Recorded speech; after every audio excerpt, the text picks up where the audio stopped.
How we doing there, boys and girls? Good morning, good morning. Welcome in. Welcome, welcome. How are we all doing today? I hope we're well.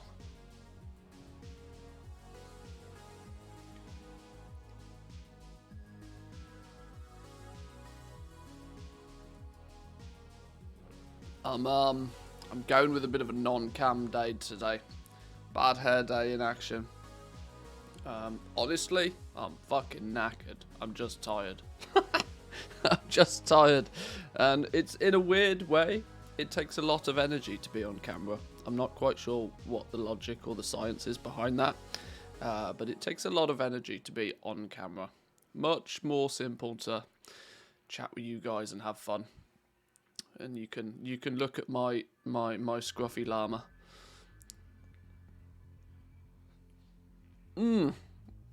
Not a weird day for me today. There's not so much to be doing per se. Tomorrow is the big day. Like a little bit of preparation for tomorrow. Tomorrow's going to be the big day. Tomorrow's going to be the day where we finally get access to the second legendary, albeit, you know, Blizzard's chosen second legendary. If you have been doing the rep grind in Zereth Mortis, which unfortunately I am still slightly lacking in. Let's make sweet profit together. Time flies when you're making gold. Time definitely flies when you're making gold. Welcome in, Derp. Good to see you. 10-month streak. Thank you. I mean, your time must fly even faster for you then, I would guess, right? Is that what we're saying? If you have been keeping up with the rep grind, there's a good chance that you are revered by now. I'm slacking. I have some daily quests to do out in Zereth Mortis, but I have been slacking. I need to get those done today, so that hopefully, with a bit of patterns action tomorrow, a bit of campaign quest on the go, a bit of world boss, a bit of daily quests, I should hit revered tomorrow, which will mean that not only will I get the charity legendary, but I should also then be able to buy the Memory of Unity as well. So that's the plan. We have is it still revered? It's still revered, yeah. It's still revered. Now, weirdly because of this, I kind of wanna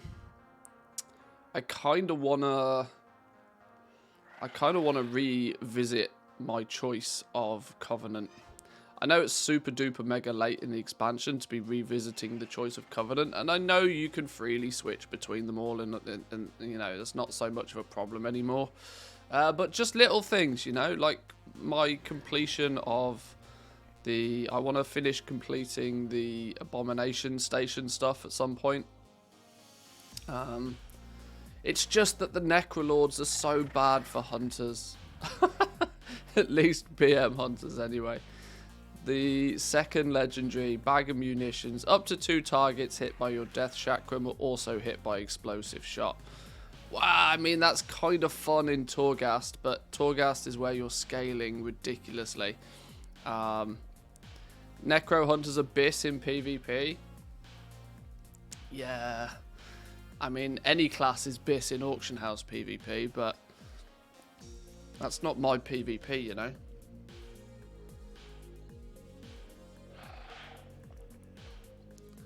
Either way, I've been thinking about maybe doing a switcheroonie. I'm not too sure.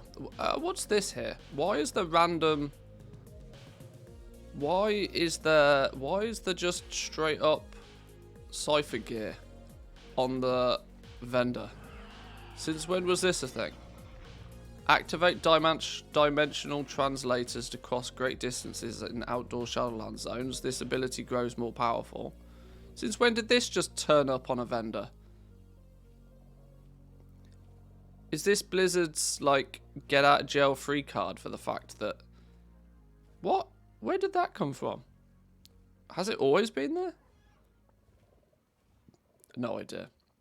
Need to switch my Paladin today to Kyrian, starting the Renown grind like it's 9.1. Well, luckily, Renown doesn't mean diddly anymore. You don't need renown for anything, so it's all good. It's all good.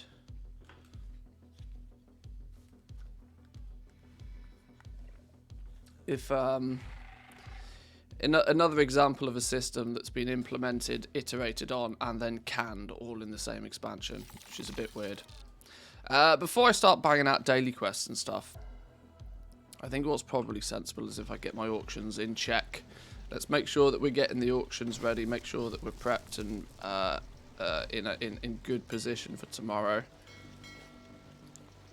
Lots of expireds all over the place. Let's get you lot posting. Let's get you lot posting. Can't have empty auction houses now. That's not good for anybody.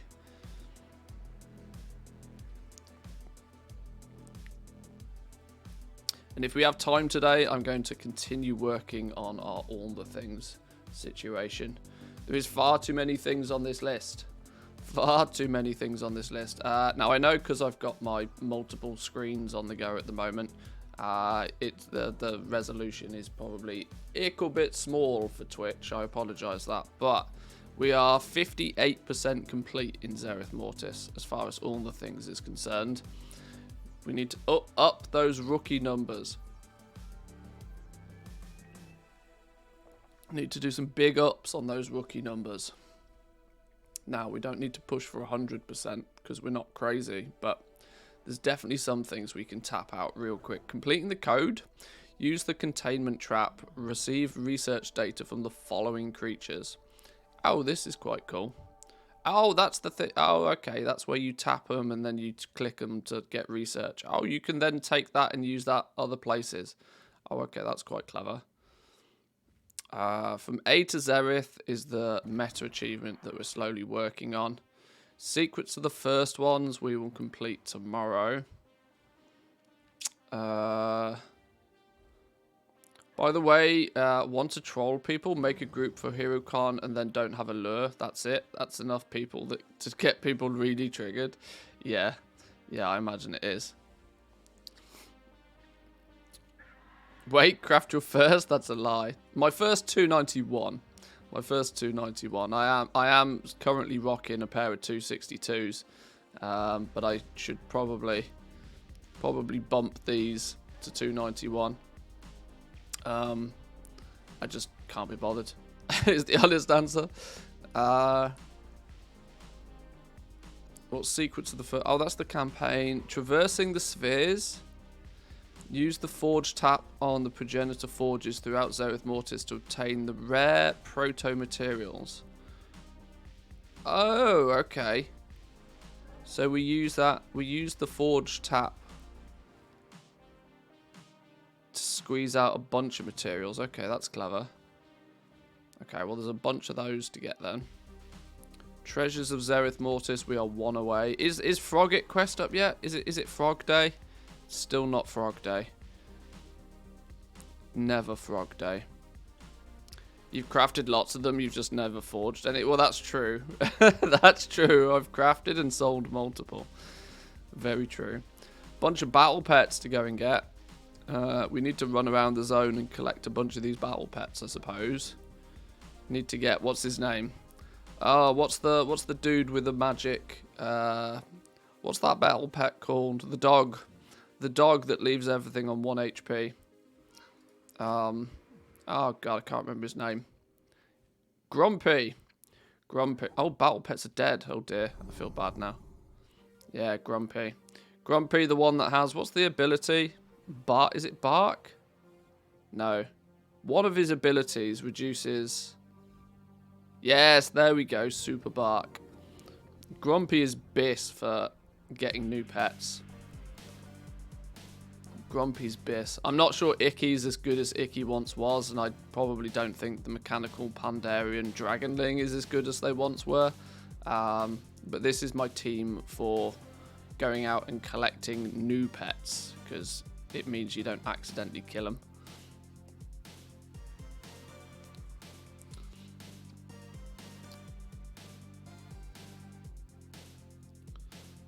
We will. There's plenty of pets to go and find, so we can work on that one as well today.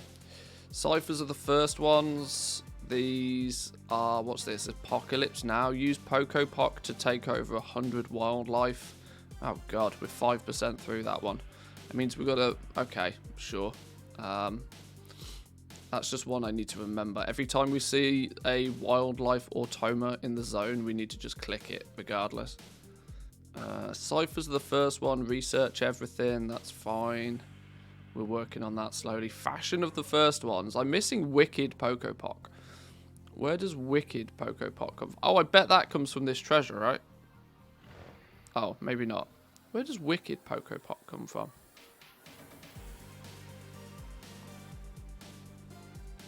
And why is that showing on my map again? The Rondor cache. There ain't no fucking chance in hell I'm doing that again. Not after yesterday. Please don't tell me that's a daily. Please do not tell me that's a daily treasure.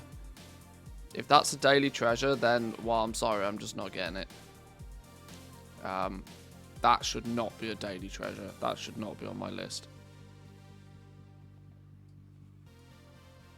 I know the Sandsworn chest is a daily, but that jumping puzzle, nope. Nope. 7 levels of nope.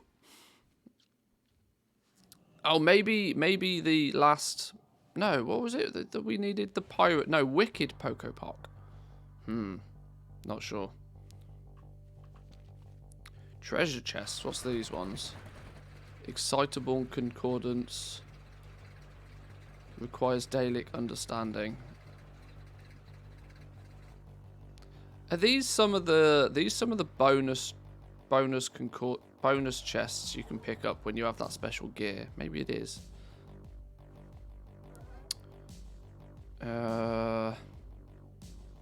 Okay.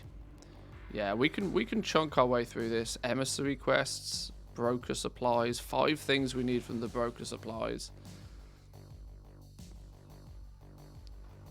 Lots of schematics still to pick up. Bunch of protoform things to make. Need to get all the new battle pets. At what point do we think is it going to be sensible to start? Because I reckon some of these battle pets, they'll have like a bell curve value to them. There'll be a point where there's enough people in Zereth Mortis farming Genesis motes and making pets that the pets will be at their absolute minimum price. If I wait till the end of the expansion, there's a very good chance that they'll go up in value because nobody will have been farming Zereth Mortis anymore. And their value will have stabilized. 1, 2, 3, 4, 5, 6, 7, 8, 9 mounts still to collect. I think there's more than that. Surely there's more than that. Surely there's more. Oh, these may be the recipes that I need. No, we just need to make these pets and mounts. Battle pets, it's the same thing again. You've got a bit of farming to do to get all of the things with the Genesis motes. You need over 22,000. Yeah, I know. You need disgusting quantities of them. You need ridiculous amounts. That's just going to be a long-term goal. Not something that I'm really going to focus on stream because, you know, I'll do it just passively in the background whilst watching Netflix or something. It hurts to turn on all the things in Zereth Mortis. Well, yeah, this is what I'm going through now. Luckily, there's so many duplicates. I mean, it says that I'm at 604 out of 1,032 things. But you collect like 1 pet and it actually knocks off like 3 or 4 off the list. Because the same thing's categorized in multiple different spots. Quests, 142 out of 167. How is there still lots of quests to do?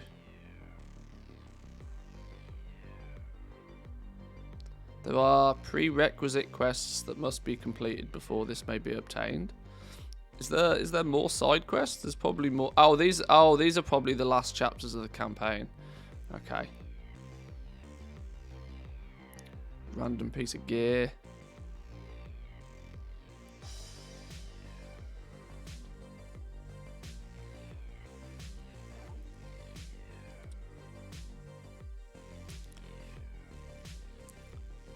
You got a map full of quests that you've not done yet. Just hand those in. Yeah, a lot of the because the Yeah, there's a good point, actually. These are probably a lot of the schematics as well. Cluck, cluck, boom. That's a daily quest. We need to just repeat until we get the schematic. Wicked Poco Pock. Here we go. Where does this come from? Kismetric Disc. Deliver this item to Firum.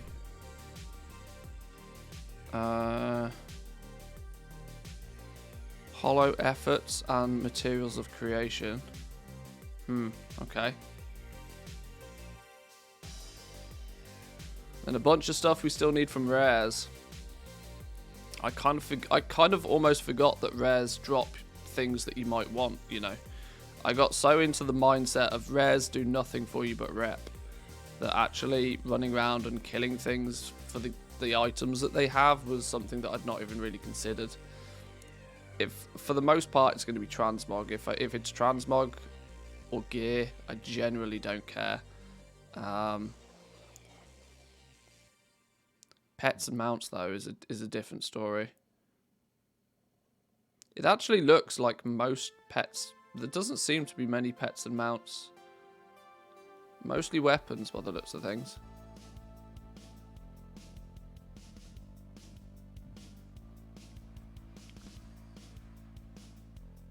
Lots of weapons. It's a revelation key. Some dungeon's truth must be hidden to keep mortals protected. Oh, it's a crafting. Oh, it's a protoform synthesis one. Okay. Okay. Yeah, that's what we're probably going to get to as well. We need to pay attention to that a little bit. Need to pay attention to the fact that a lot of these protoform synthesis rare materials that go into making the mounts, you have to go really out of your way to get them. Oh, hang on, what's this? More rat leash comes from this dude. Huh? What kind of rare is this? Gorger of Ruin? Who and where is he? Why do I not even recognise that rare? How's that a thing?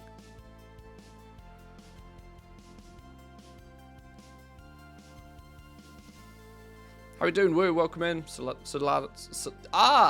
Solidity. Thank you very much. Welcome in. Pre-coffee brain didn't work for a minute. That's the Iska rare? Oh, I see. Okay. Oh, yeah. This dude drops.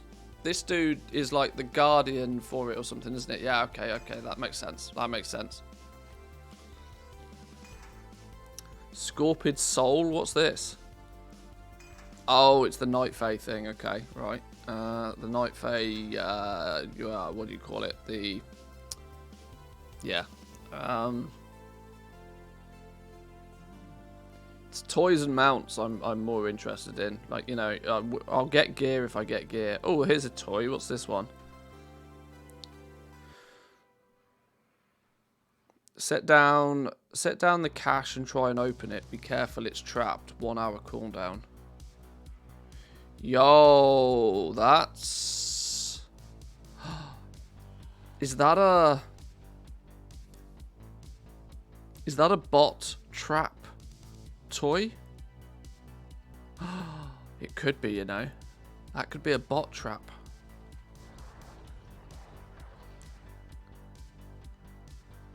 That would be funny. They need to put that in the game.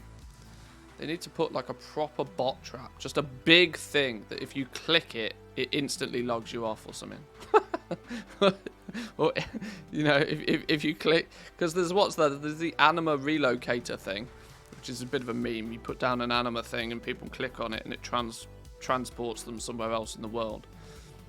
There needs to be more toys that you can place down and other people can interact with. You place it in the direction that you suspect a bot is automatically clicking. And you can you can do some damage with that. I might get that just for giggles. Oh, this dude's only up periodically as well, isn't he? This is Zereth is the one I think up here. Yeah, he's the one that's only there occasionally.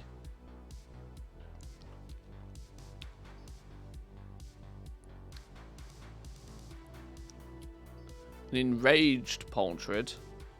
Nobody calls this poultry chicken. Okay. This NPC can spawn around Zereth Mortis where wild poultrids are. Do a /chicken to start a pet battle. Oh, that's clever.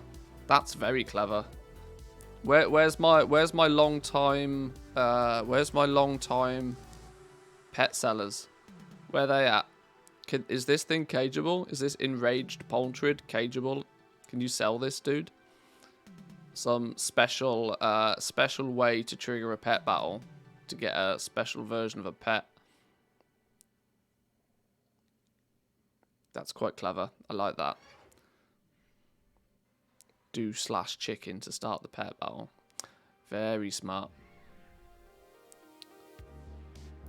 A bee soul, sheep soul, penguin soul, all the soul shapes. Treasure chests.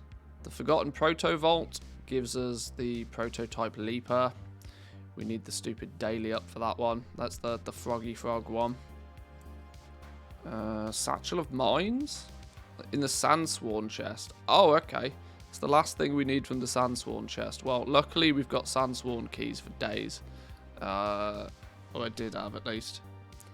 Where are they all gone? We've got 11 right now. So we got 11 chances at this last toy. We can get the poultry lattice from a nest. Okay. More sworn supply chests. There's a mount in those things? Okay. Oh, the Satchel of Mines is also in the more sworn supply chest.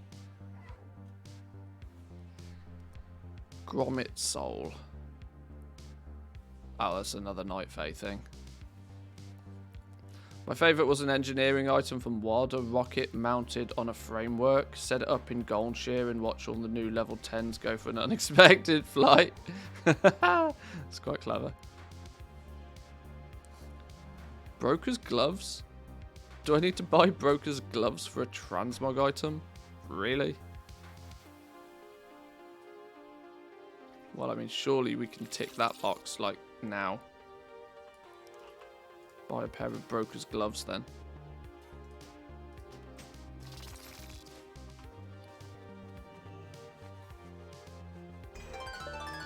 Da-da-da! Yeah, you see, we're on 604, and we looted that, and it's gone up to 607.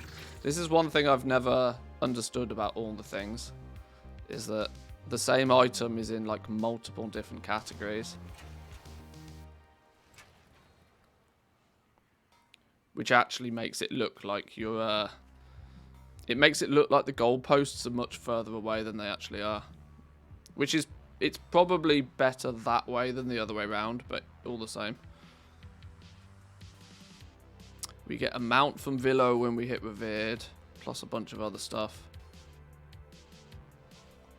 We need the Frogget quest. See, this thing, like doing the Frogget quest and looting this one treasure will tick about 700 different items off our overall list.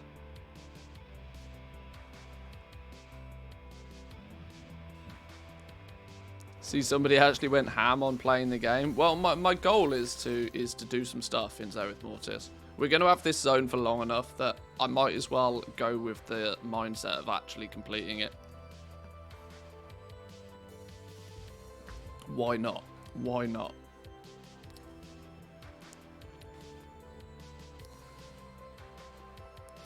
Forgot how confusing the system in Shadowlands are, and Blizzard's doing a shit job of explaining them. A friend of mine just got back to the game and hasn't played since BFA. He's super confused. Yeah. There's lots of things in. It's not super intuitive. Lots of stuff is like the systems aren't necessarily complicated. They're just not intuitive. The fact that it doesn't make much sense, and they don't do a good job of explaining things. Because nobody reads quest text, because you have the option to skip it, which means it's arguably people's own fault to a degree.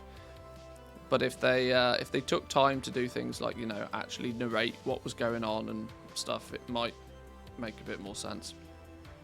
Here's a good example. Look, we can pick up zone drops. We can pick up these lattices and make stuff from them. And every time we make something from this, we're going to get progress towards, like, in many sections. We need the guillotine. What's this worth nowadays? Regional sale average of 260,000 gold. Damn. Is this focused farmable? I can't imagine that there's something that's that ludicrously valuable that can't be. Is it genuinely just a zone drop? Surely not.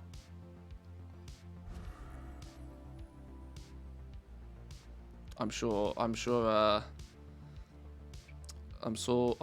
students gotta make 500 billion gold an hour video on this thing. Staff of Dormant Oracle, cosmetic item. Once again, a zone drop apparently. Is it bind on equip? It is bind on equip. Well, we'll just buy it then. It's farmable from certain desert area dudes. Ah, okay.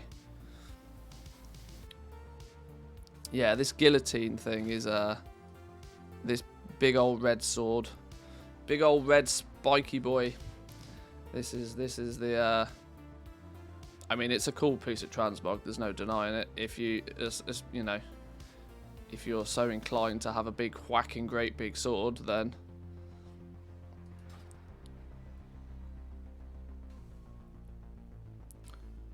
traded that sword to me for a rank 7 Lego, totally worth. Wow. Definitely worth. I like the fact that the other ones are just, you know, not worth anything. Although that's still quite a good, you know, fancy looking bit of kit. What about this one? It's alright.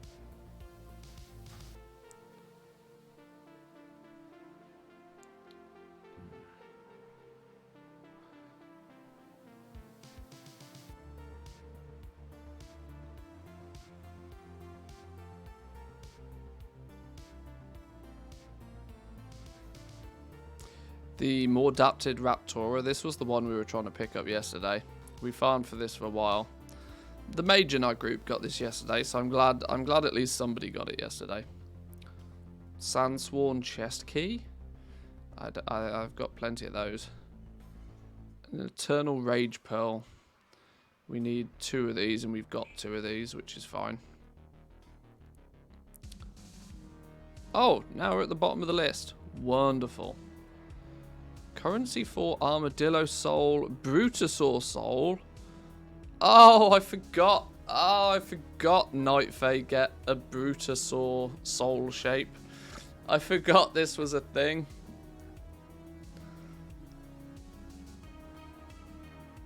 Oh, Kahani, that was you. Okay, nice one. Sorry, I didn't put 2 and 2 together yesterday. I wasn't paying so much attention. Rip, I forgot to buy the 50% increased cipher item. Manthe can get a Bruto after. Well, now I have to go. Now I have to change to Night Fae. Now I have to switch to Night Fae just so I can get the Brutasaur Soul. 1,000 ciphers. Ah, fuck. It's easier to make 5 million gold. Oh dear. Oh dear. I'd rather make 5 million gold than farm 1,000 ciphers. Holy Jesus. Alright, fine. Fine. Giro Circle of Song, a toy. 100 ciphers. Well, that's a little bit more realistic. Pocopoc Traveler. Oh, you can get a permanent Pocopoc pet. I'm sure. Cool. Alright. Kettle of Stone Soup. Oh, from a completionist perspective, we should get that, shouldn't we? I actually have cooking nowadays, believe it or not. For all the haters that doubted me, I actually have cooking now, and it's maxed. So shut the fuck up, everybody. I don't have the feast though. Why did I never buy the feast? I just never bought the feast. 24-hour ship? Dude, I have no idea how you do those. That blows my mind. Have fun with that one. Fishing? Yeah, I've got fishing now. I've got fishing now, thanks. Actually, it's not max, though. Not on this dude. You mad? 37 out of 200 Shadowlands fishing. It's there. It's there. It's not, It's the only expansion where we're not maxed, though. Vanilla, Outland, Northrend, Cataclysm, Pandaria, Draenor, Legion, BFA. Yeah. Yeah. Still need to max it for Shadowlands. One day. One day. Okay. Okay. Well, I've wasted enough time now scrolling through all the things. We will chunk through that little list. Let's get these auctions listed, though. Let's see how much moolah we actually made yesterday.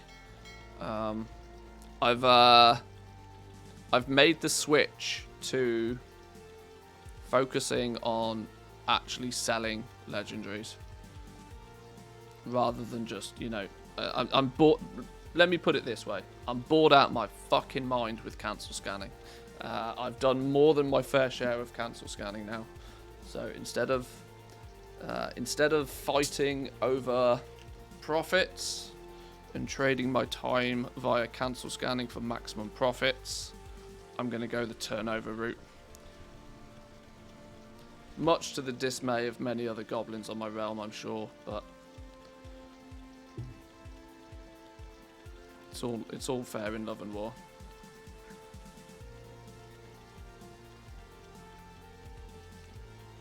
Fishing was the first thing you did after digging 60? Really? Was the end game that boring to you? That's wild.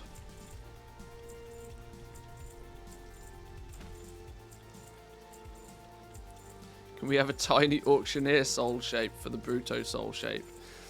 Tiny mini auctioneer pet to go along with it.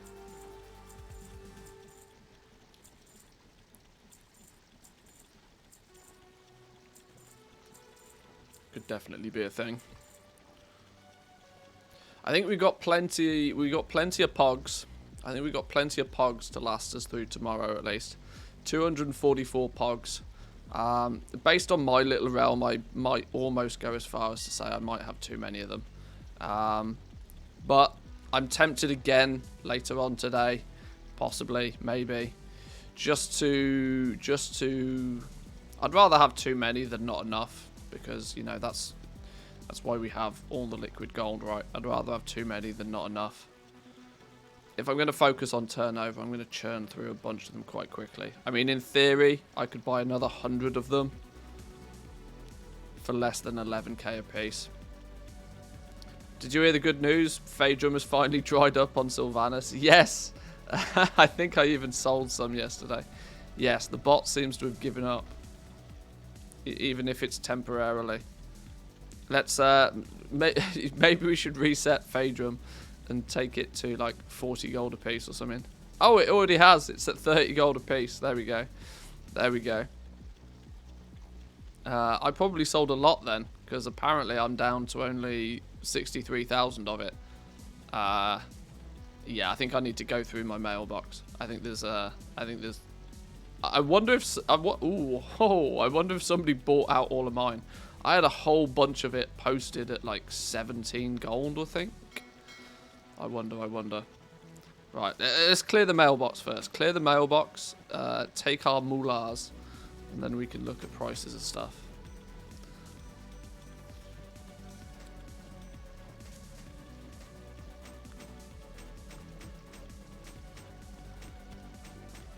Somebody reset Leystripe. Took a while to come back down from almost 100 gold apiece. Damn. Jewel crafters will still prospect Leystripe. The problem is, though, prospecting Leystripe is so slow. Like, I mean, you're basically making like one ring and one neck an hour, it feels, with prospecting Leystripe.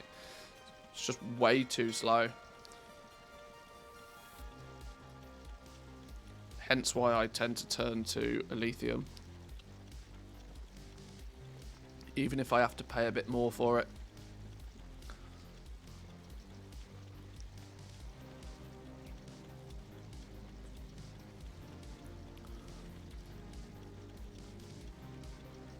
Hang on, are these post scans that I never actually did? Okay, they're probably so out of date now. Let's try those again.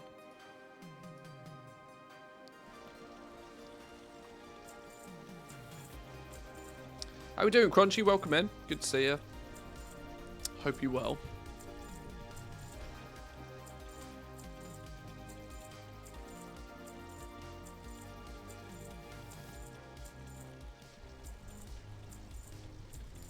Yeah, I kind of hope there's going to be some good opportunity to burn through a bunch of Phaedrum. If, now that I mean, that puts me at a monstrous advantage over most people, I'd imagine, on my realm in regards to Dawn crafting. Having literally 100,000 Phaedrum ore for, like, basically free.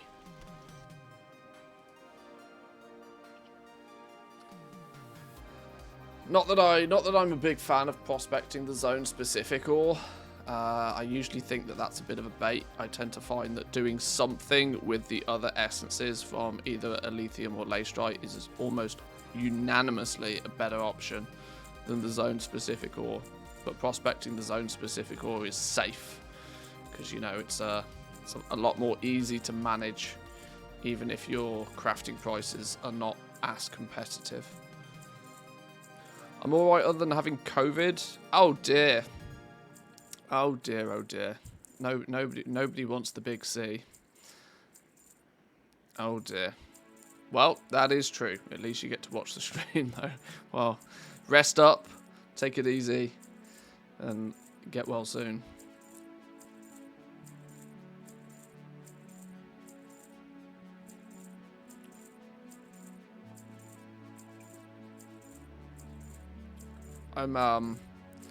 I start to feel as if I might be one of the few people on the planet that hasn't caught COVID yet. Although I have my suspicions that I caught COVID before it was actually cool. I think I caught COVID like literally a month or two before COVID was even known to be a thing. I think I can't confirm nor deny that because that was obviously nearly, well, 2 years ago now at this point, but not last February, but the February before, I was tragically ill for about a week. Very unusual for me. And then, you know, 30 days later, COVID went global.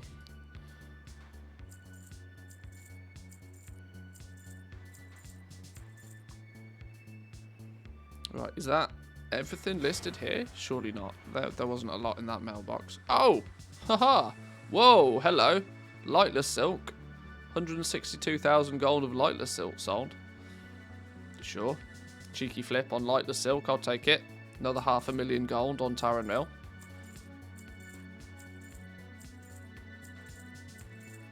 I thought that until Friday went 2 years without anything. Yeah, I mean, it's, you know, you catch it, you catch it. It's, hopefully you've got all your jabs and hopefully you've got some solid immune system on the go. Wasn't that sickness called Factorio? Hey, that comes around a lot more frequently. I catch the Factorio much more frequently than I catch the flu. I catch the Factorio at least once or twice a year. I'm due a Factorio, unfortunately. It comes and goes, that does. That's one of those viruses that it, you know, stays in you forever. You catch Factorio once, and you just cannot build an immunity to it, however hard you try.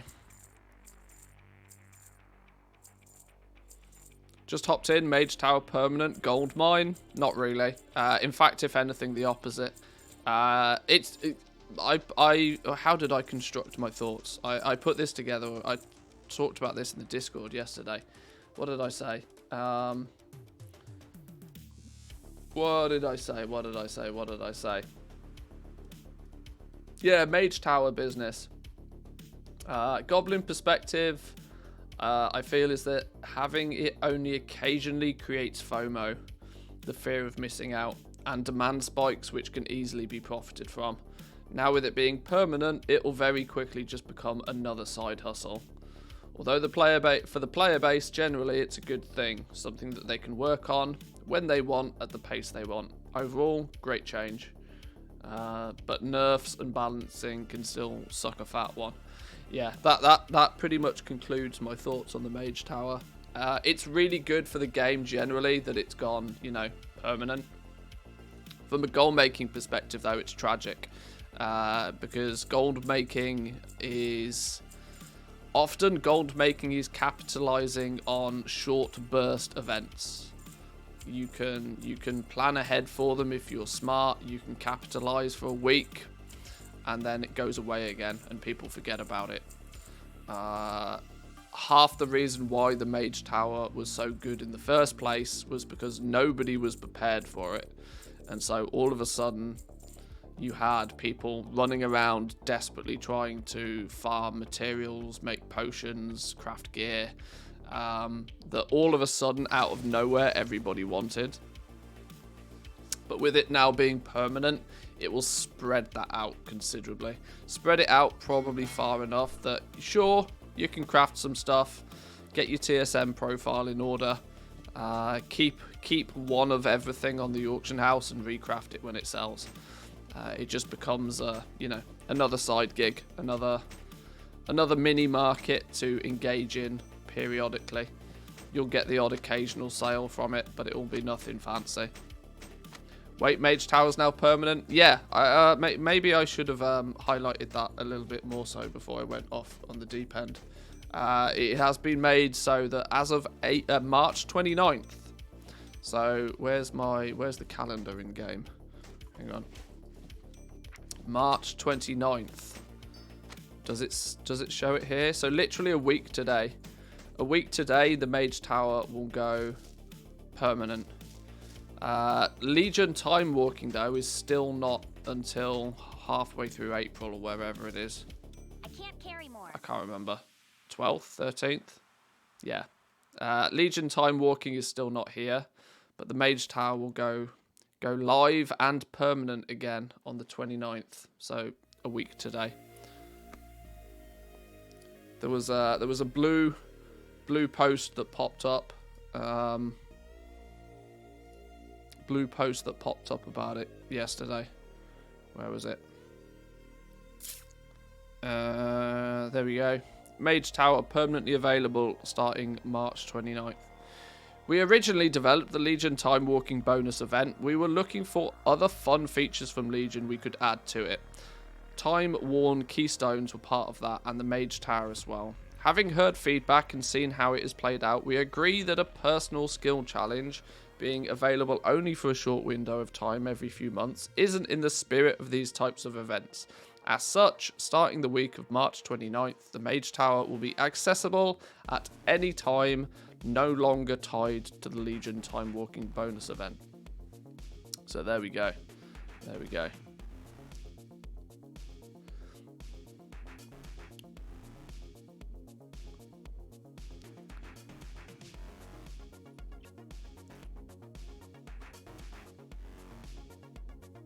I always feel guilty when I undercut you. Then I'm like, Crunchy, you have under 2 million gold. He has hundreds of millions. Undercut away, Crunchy, undercut away. Yes, never feel bad about like this whole you should not undercut business. It's just a myth. It's goblin propaganda. Need to say a big thank you to Penguin. Her vid 4 days ago warning that it was coming in a month prompted me to go and buy a load of materials in preparation for the Mage Tower. Then bam, this announcement the next day. Hey, talk about timing, right? Talk about good timing. I think that video was featured. That video was featured in the weekly blog, wasn't it? So yeah. I did notice a few of the materials instantly spike. Playing ads, death to pre-roll ads. Yes, I suppose we should do something to squish the pre-roll ads. I'm not so much of a fan of pressing the ad button though, generally speaking. Maybe I'll just get into the habit more so of pressing the add button when I get up to take a break for 2 minutes. I mean, there is such thing called, you know, Twitch Prime. Just saying. Click the button. You might have some Bezos bucks lying about. Or do the actual sensible thing. Do the really sensible thing. And just buy Twitch Turbo.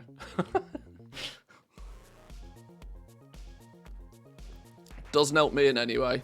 But I've had Twitch Turbo for years. I've not seen an advert on Twitch in years. Best $10 a month I ever spend. Because at least on YouTube, when they're ads, you can usually, they're like short ads, and most of the time they're skippable. Let's make sweet, sweet profit together. Now that you mention it, laughing face. Hey, there we go, Crunchy with a tier 1. Thank you very much. Thank you, thank you. The real sensible thing is to go Patreon. Well, that is just a genius move. There's no doubt about that. That is the big brain play for sure. Absolutely the big brain play. See, I don't have to do shameless promo. I got people to do it for me. This is wonderful.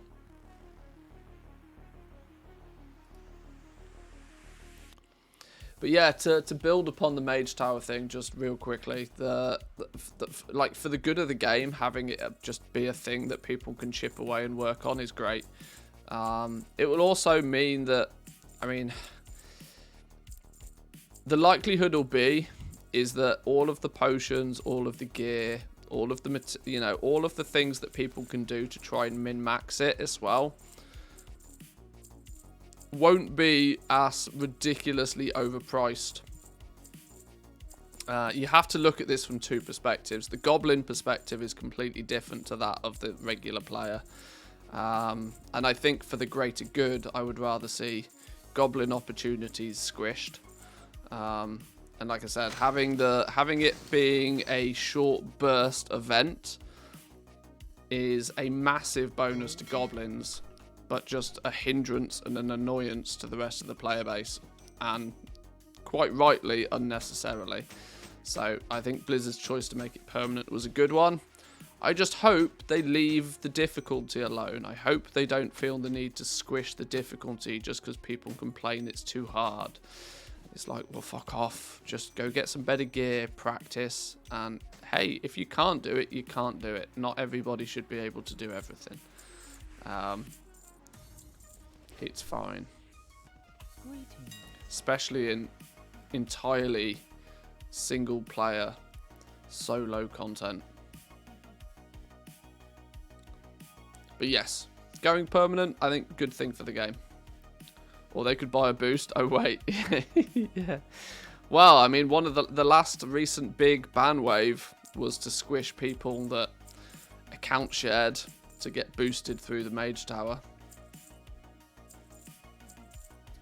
So, look how that turned out. Whoa, what's going on here? Hang on. We've just posted a Desolate Scale Helm for 800k. Undercutting competition. What is going on here? What is going on?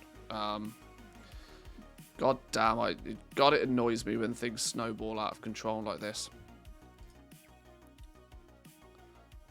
It's fine that you suck at your class. Yes, it is.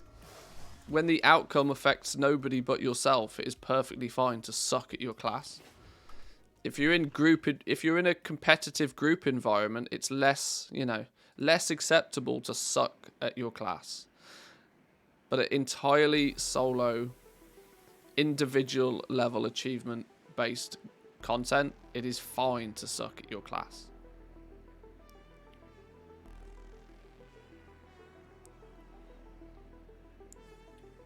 I bet there'll be a second ban wave for those that didn't get the message the first time round. Quite possibly.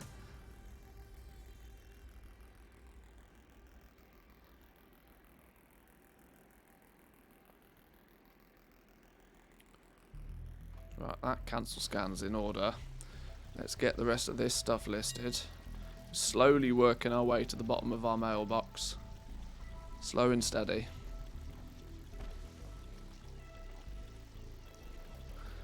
At least there is no Link Mage Tower achievement or no invite, as far as I've seen anyway. I mean, there is the gross thing is that could end up, now that the Mage Tower is permanent, there's justification for doing that, because it's almost like, do you remember the Proving Grounds? You had Proving Grounds at 3 different levels. And I even remember at one point they made Proving Grounds mandatory to do before you could even join LFR, which I found hysterical. I do remember at that point there was, you know, link your Proving Grounds before you're getting in this pug kind of thing. They might, you know, the pug community, the pickup group community, might very well start asking for Mage Tower achievements, just as some sort of indication that you at least have keybinds and you're not keyboard turning, and that you at least, at the very least, know the basics of your class. It's actually quite a good, you know, it's a good metric to go by.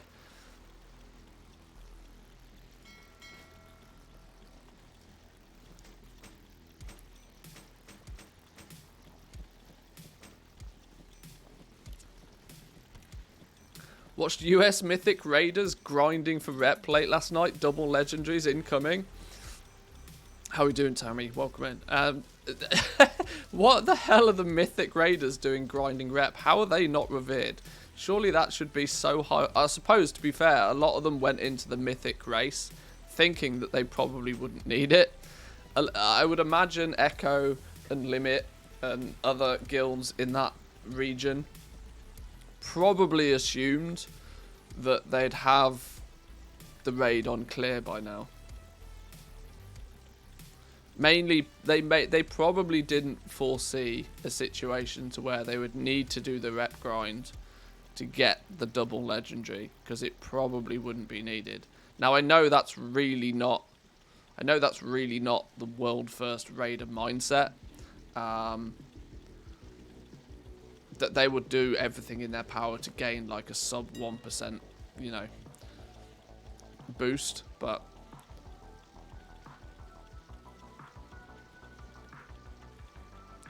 I bet they did at least the dailies. I don't know. The amount of time that they've been spending doing Mythic Plus and PvP and splits and all sorts of crazy stuff. I can't imagine there's been many minutes in their day where... Can you imagine, like, Scripe or Max turning around to everybody and going, right, go and do your Zereth Mortis dailies now? No, those words are not muttered. No, those words are never said. It's like, get into arena, get your Great Vault sorted. Go do some Mythic Plus. Go do some splits. They are never being told to go do Zereth Mortis dailies. No, not in a month of Sundays.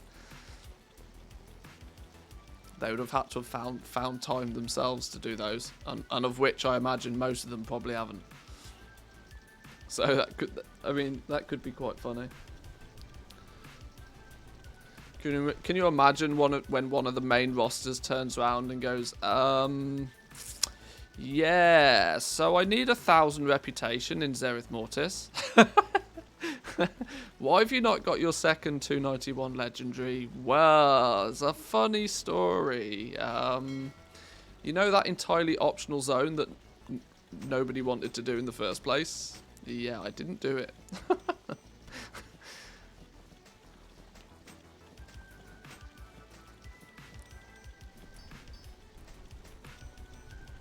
Do you need the campaign to wear rank 7 Legos?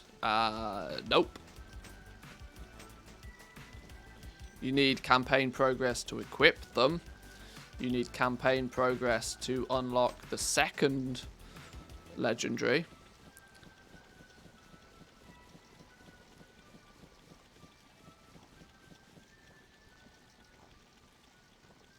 Different classes for final boss.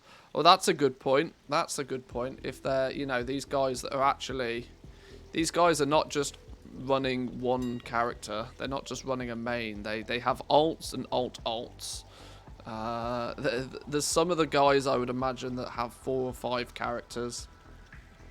that are geared to the teeth, repped up to the max. I genuinely don't know how they have as many hours. Like, they must have the secret to 30-hour days, because they seem to play the game for 24 hours and they must sleep at some point.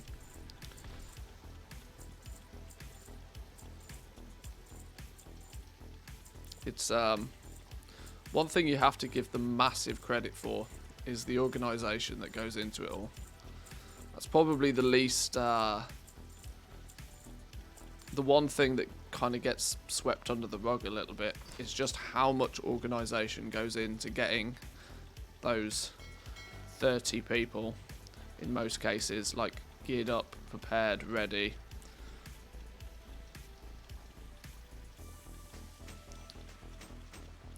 Problem is that the characters are also spread across different accounts. Well, a lot of them choose to put the characters on different accounts so that they can multi-box their progress. Doing the Zereth Mortis dailies, for example, they'll just multi-box it. They'll run 2 or 3 characters through at the same time. They're exhausted from the race though, going on longer than any race before. Loads of them from Liquid are having to leave the gaming venue to go home due to other commitments. Yeah, this is the thing. Even the top boys, the ones that literally the best in the world at this, it goes to show that they still have. To be fair though, I do think that both Echo and Limit, if you're on the main roster, the requirement is for you to be able to do it on a full-time basis. I think that's almost like, I remember Max talking about this in an interview he did, that the process of hiring for the guild now, the questions are asked. Are you quite literally able to dedicate this as your main focus? Are you financially sorted so that you can consider this a full-time thing? If not, we're probably not a good guild for you, kind of thing. But yeah, I can imagine after 14 days and only just, I think both Echo and Limit are 10 out of 11 now, right? I think they're both on the jailer now. But it's entirely possible that the jailer takes a week. It's entirely possible that the jailer takes a week.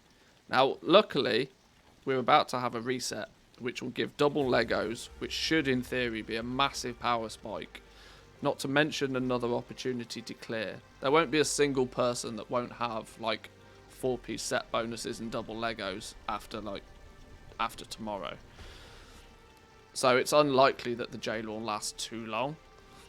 But, it's still interesting that we're 14 days in and they've only just got to the final boss.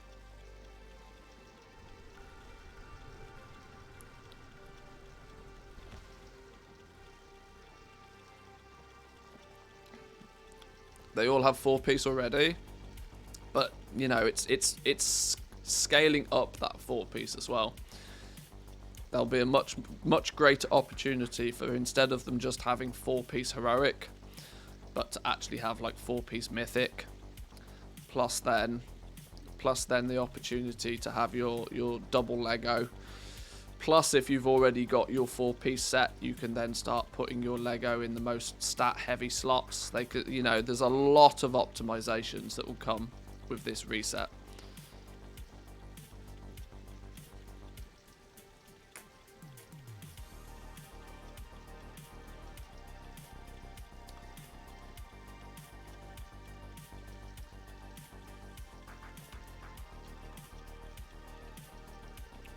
Herb prices are really up on the raid heavy servers due to the amount of consumes that they're getting through on all these tries, though. That's probably very true. The amount of potions, flasks, feasts. I bet Draenor. I bet the big realms out there are just being stripped dry of those materials. Because I bet even those big guilds didn't prep for it to go on this long.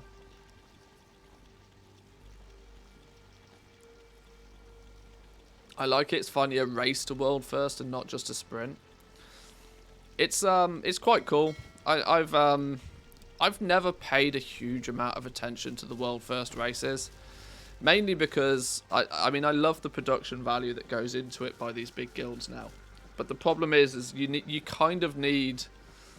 I would kind of love them to also do like full on, like daily summaries, you know, like the news in the evening sort of thing. 7 o'clock news, 7 o'clock race to world first update. Some content creator needs to get on that, and they'll get 1 million views a day. Just, you know, to kind of catch you up. Because watching nothing but the streams, you can dip into a stream, and if you happen to be lucky enough to watch the stream when something interesting is happening, then GG. But outside of that, it's quite a difficult thing to keep up with unless you are just actively watching it every day. I know Wowhead does their, you know, mini reporting on who's killed what and when, but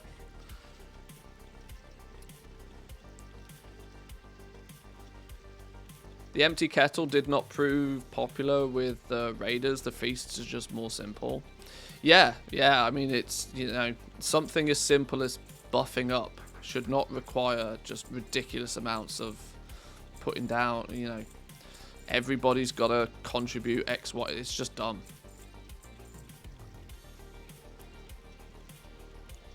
I was very sure that the new kettle thing would just, people would ignore it just because it's too much like hard work.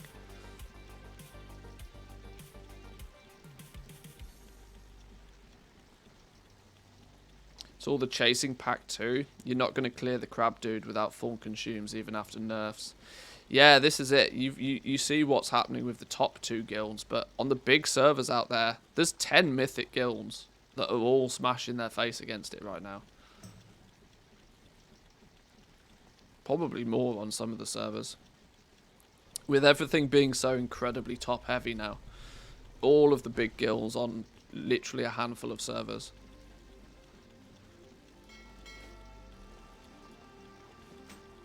We are nearly at the bottom of the mailbox. Not quite, but we are getting there. Hey, I sold 11,000 Phaedra ore yesterday. No, I didn't. I sold 15,000 Phaedra.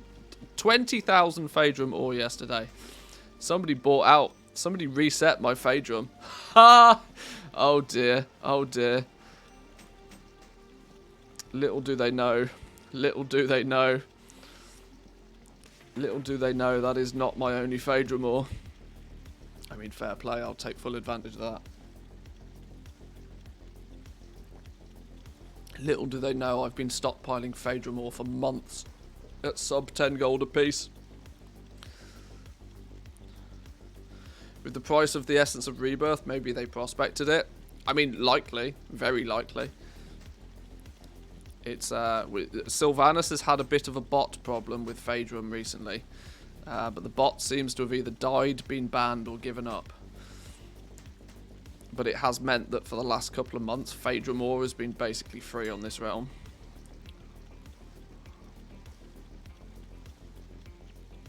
There were 44 mythic guilds on the crab boss. Oh my days. Okay, well there we go. That goes to show.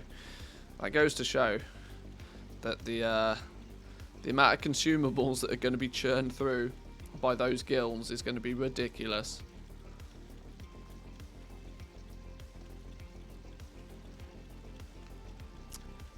Lots of bosses, historically tough, should remain good market for some consumables for a good few weeks.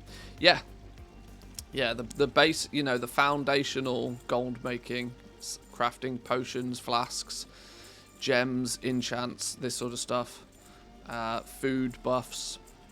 Should be good opportunities there for those that want to engage in that. Craft some stuff nice and cheap during the week. Throw it up on the auction house as and when. I mean, with all of the guilds streaming it, just you can very easily pay attention to which guilds happen to play on your realm, and you can probably find out within 3 minutes of Googling exactly what their raid times are. And make sure that your consumes are ready and available an hour before they go raiding. We use the kettle in the raids. Sent one of our members 50,000 meat. Now she's our cook. Clever. Clever. Rip their bag space though, my god. Any tips or tricks for a beginning auction house flipper? Yes, learn TSM. Learn TSM. It's the absolute best use of your time you could ever do. Don't worry yourself so much about all the different items and what you should be buying and what you should be selling. Learn TSM. I have a little playlist for Trade School Master called TSM Basics. Check that out on my YouTube channel. I would give you a link to it, but I don't have one. The easiest thing I can do is say, go to playlists, go to TSM Basics. Here we go. Maybe I can give you a link. Check this out. I'm a genius. Learn TSM. Once you've got TSM in order, the rest of it will fall into place pretty easily.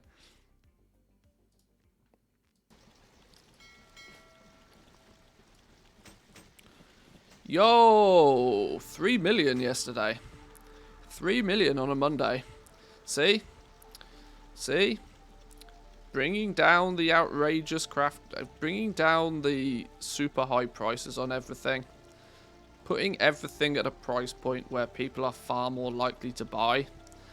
Not only incentivizes more people to maybe press the purchase button, but at the very same time hinders your competition. Because I without question, without question, have now been listing rank 7s for less than other people's crafting cost. Without question. And guess what happens? You do 3 million gold in a day. On a Monday. 3 million gold on a Monday should not be possible.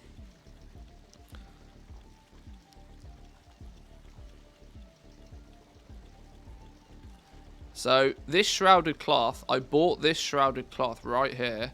I bought this just before I went to bed yesterday.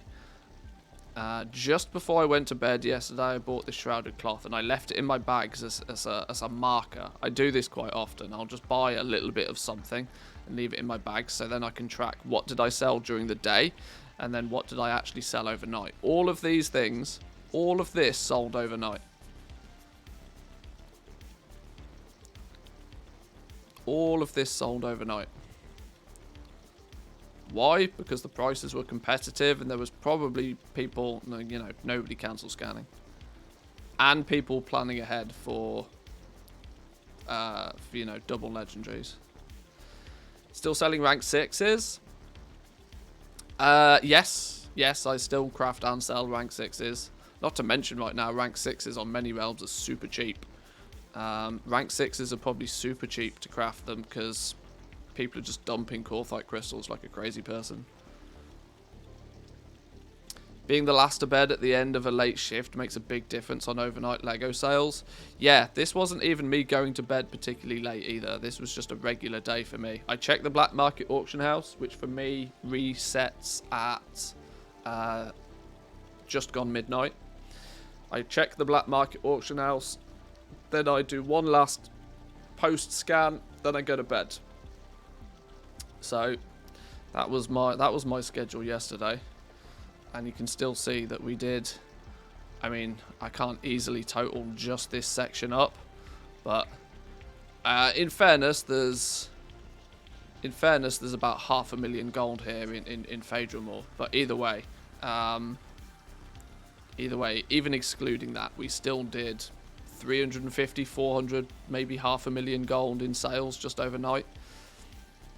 Yoink. I'll take that. I'll take that. Corthite dropped under 200 gold so fast. When it tanks, it tanks. When prices drop, they drop really fast.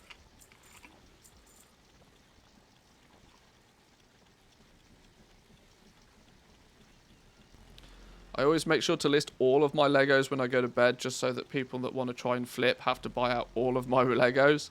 Yeah, I also have that as well. It's why I have the... I might be able to show you. One thing I do with my operations is I have like master operations for certain things. So I have... where is it on this one? Do I not even have it on this profile? I don't use it so much on this profile.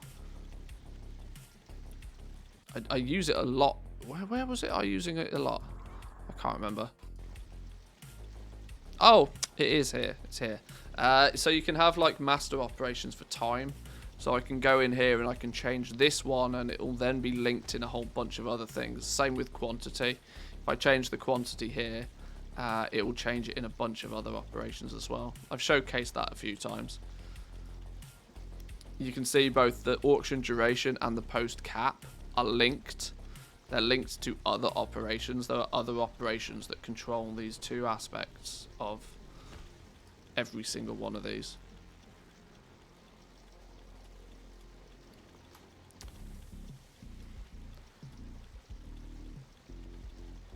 What's going on? Have we crashed? No, it was just thinking about it. Right, let's do a quick cancel scan on the Legos. Because this realm's almost now in order.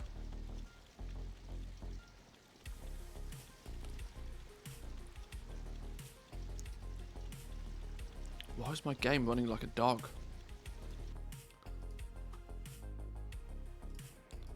Finish this cancel scan. Bunch of Legos on Tower and Mill. I'm just trying to liquidate. Utilizing what I feel is the last big sort of demand spike for legendaries. Utilizing that to sell through a bunch of things that I've just got too many of.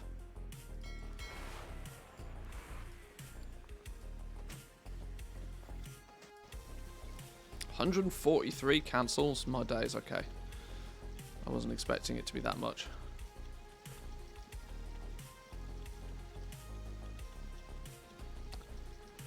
I was getting 400 to 800k on each realm with overnight sales. That's pretty crazy.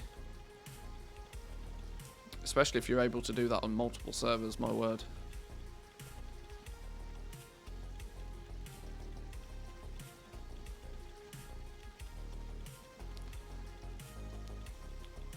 That's because you pushed some of the patterns, right? Actually, a lot of what I'm selling out here is rank 6s.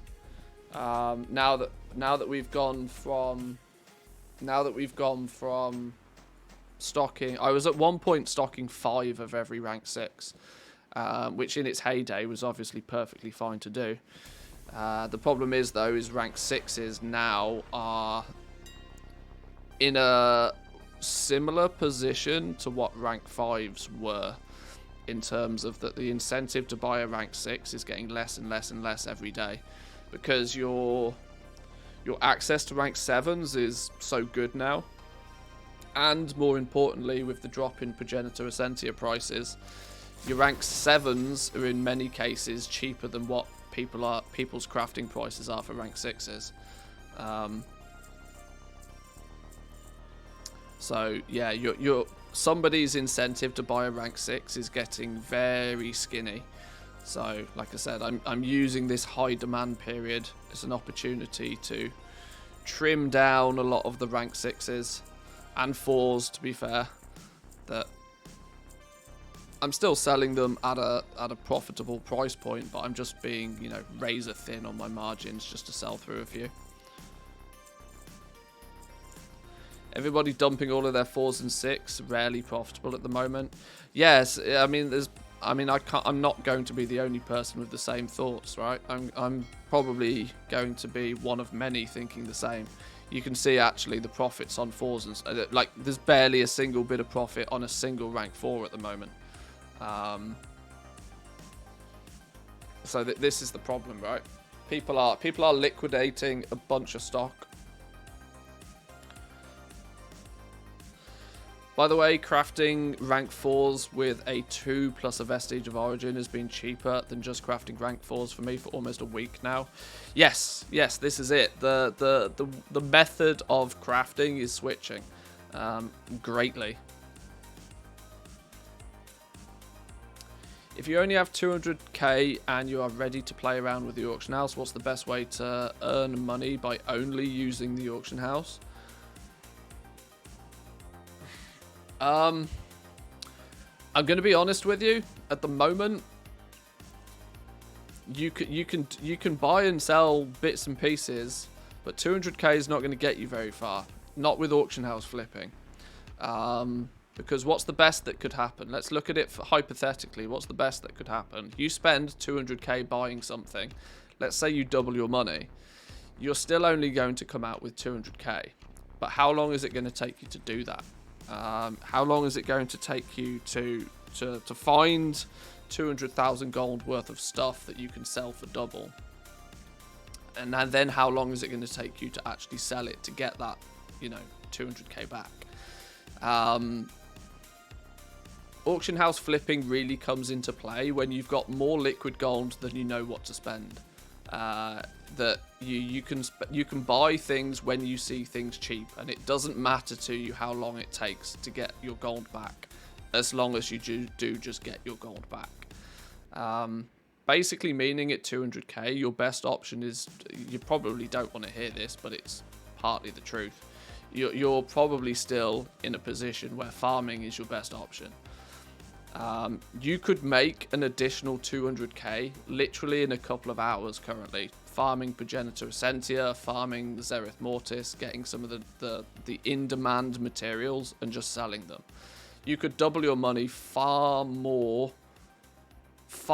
easier and with nearly zero risk by straight up just going out there and gathering things that people want. Flipping is something that you need a lot of liquid gold, and you need more liquid gold than you actually need. That's when flipping becomes really powerful.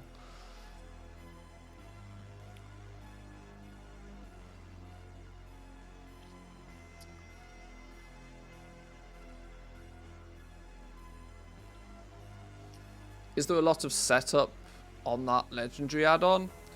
No, this is called LST.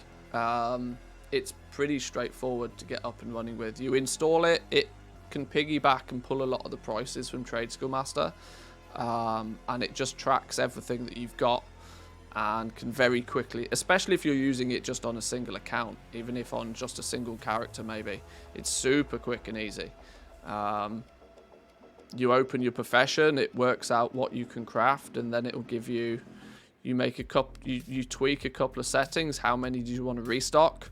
What minimum profit do you want? And then you just press restock and it will do its thing. It's pretty simple. Try flipping Phaedrum on Manthi's Realm. Yeah, that's not fine financial advice at all. How many pogs have I stocked for tomorrow? I've got a couple of hundred right now. Not huge amounts. I mean, you can see them in my bags. I've got, what, 244? Which I think is enough. It's enough. I'm not expecting tomorrow to be a massive day for profit. I'm actually using tomorrow as a good day to just burn through a bunch of my stocks. And to just liquidate and cash out a little bit. More so than using it for massive profit gains. Ores are bottlenecking for me tomorrow, not the pogs. Yeah, pog essence isn't really the limit anymore. There's plenty of them kicking about. Plenty of them kicking about. I mean, ore is going to be your issue for... ore is going to be the issue mainly for jewel crafting. And of course for blacksmithing. Zan is cashing out on Legos too. Is it good to get rid of them? Well, you've got to understand the reason why we're cashing out. We're cashing out mainly because we're big stockholders in the first place.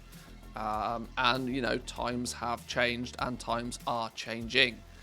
That now there's really big demand for legendaries at most ranks. But going forward... there's not going to be much demand for pretty much anything than a rank 7. Because a rank 7 is actually very, very easy, even for an alt, to get the other things needed to buy and craft. So this is mainly just, you know, damage limitation to a degree.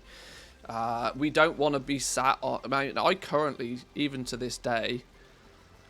That's not representative because I've just cancelled a bunch of stuff. I have over 300. Normally, I think I have over 300 legendaries crafted at any given point. Which, you know, if the value of the legendaries drops by 10% in a couple of days, I'm actually set to lose massive amounts of gold. This is why I always tell people, focus on turnover. Don't worry too much about profits, because the best way to make profit is to sell things quickly. The quicker you can sell it, the more accurate your prices are. Too many people craft in huge quantities and then take way too long to sell it all and end up not making back half what they even spent on the materials in the first place. Yeah, there we go. There's 150 legendaries in my mailbox still, so...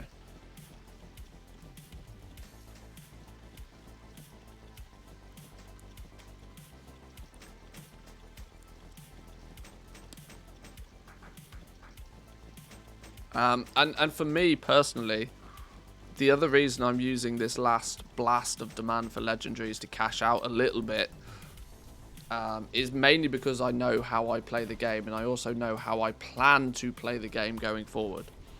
In less than a month's time, April 19th, is that? Yeah, less than a month's time, we're going to get the announcement for the new expansion.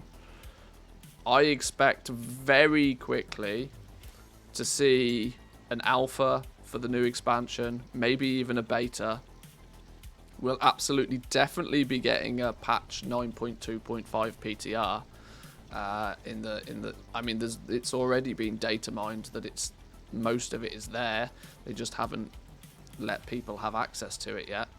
I know personally that my focus is going to go in that direction very quickly. Most people are very happy to sit and play and make gold and do stuff in 9.2 for a couple of months still. I know my time with the patch though, my time actively engaging with the current retail content is a lot shorter than what most people's will be. And I don't want to get stuck with 30 million gold of crafted stuff that is just losing value every day. What if no beta invite? Well, I hope. I can't guarantee this. But I hope I have secured myself some element of early access. It's not what you know, it's who you know, and luckily I know a few people, so I think I might be okay. I mean, that's the kiss of death, isn't it? I mean, I'll eat my hat now that I probably won't even get a beta invite. But, you know, you win some, you lose some.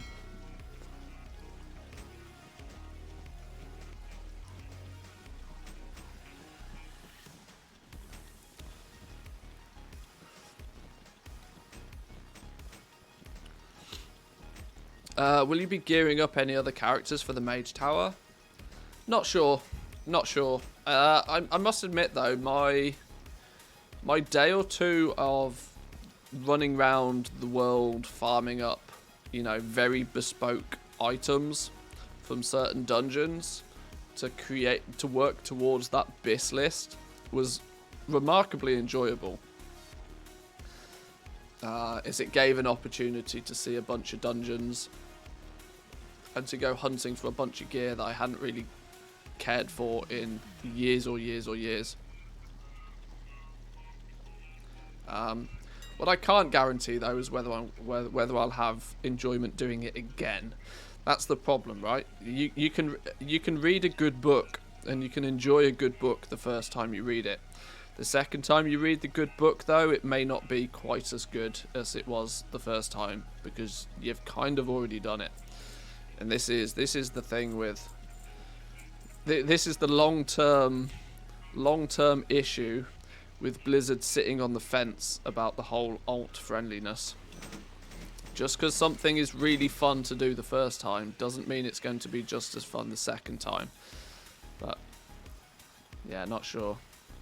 Not sure. We'll see. We'll see. Like I said, I don't know exactly what my schedule is going to be because there's lots of question marks. There's lots of unknowns in the near distant future.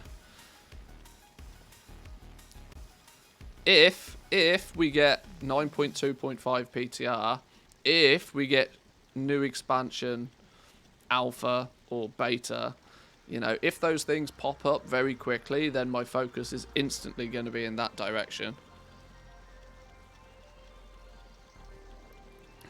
Or none of that happens and we're stuck with 9.2 for 3 more months.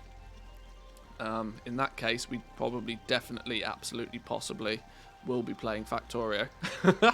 Because I don't think I can play Zereth Mortis for as much fun as I'm having at the moment, just running around Zereth Mortis collecting things. I'm near to the end of that already, realistically. There's not much more than a week or so's worth of content in Zereth Mortis, even with all of the things. Right, are we nearly... I think we're in a good spot auction-wise over here for now. Let's take a quick glance at what we have in stock. Yeah, so you can see here, I've got 338 crafted legendaries right now. If the value of a legendaries drops by as little as 10%, I'm at risk of losing 1.4 million gold in value, even if the market dips by 10%. Now, markets in World of Warcraft, they don't dip, they plummet, they crash. The likelihood of a market slowly and steadily declining doesn't happen in WoW. There's a strong likelihood that as soon as this last big demand spike for legendaries comes and goes, this 14 million gold in value of all of the legendaries that I've got crafted could become 7, like literally overnight. We saw that with rank 7s. We saw that Pog Essences went from 20k plus to 10k. Like, boom, overnight.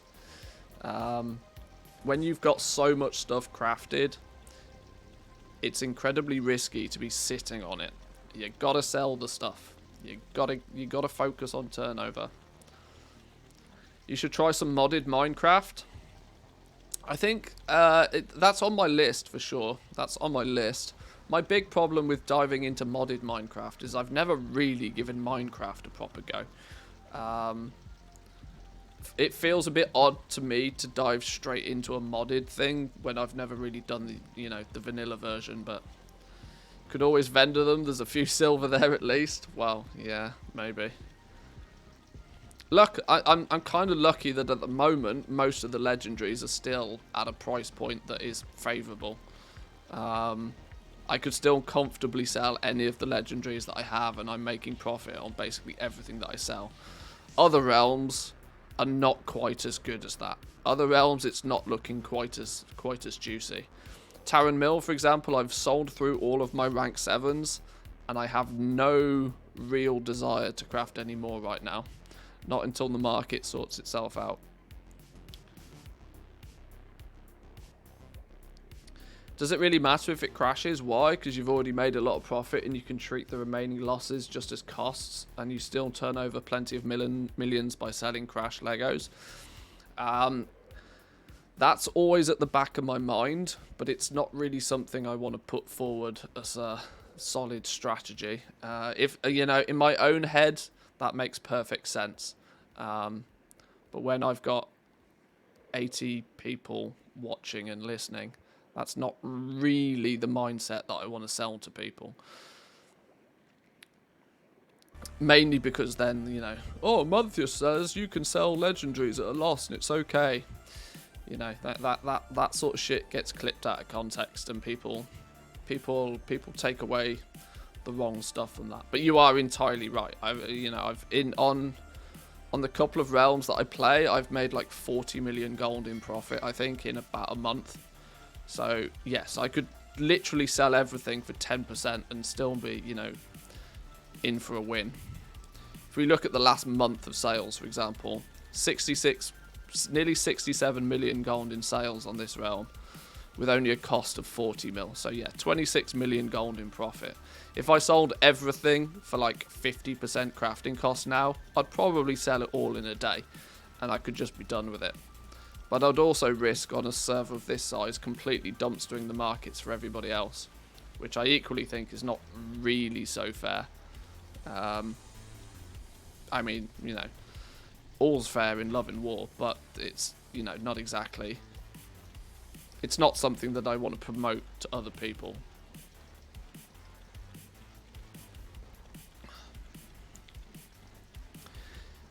In vanilla, your goal is to get resources, build a nice house. In modded Minecraft, you gather resources so that you can make machinery, set up power, build a factory, etc. Yeah, you see, that greatly appeals to me. It definitely does. And is probably something that will be... I have a mini list of games to which that I want to at least visit in 2022. And now obviously I'm cautious that, well, I'm very, very lucky that I can do this and consider this my day job. So I'm also being incredibly cautious to still maintain what I currently have, whilst also trying to venture out a little bit further afield into new games, more games as well. Minecraft Basics takes about 15 minutes to understand. It's not a big barrier, it's very intuitive. What's your night job then? Well, that's a good point. My night job is sleeping. I do love me some sleep. Nothing beats a good sleep. Where are we at? Have we surpassed 50 million? I think wrong button. Have we surpassed 50 million over here? We have, just. We're a little over 50. My totals have been up and down a little bit like a yo-yo the last few days.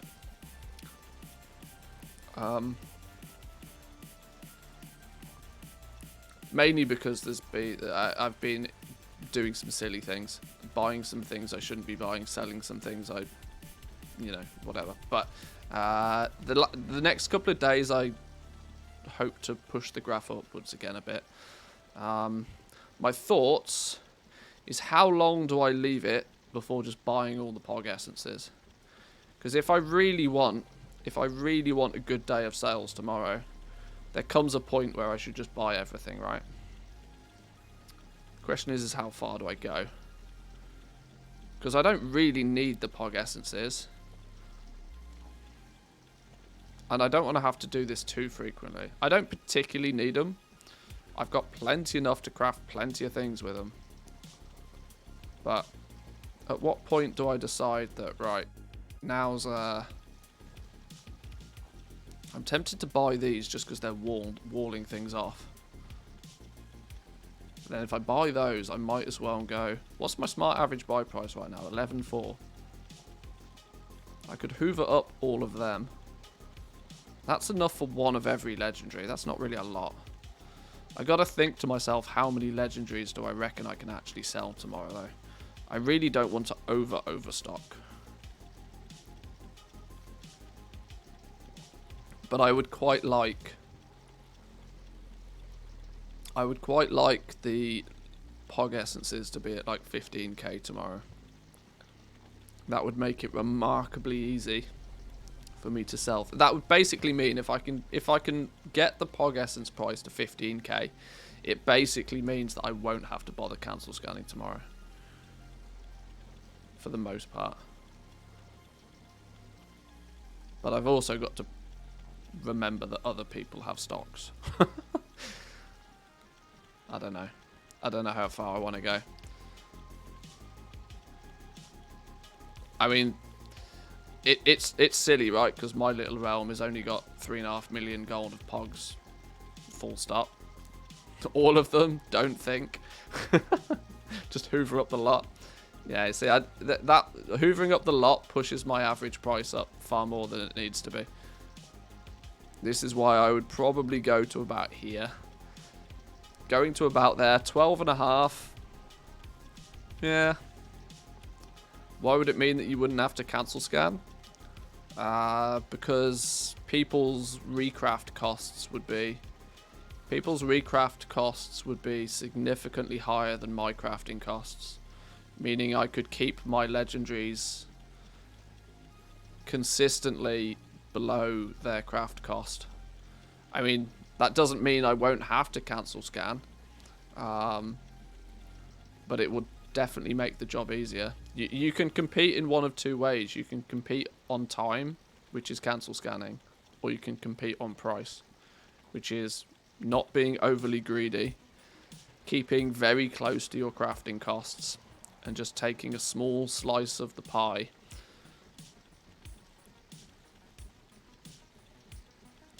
I managed to break the Lego addiction on Friday, sold out all, now I'm back to crafting mounts. Crafting mounts is a good stable income for sure. Been a massive buyout of Pog Essence on my high pop realm, went from 14k to 28k a few hours ago. People are hyped for double Legos. Probably. I mean, we could use this opportunity to see what's going on some of the other bigger realms. Taran Mill right now, Pogs are at 16, and there's 500 of them. They're barely at 16 though. Realistically, they're closer to 18. To hoover up, I mean, somebody's done a reset here. Quite clearly, somebody's done a reset here. So everything prior to that reset, everything that's turned up since this reset is 300 at an average of 18. So yeah, Pog Essence is more about 18 over here. Draenor, another big server. Biggest of big servers. Pogs are currently 16. Similar story though. Similar story that if you're actually...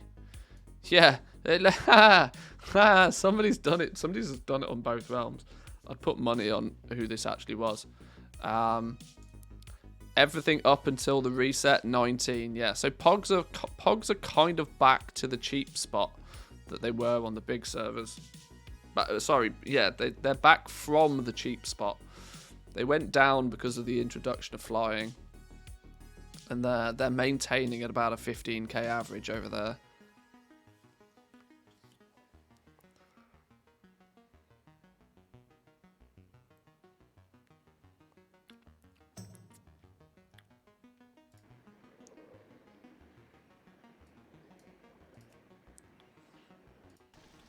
Ironically, though, Pogs are not so much... Woo was mentioning this earlier. Pogs are not really so much of the problem. If you need Pog Essences, you can go get Pog Essences. What actually is a bigger concern for some people is the actual basic materials that go into crafting the legendaries in the first place. Alethea ore has been up and down like a yo-yo the last few days for me. I'm actually more interested in possibly just buying out all the Alethea. Strangle the Alethea market tomorrow.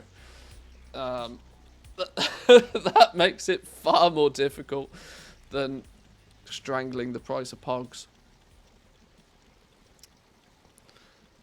If I hoover up all of the Alethea, just hoover up literally all of the Alethea, that's going to stop people being able to recraft rings and necks at speed. How many rings and necks have I still got? A bunch of them. I don't know. I don't know how aggressive. I don't know how... My goal is to just push the legendary prices on rank 7s to be as low as possible. To focus at the absolute maximum for maximum turnover. Sinvir's at 36, Phaedrum's at 25. How much of this is mine? Hang on. Well, my auctions or Phaedrum or 800 here, 1800. Okay, not a lot of that's mine actually. Please hold. Must fix this situation.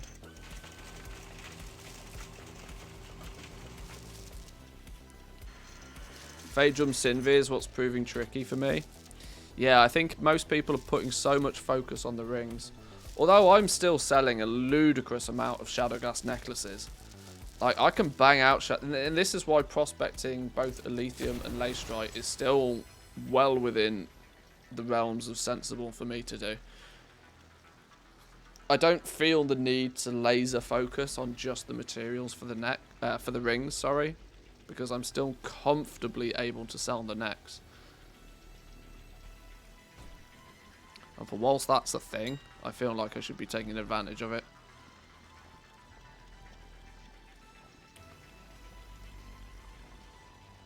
Somebody just bought all the 16, 17k Pog Essences on Taran Mill. Somebody watching?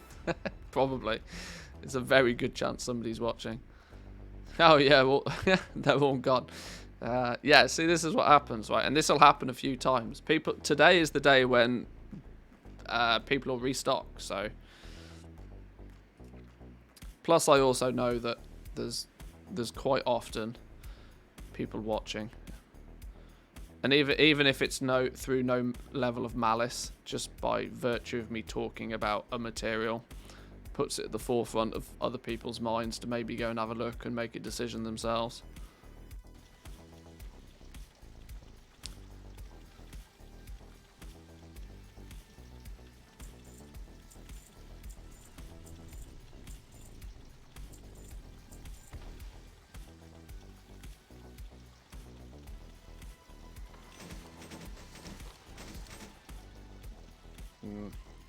Yeah, I don't think I'd feel the need to buy too much as of right now. I think I'm kind of good with what I've got. What I don't know is if I've got enough materials to actually put all of these pogs to good use. But, we'll see. We'll see. Missives just got reset to 1k on Taran Mill as well. Maybe Zanzafal's awake. Who knows?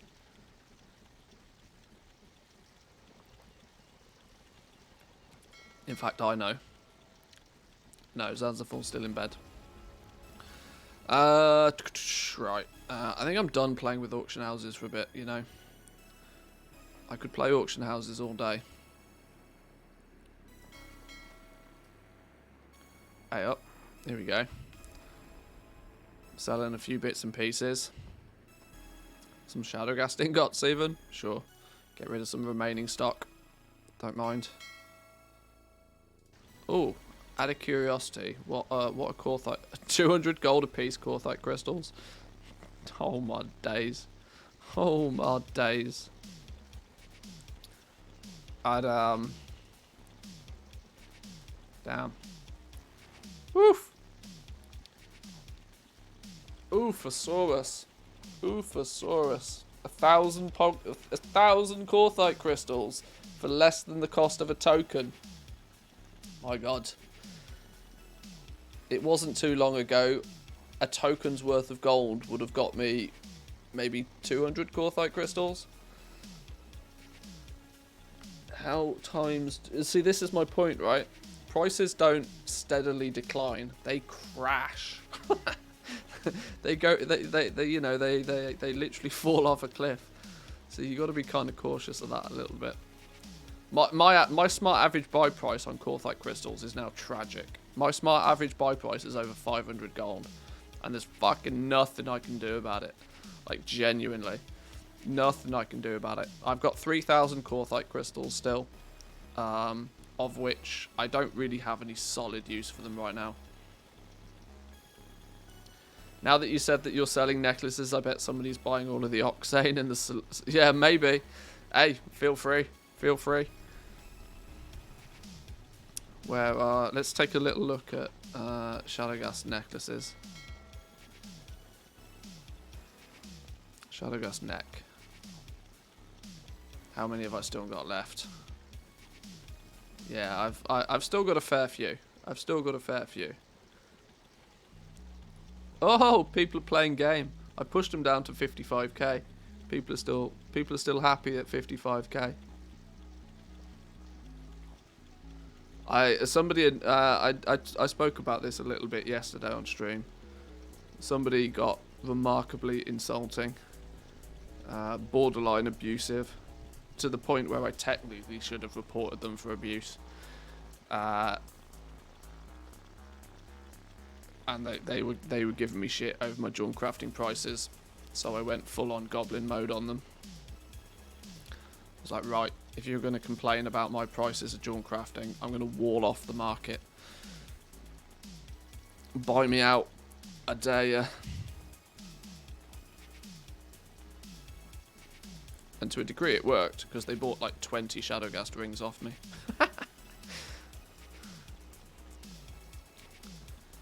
Where's... okay, 70k. They're sat at 70 quite easily. Yeah, we'll bang through all of these 2 or 3 times over tomorrow. Easy game. Easy game. Right, talking about easy game. Let's actually go and play the easy game. I was watching the VOD last night. Was on birthday party, came home around 10. What better to do was prospecting Kuiperite. Well, there we go. Great use of time. There should be a way to report somebody, but not ignore them. I still want to read what they say for the lols. Yeah. Yeah, I agree.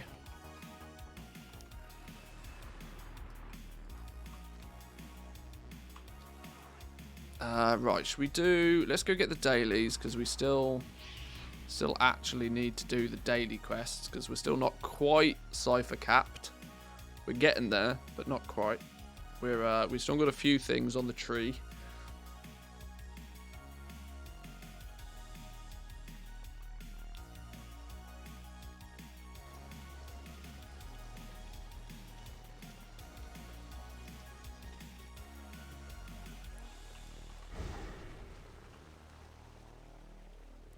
Have I got any? I've got 134 ciphers in my bags right now. I wonder if we can put them to good use somewhere. What's our daily quest then today? Hollow Efforts. That's going to give us 30 ciphers.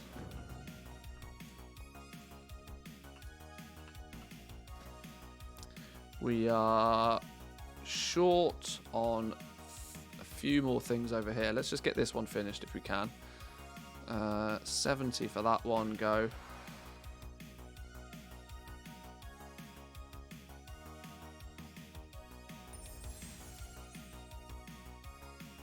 And we are short from upgrading anything. We need 185 to complete this row. And that's going to be 3 rows done. 185 plus whatever we need over here. 175 for that ability. 130. So let's just call that 300. 400. We're about 600-700 ciphers short of maxing out the tree now, which is not too bad. Few days of running around picking up treasures. If we complete patterns by doing nothing but treasures, we should get our cipher tree maxed out pretty quick now. Which means we can start, you know, just stockpiling the things.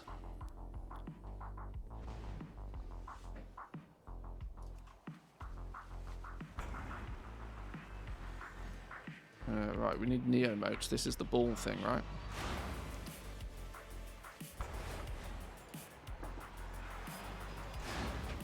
Hang on, be right back.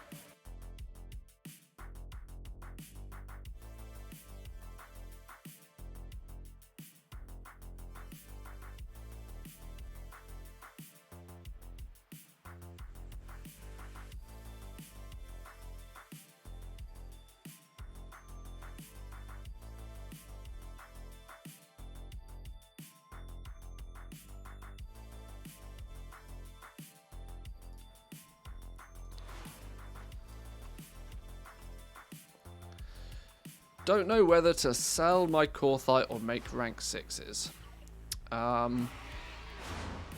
Do both.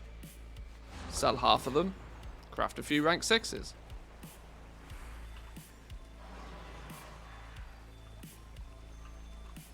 Why choose?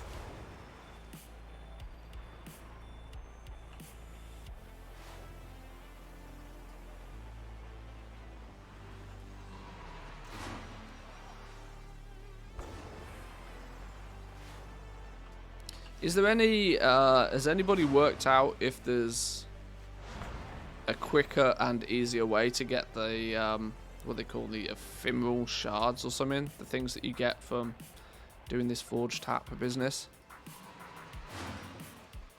Oh, hang on. We only get Neo motes from a certain area. Alright, sure.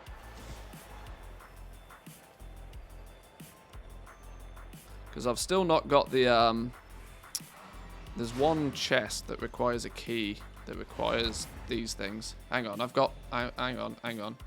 Let's make one of these. Yeah, these ephemeral orbs. I need... There's two things I need from here, apparently. Anima charged, Yolk, and Geordie. There's also a key that I think comes from these. Spiked proto mesh. An evolved exo mucus. Covers you in damage resistant mucus, reducing damage by 10 minutes. Wow, they're both really boring.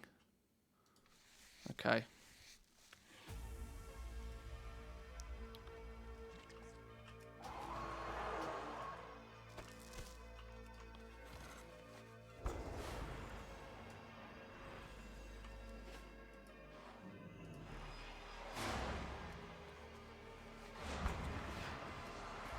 Strands are just random from any forge.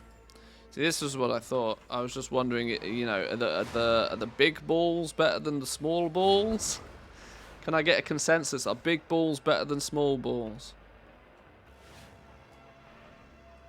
We'll put it to the public opinion. Where's my ladies at?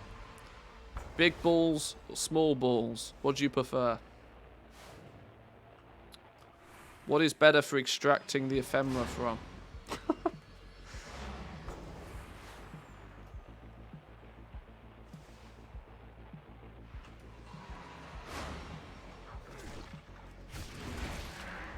Small balls, big is always better. Oh, wrong balls.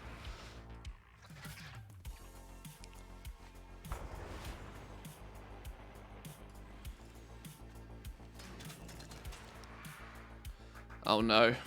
Brain power. Three different. No? How is that not the same but different? One of something, two of something, three of something. How are those not... Fuck off, game. Oh, because this is a 2 circle. 3 circle, 3 circle, 3 circle. No. Oh, relax. 3 outer layers, 1 in the middle. 3 outer layers, 3 in the middle. 3 outer layers, 2 in the middle. There we go. One of a thing. Oh, I think that was a bait. 1 circle, 2 things, 2 circles, 3 things, 3 circles, 1 thing. And then are these a thing? These are a thing as well. Bingo was his name-o. B-I-N-G-O.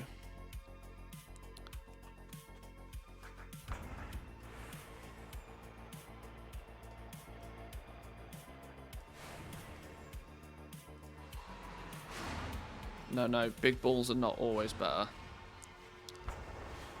Okay. It's not the size of the balls, it's what you do with them, right? Or is that something different completely? I don't know. I've lost track.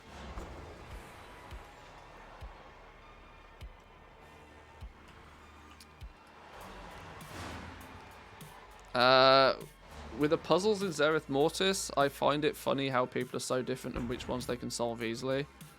I cannot for the life of me solve the fungal ones, for example. Was that one of the ones I just did? I don't know. I've kind of got my brain around most of them now. Any comments, Lightless Silk? Are there any changes? Is it artificially pumped? Lightless Silk? There's nowhere near as many uses for Lightless Silk as there once was. There was still, believe it or not, there were still people that would buy, you know, would buy 400 Lightless Silk to craft a crafter's mark. Those people have stopped doing that for the most part now.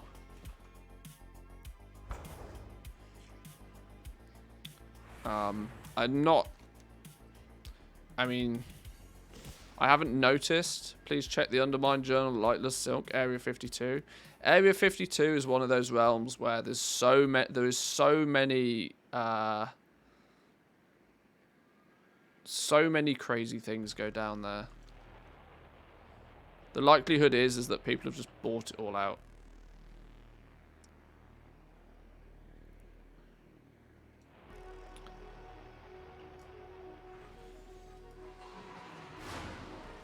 Oh, I'm done with this quest, okay.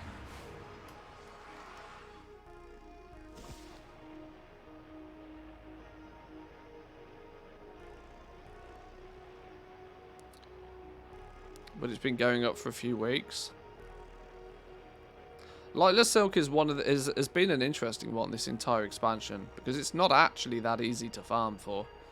It's more of a byproduct of just doing other things.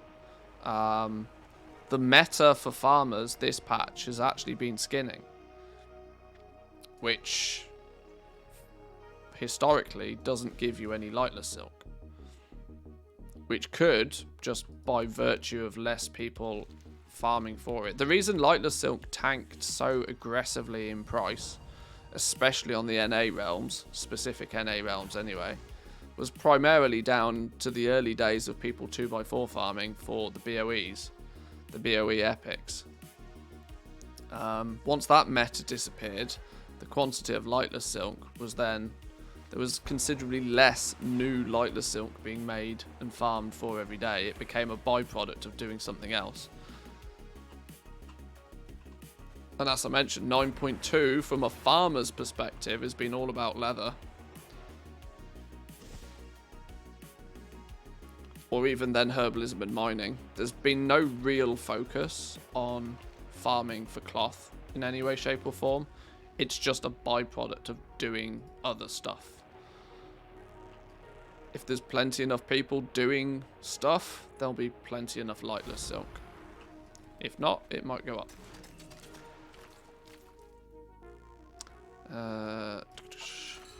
We might take a little look at it in a minute. Try and put a little bit more, shine a little bit more light on it, but...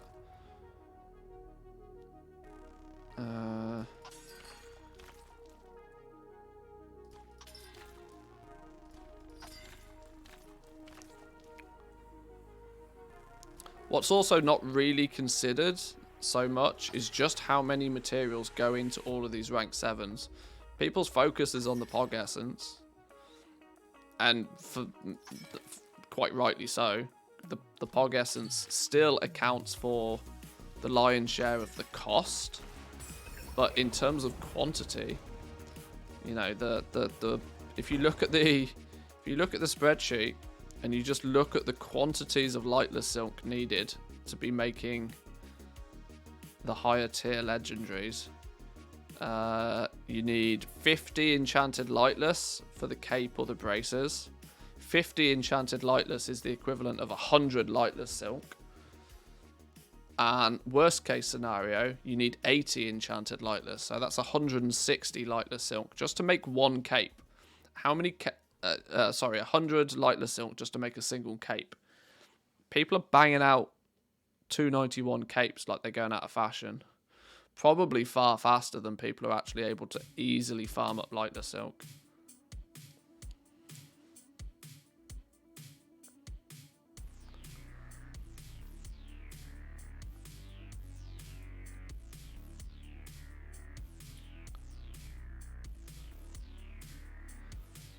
Where's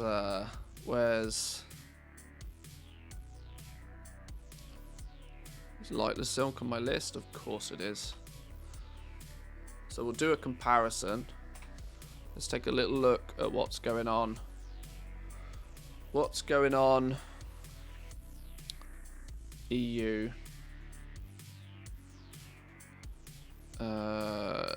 Right, so regional daily summary. There was plenty of it kicking about, until something happened on the 18th of December. What happened on the 18th of December that caused it to crash so aggressively? What happened on the 18th of December that caused Lightless Silk to tank? I don't know. Whatever. Doesn't matter.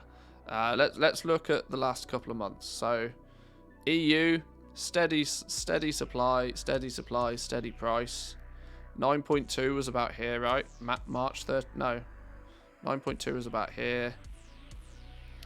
March 13th was rank 7s.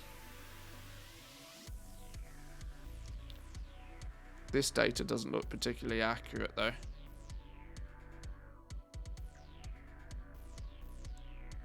Yeah, I'm not sure what's going on there, to be honest.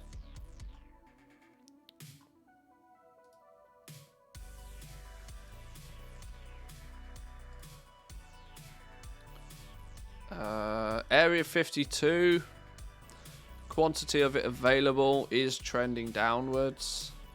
There's slowly but surely being less and less of it. Probably indicative of the fact that Zereth Mortis is not as good for farming cloth. And like I said previously, most farmers specifically, their focus has been on leather, so killing beasts, to which are not going to drop cloth in the first place. Pushing the price, I mean, it's only very slightly though. I mean, 100,000 averaging down to an average of like, in the last few days, an average of like 80, 90. It's speculative people planning for this next coming reset day on a realm like Area 52.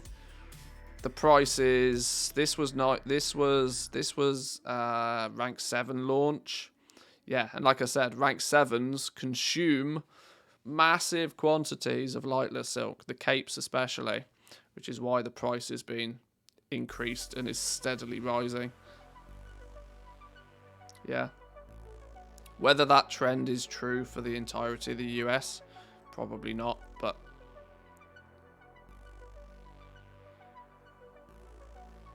yeah, it's just due to demand on rank 7s. When you need 100 lightless silk to go into a single rank 7 cape, it's of no surprise that when nobody's actually farming it, that the price is going up. Good old supply and demand in action. Alright, what's next on our daily list? Daily quests. Let's head over to Pilgrim's Grace. Let's get those. Are we selling anything? A couple of bone shattered treads and the Shadowgast boots. Some rank 4s, a rank 6, and basically nothing. Okay. Prices are far away from the rank 4 rush, rank 5-6 rush. Either people simply stopped farming due to Pog Essence farm, which makes sense, or something changed which I wasn't aware of. But if it's just, yeah, the graph looks very much just like the natural supply and demand curves. Like I said, the biggest change is people stopped farming for it. The biggest change is people stopped doing 2x4 farming for BOEs and stopped just passively getting mountains upon mountains of cloth. Instead, people are out there farming leather instead, meaning that, you know, more of one thing, less of another. Oh, now we're getting 252 gear. Just straight up all the time now.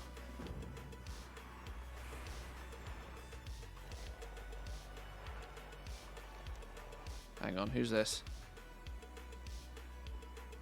We don't need anything from that rare.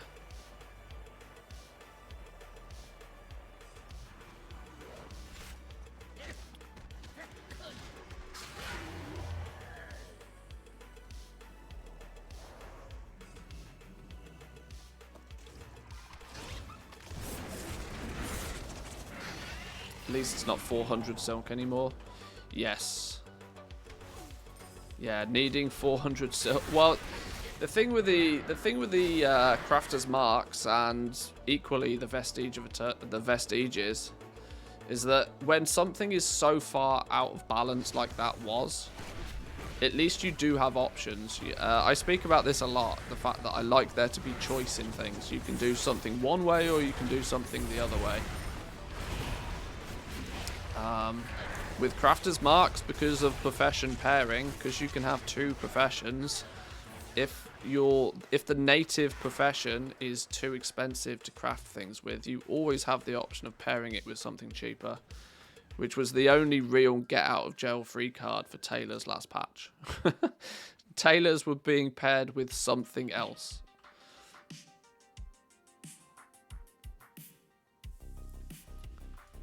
How can you get that 252 reward thing? Missed the info on that. It's all based on your cipher research tree. Your cipher level increases the more ciphers you have spent on researching stuff.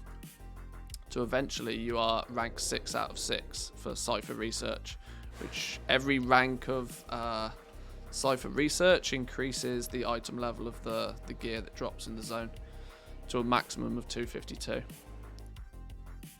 Which is what, normal raid gear? Equivalent of.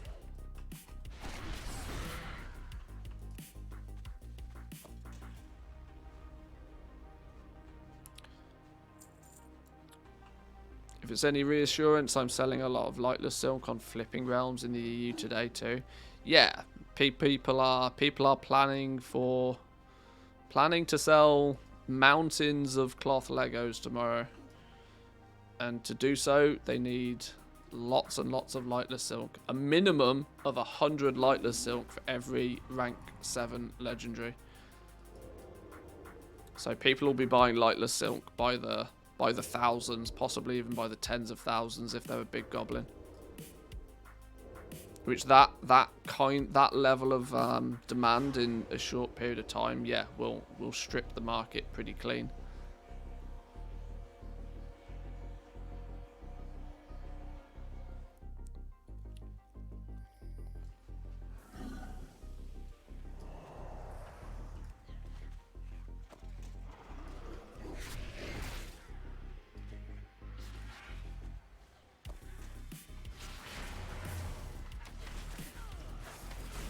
Tailoring enchanting, only missing 8 enchants. Wasn't going to drop it to pair it with someone else. Well, see, there you go. This is the thing. It's I'm in a similar position on my main realm. I'm really lucky.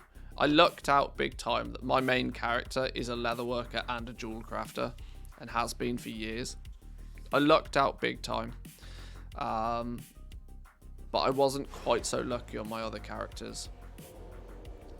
My tailor, my mage, who has been my tailor literally forever, was also my scribe at the beginning of the expansion, of which I dropped to have to pick up jewel crafting, simply because I could not have my only tailor on this realm being bottlenecked so aggressively.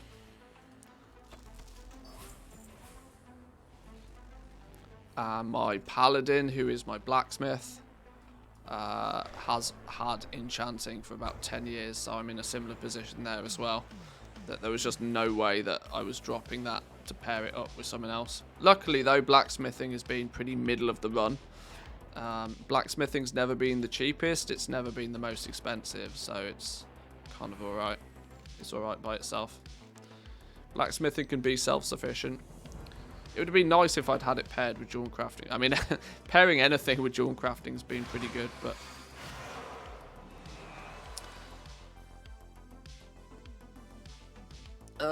8-second bloodlust on kill if using a Coreless Vombata? Jesus. 8-second bloodlust on kill, though. By the time you've killed the one thing, what does it matter if you have a bloodlust for 8 seconds? I suppose if you're pulling packs of stuff, I guess, but I don't know. Crit by 5%. Do I just want crit by 5%? What's wrong with more crit? Do I have a bit of gear I can put one of these in? Oh no, this is a regular socket. This isn't a cipher socket. Increases crit, damage, and healing by 20%. Okay, I need some more gear with sockets in it. I'm going to take a quick break for 2 minutes though, boys and girls. Occupy yourselves. I'm probably going to play a minute or two of ads just to keep the pre-rolls at bay. I'll be back with you boys and girls in 2 minutes.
Okay, we're back. I get pre-roll ads, but I don't get ads when you press the button. That's because you got pre-roll ads. You on ad cooldown. This is why. This is why, by pressing the ad button and displaying enough ads to enough people, you can hold the pre-roll ads at bay. If Twitch deems that you've sold out their ad space enough, they will hold back the They kind of have you at ransom a little bit in that regard, which is why I just say fuck it and just don't press the ad button. It's not exactly as if it's of any real benefit to me to press the ad button. In fact, I generally consider it to be just you know what, I would much rather I would rather they take away the ability for me to even press the ad button. The fact that they put the ball in my court to pressing the ad button or not.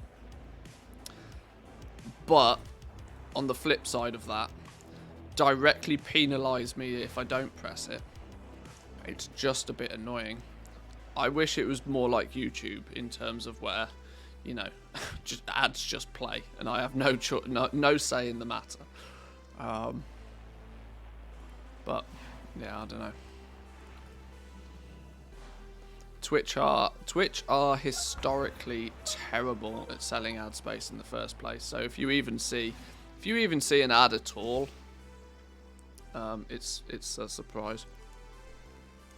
Don't you go running away from responsibility? What you mean, like Twitch did in the first place? Nobody likes ads, so we're gonna make it so that any channel that does play ads, the viewers know that it was the content creator that showed them that ad, and the content creator is bad for showing ads. But we're then going to make it so that all content creators are heavily incentivized to press the ad button, because if they don't, we're going to directly strangle their viewership. Yeah, it's a fucking broken backwards ass system.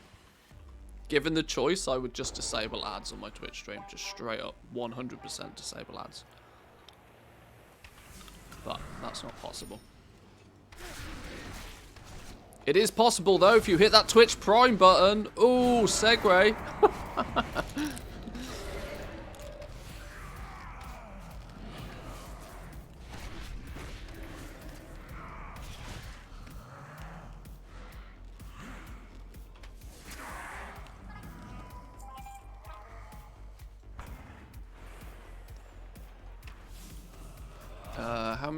We're collecting 6 things, actually. In fact, while we're up here, we can go hand in all of these schematics, you know.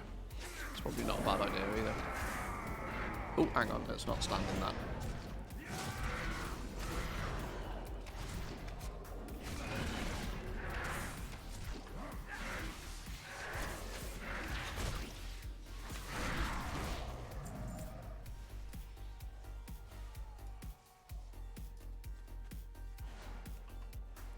Right, one more thing. I need one more platform thing. Can I see one? Hang on, there's one. Yoink. Ah! I hate that those things can pew you out the air.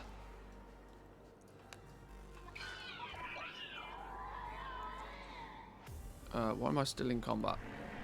Pets, play dead. Oh. By me telling my pets to play dead, it stopped me from playing dead. Stupid game.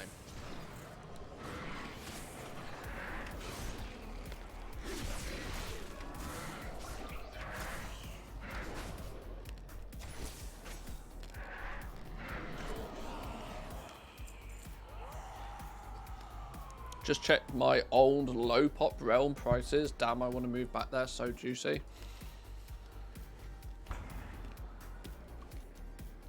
I had that same viewpoint for a long time. I had that viewpoint of that, you know, material prices and doing any sorts of farming or crafting was often better on low pop servers, simply by virtue of the prices being just better. For the longest of time, I considered the low prices you get on the really high population realms. I considered that a negative. And that just couldn't be further from the truth.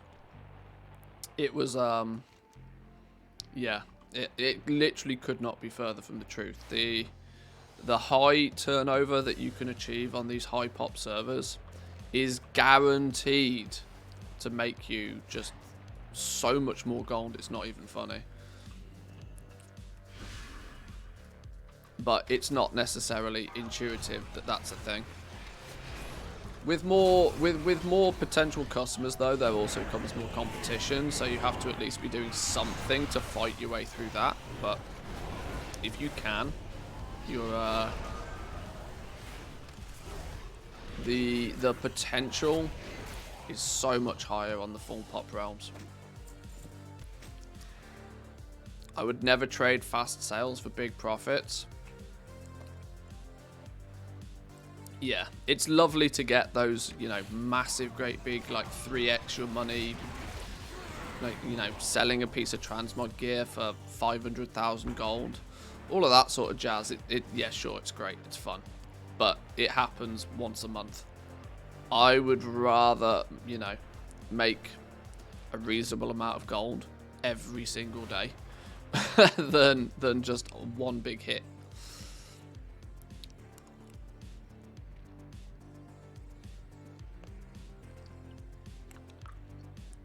Still waiting for somebody to come up with a working monetization that isn't intrusive or has a cost to the viewer. Yeah, I mean, you're looking for a golden egg there. The God's honest truth is that it doesn't exist.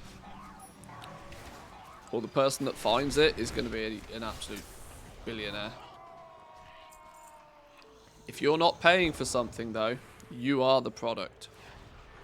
It's one rule of marketing. It's one rule of life. In fact, it's not even a marketing rule. It's a simple rule of life. If you're getting something for free, then you are the product.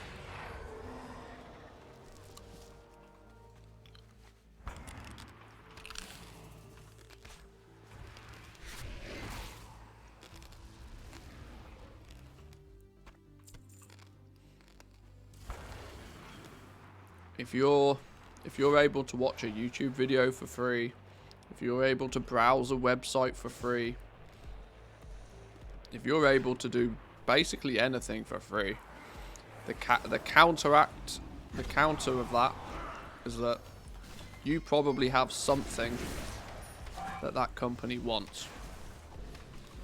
Whether it's the ability to sell ad space for some other company to show you something that they want you to buy, or whether they want specific information from you that is more valuable to them in the long run. Either way, if you're not paying for it, you are the product.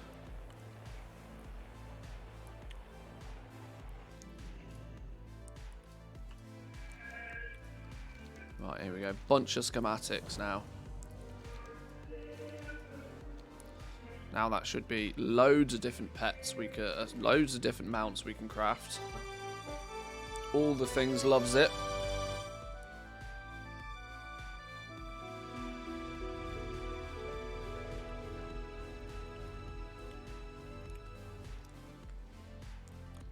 The big problem with adverts, though, is that 90% of the time they are intrusive. Only 10% of the time are they actually relevant enough to you that they aren't considered intrusive. If I show you an advert for a product that you genuinely might want to buy, then it no longer is intrusive because it was actually borderline informative at that point.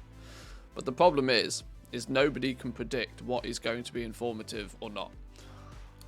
Not very accurately anyway. Not with more than about a 5% success rate.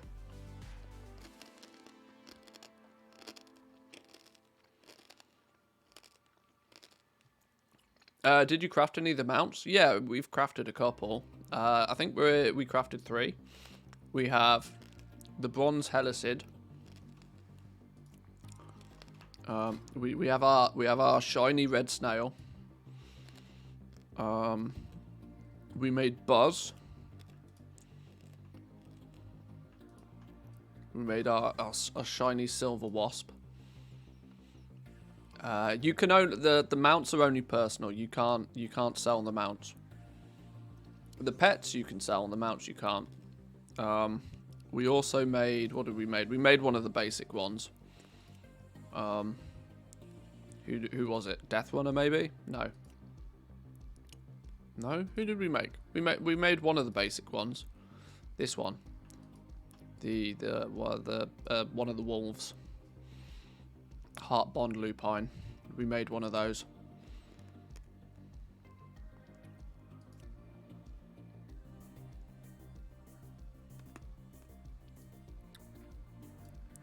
Annoyingly, I don't actually have the materials to make anything.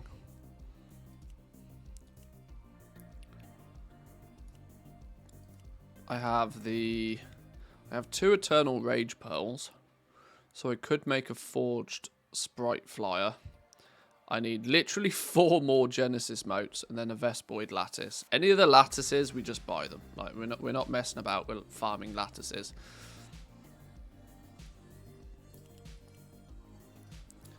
But it's actually the rare items that we need to go out and start hunting down in a little bit more detail.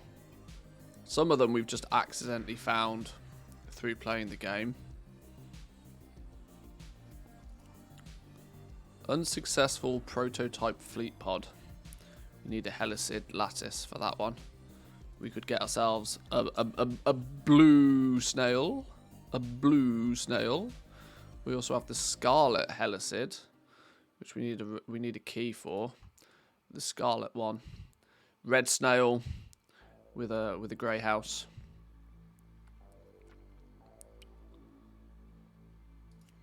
This one we unlock soon.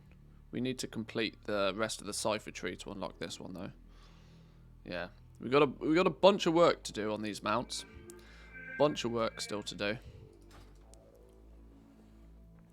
Lots of Genesis mote farming, I think. But let's go and turn in probably this, I'd imagine.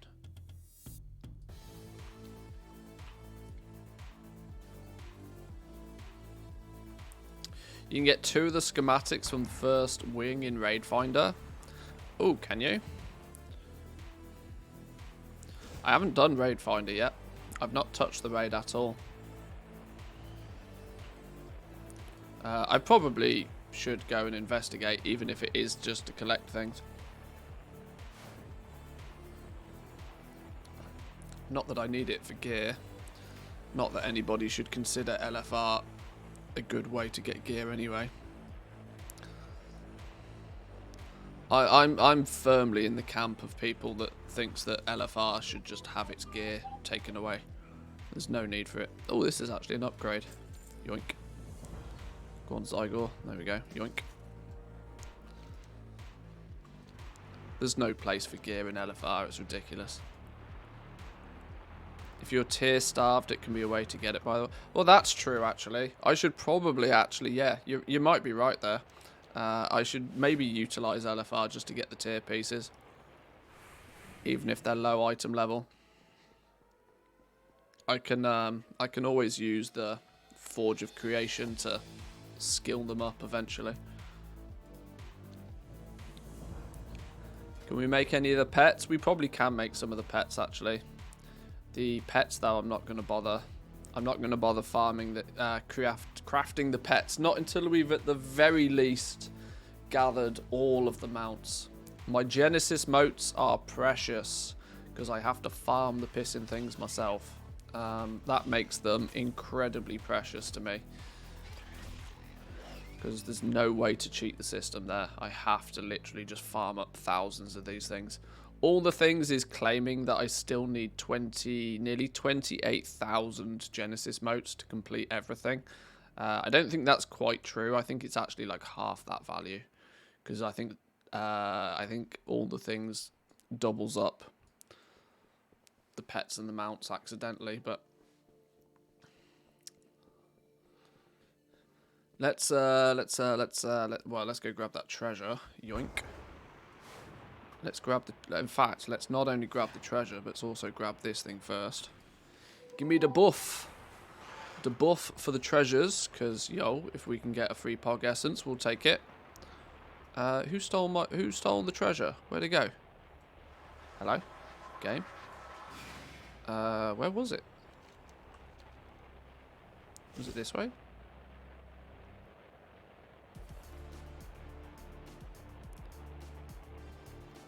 Nope, the game stole it from me. Genius.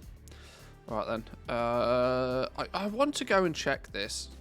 I mean, I know it says that you need... maybe I should have faith in handy notes. Right, let's go do this world quest. This is the last world quest we need, and then we can start chipping off some all the things. All mounts is 9k. That doesn't sound too bad. I think we can chip away all mounts for 9k. That doesn't sound too bad.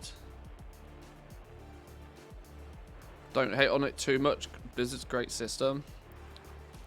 You get 2 vault chests for free if you don't raid, because the vault has a higher chance for tier.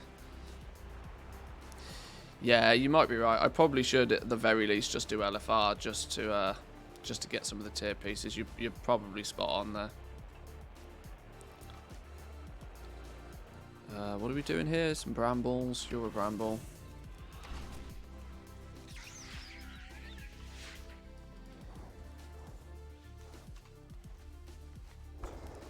Should we queue it up?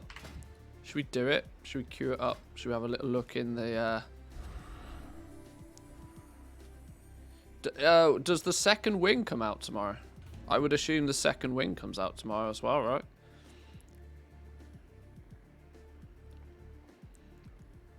I mean, the fact that through LFR you're not going to kill the jailer for about another month yet or something is gross.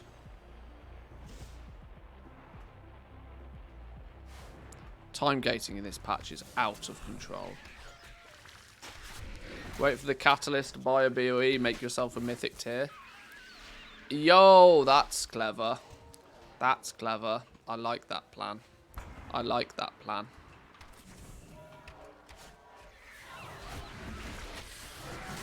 Yeah, screw doing the raid. Screw doing the raid when you can just buy your way to success. That's how we roll. Damn, that's a smart move.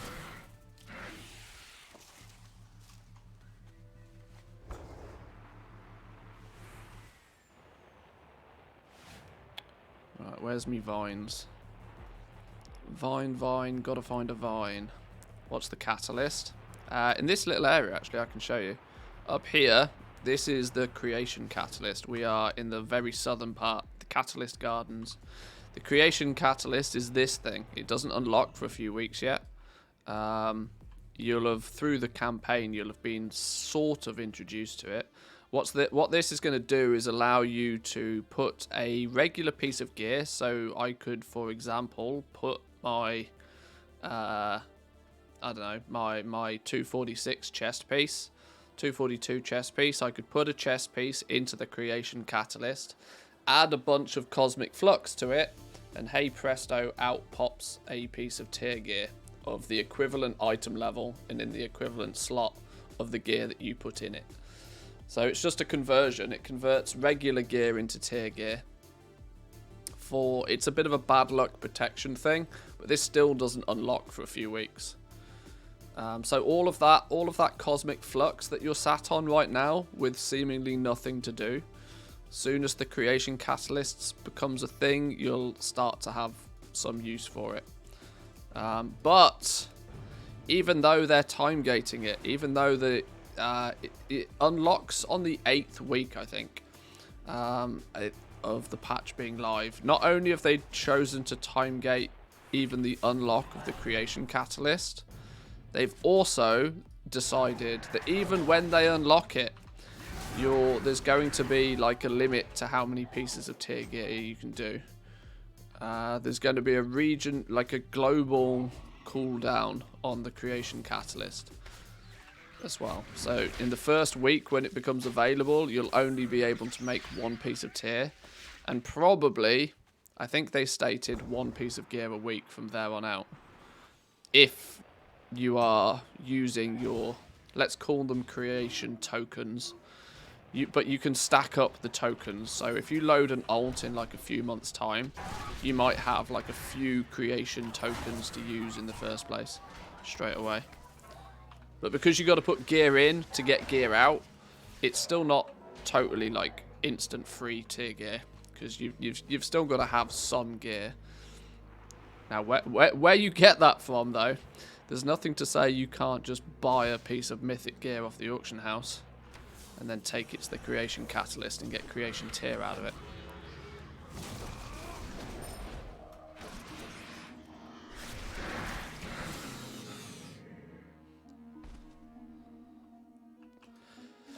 I think you only get tier for the 5 slots though, the rest just only gets converted.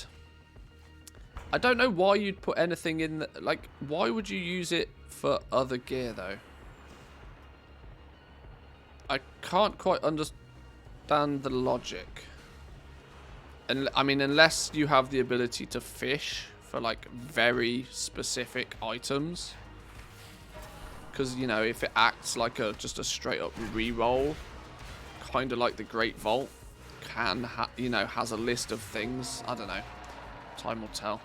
It doesn't seem to make much sense to me to use it though for anything other than just making tier sets. Transmog maybe, I guess. Yeah, maybe. Dunno. We'll see when it comes out. What do I need? I need to kill up just things. You're a thing. You're a thing. You're also a thing. There's 3 things.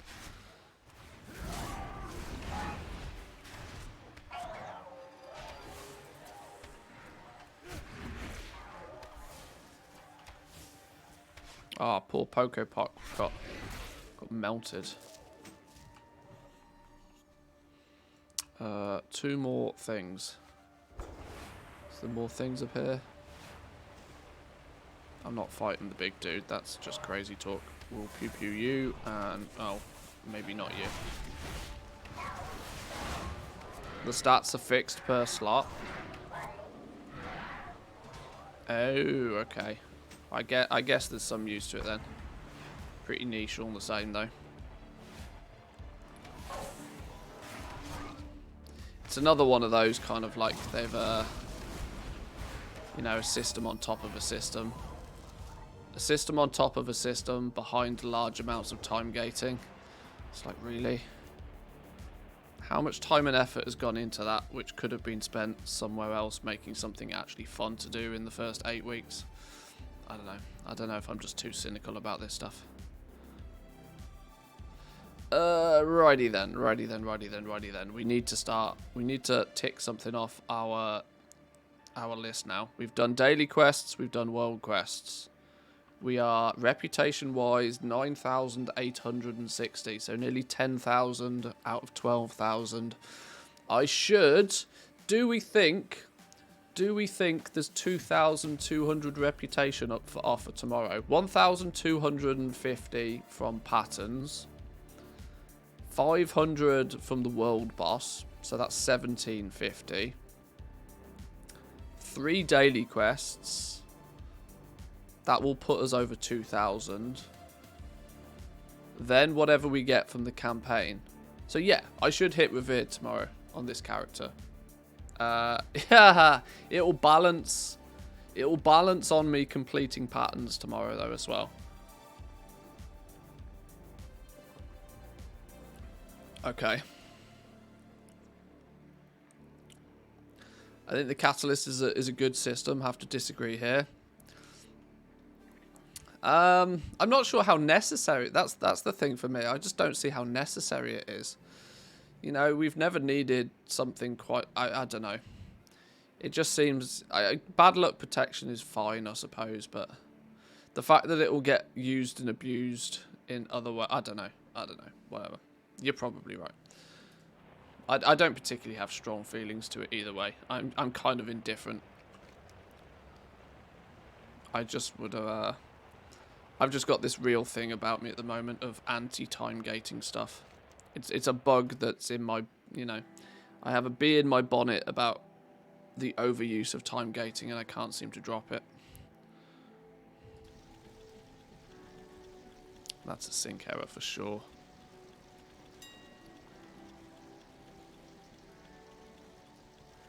Looking for something special? Ooh, somebody bought a set of leveling gear. Nice. Daily quests give rep, or did you mean world quests? Oh, I just bundle the two in the same thing now. Like daily quests, world quests. I mean, you know, daily content. Content I need to do every day. I do the daily quests because it gives me the ciphers. I do the world quests because it gives me rep. Now with 170 ciphers, maybe we'll go turn those into something useful.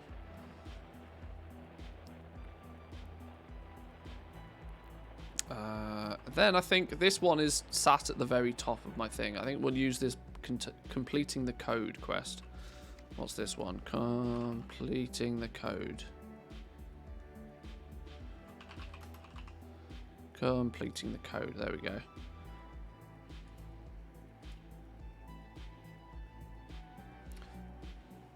So we need a containment trap. Is there... Oh, I was really kind of hoping that there was going to be a Zygor guide for it. Alright, sure, maybe not. Where did it go?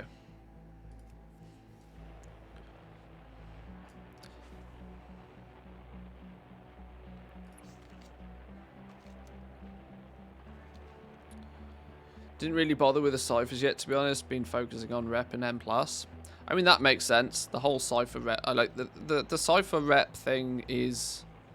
I got to give it to Blizzard. It is actually incredibly optional. They weren't really that wrong about it. It is, for the most part, it's incredibly optional because it doesn't really have much of an effect at all on anything that you do outside of Zereth Mortis. It is a nice thing to have while you are in Zereth Mortis, but it's definitely not, you know, it's not super duper necessary to do.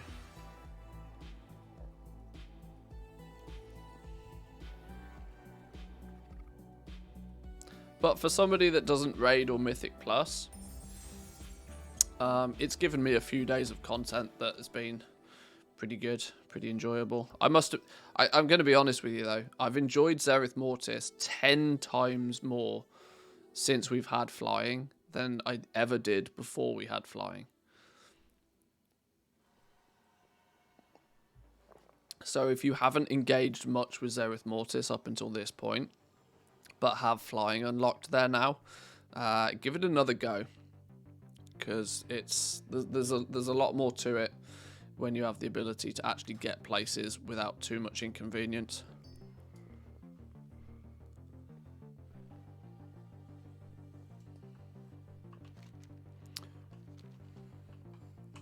Right, do I still have one of the... Do I need to talk to the dude to get to get the thing for the... I do. We need to talk to this fella. He should give me the button to press. Can I have a containment trap? Give me a containment trap. So now, completing the code, we can run around, use the containment trap, retrieve research data from the following creatures. A bygone geomental. I bet my ass there's a wowhead list for all of these. No, what is it completing?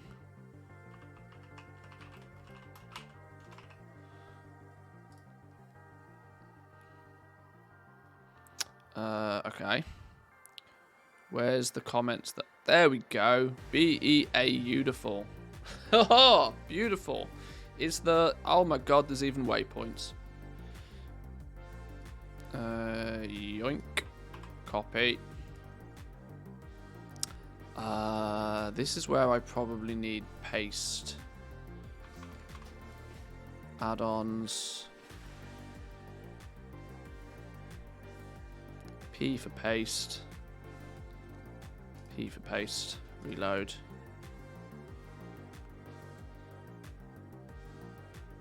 You can set up handy notes to show the spots too. Oh, can you really? Oh, I mean, if handy notes has it already built in, I don't need to worry about it. I just didn't assume handy notes had the. Oh, okay. Let's take a look at that then.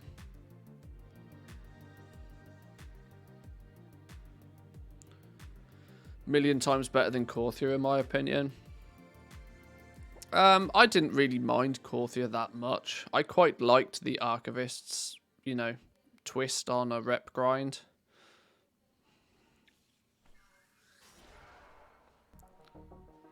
Paste will be useful for the other achievement to drain the balls. Maybe it will. Where's handy notes? Oh, completing the code. Beautiful. Turn off all of this business that I don't care for then. What's miscellaneous? What even is that showing? That is showing two things here. Oh, Huracan and... No? I don't know. Completing the code. Oh, genius. Gorged Rune Feaster requires unstable containment trap. Ah, yes, yes, yes, yes, yes. Oh, yes.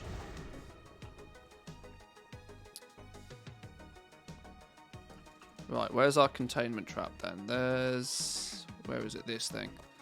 Put that on our bars.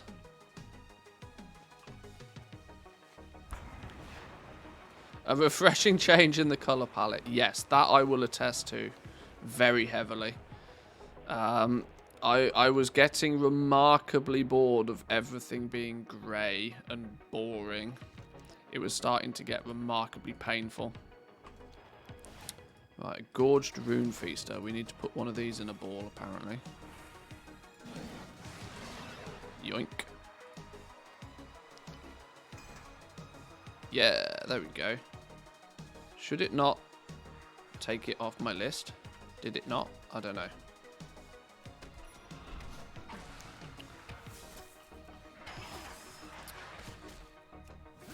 Yeah, considering we started with the Maw and then had Zereth Mortis, Corthia, which was inherently just Maw 2.0. I agree. I cannot agree more so. I was very happy to see something different. I was very happy to see a different colour. All the things seems to need a relog to track the achievement progress. Okay, that's no problem then. We will clear the map of these little balls, and then we'll see how that does for us. We'll get a splurge of all the things. What are we going for now? Twisted Warp Crafter. Twisted Warp Crafter. Wait, where are you then?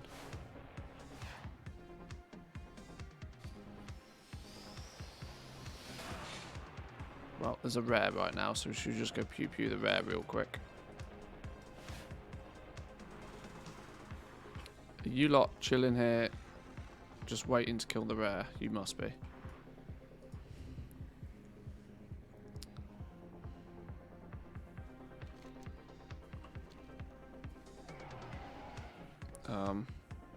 I don't know what you're all waiting for.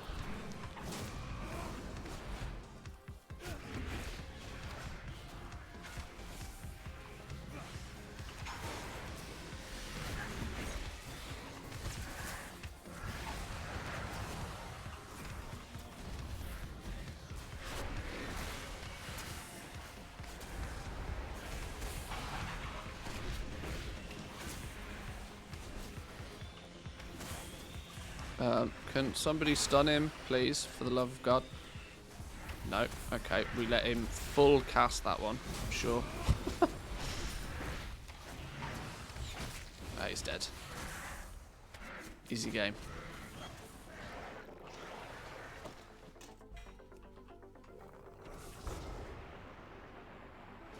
What was I here for? A warped... Who was it? A Twisted Warp Crafter. Ooh, a chest. Yoink. That one, that one, that one, that one, that one, that one, that one. I wonder if they'll give us something else to spend the Cosmic Flux on. Well, they will. It's called the Creation Catalyst. We just don't have access to it yet. Warped Mastermind. Twisted Warp Crafter. That's this dude.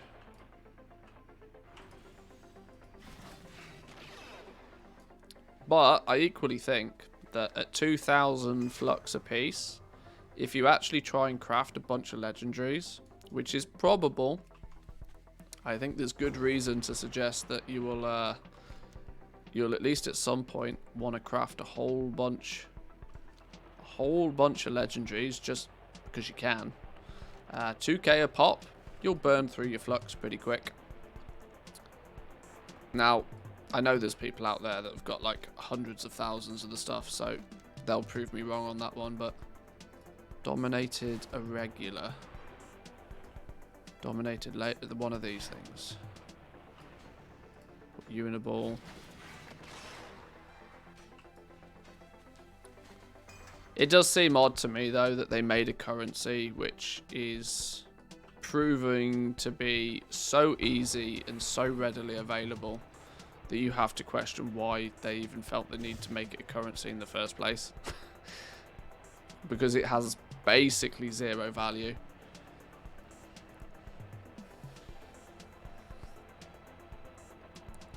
Most of the time you would expect a currency to be some sort of a bottleneck material.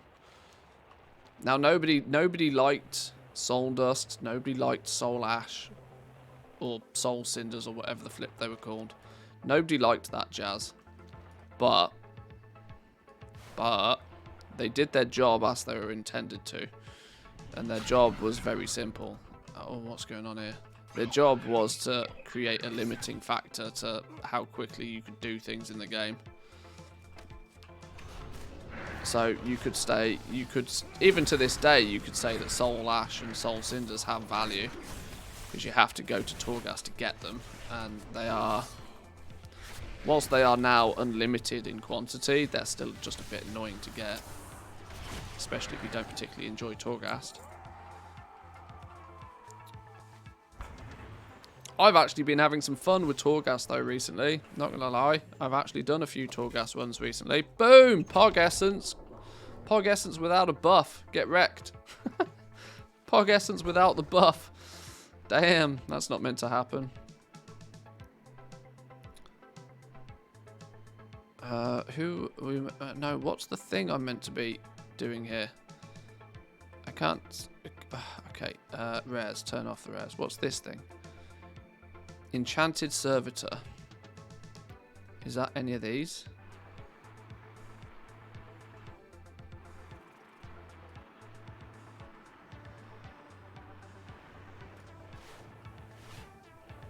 I can't see one of those. An enchanted I don't even remember those being around here.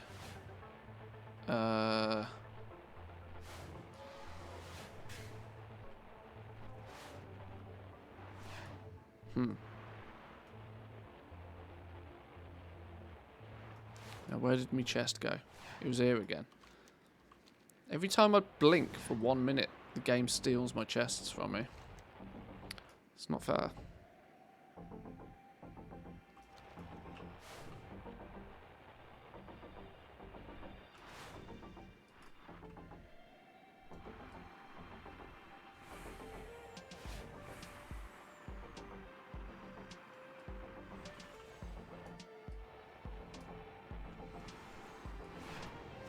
Where are these enchanted servitors? I generally can't even remember what one of those looks like. These are all just more sworn stuff.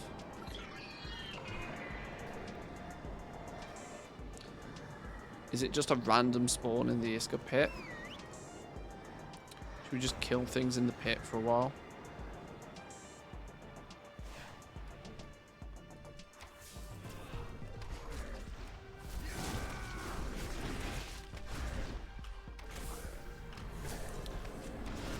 Need to start maxing Venari, both Korthia factions and Enlightened Rept.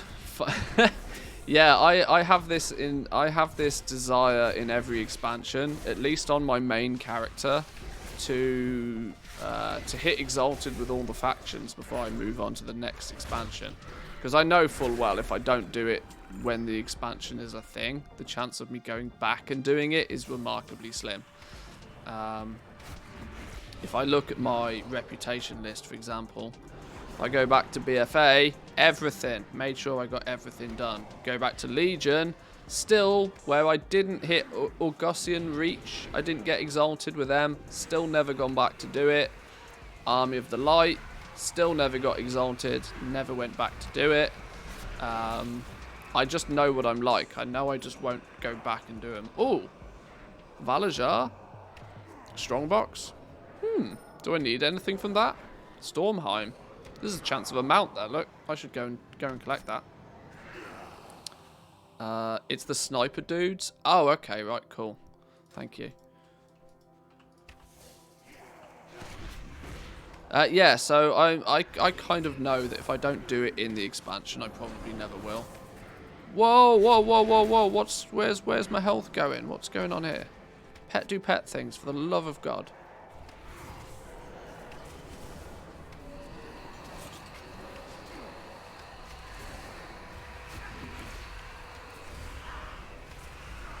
They increase the drop rate, the supply boxes in Legion and BFA, you'll probably get it. We might go and have a look at that in a minute then. We could do that for the content, you know. I need to keep my my daily mount collecting. I need to keep that up to speed as well.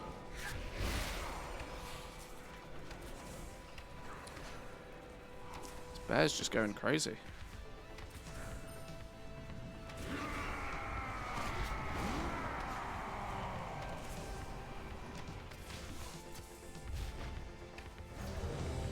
Oh! Haha! I forgot we were queued for LFR. Alright then, I guess we're off to do LFR. Well, well, well. Let me get to somewhere that's not smack bang in the middle of somewhere that'll instantly kill me. I forgot we were doing that.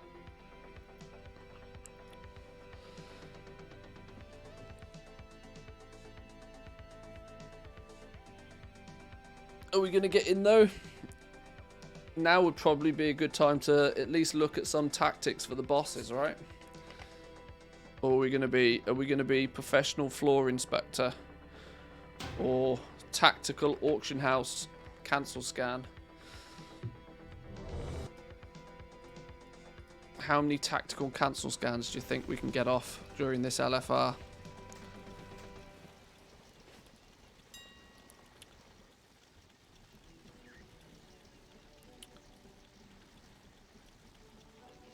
Are we going to get in? It doesn't look like we're going to get in. There's a healer missing. I did see a few people stating that the LFR is a bit of a clusterfuck at the moment. So this could be interesting. Especially choosing to do it today. I should have probably done this tomorrow. I should probably be doing it on the day when it resets, because then at the very least all of the raiders are then in there just for the purpose of their chance at tier. Because an LFR piece of tier is probably better than no tier, right? I would guess. I also need to keep my eye. I need some handy notes. There's shit to be had in here. There's stuff to be had in here. Protoform schematics. Get on my map. There's a protoform schematic over there. How the hell do we get this? Located in a chain underneath a floating platform in the Immortal Hearth area of the raid. Okay.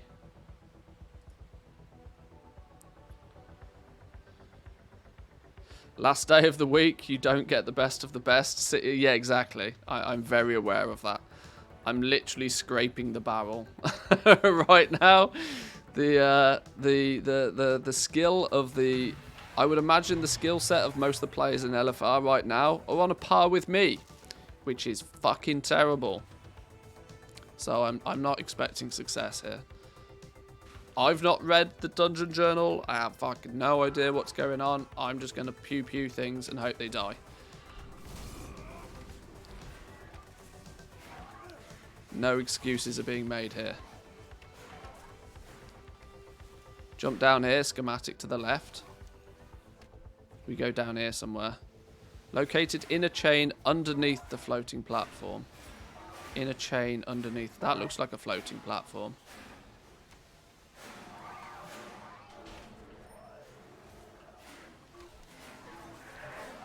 Seems to indicate it's over here somewhere. It's going to be over there, isn't it? It's going to be over there.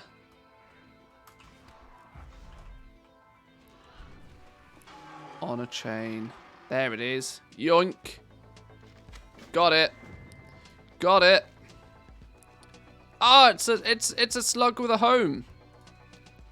Now the real question is how the pissing crap flies do I get back up? How do I get back? Port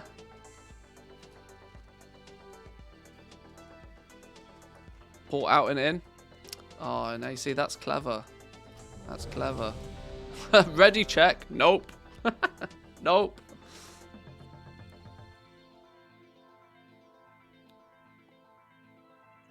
There's an orb. Oh. Well, we're going out and we're going in again. Ah! Under attack. Teleport to dungeon. I'm going to get booted, aren't I? I'm going to get booted because I'm not going to press ready. How can you not be ready for the first boss in LFR? I'm literally the only one that hasn't pressed ready. Lol, fell down on my way back. I'm not the only one that's been schemazzing this for the... That's funny. There's a teleport pad in the middle of the lake. Ah, right. Well, I'm glad I wasn't the only one. I'm glad I wasn't the only one. Looting. Looting's for suckers. You'll go to the mailbox if it's anything good.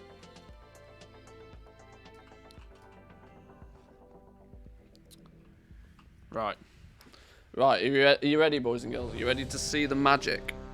Let the magic happen.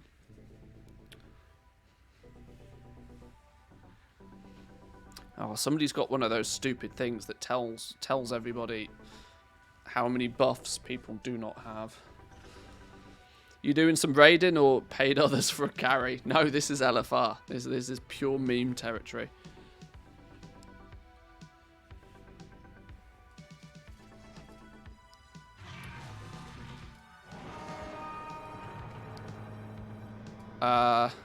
Woo. Okay, this is one of those scenarios where having multiple accounts open at the same time is not sensible because I'm going to be running at like negative FPS.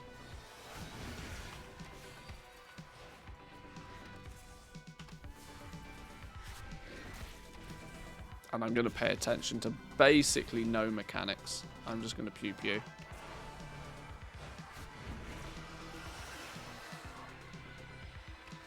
Don't get hit by shit and try not to die. Simple.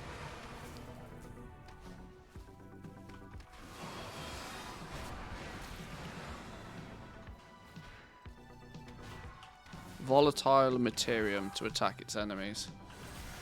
Well, pew the ad then, right? Simple science. Pew the things that look dangerous. Stand inside the shield.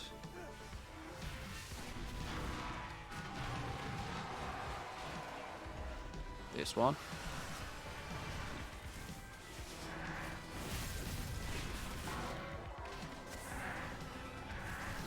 Go in. That's what she said. We're in. We're definitely in.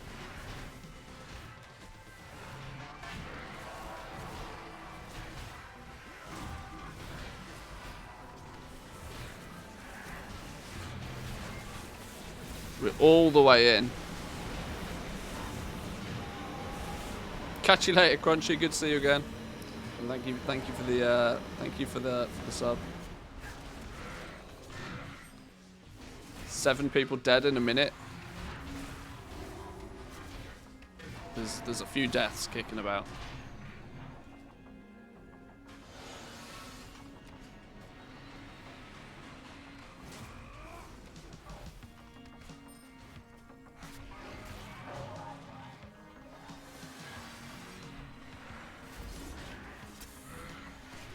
Protection energy's over 9,000.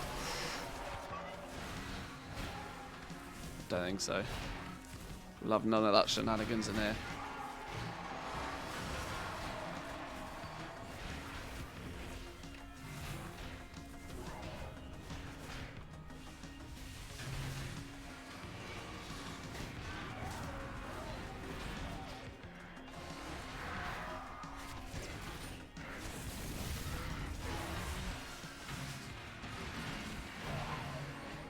That thing did a pew pew. I probably shouldn't have stood that.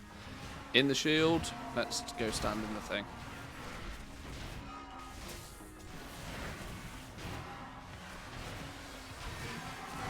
Core temperature 83. I guess something happens when the core temperature gets to 100, right? 90 energy, get in. Oh, is that why we're in the shield? We're in the shield because it then goes boom. Okay.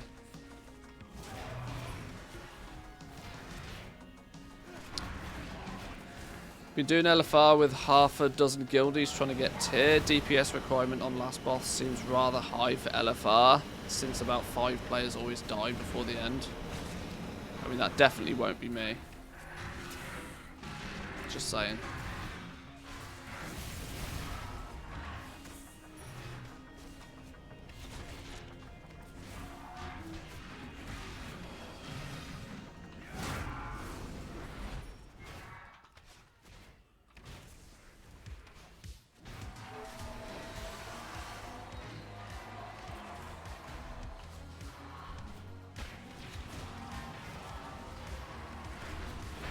Hey, there's a big ball. Oh shit, now he's popping.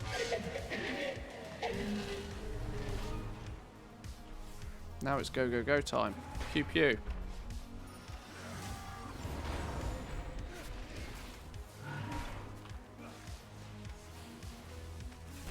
Wipe a few times, get some determination stacks, easy kill. Yes. Why have those sorts of mechanics when they're so easy to cheese? I guess we don't get hit by these things, right?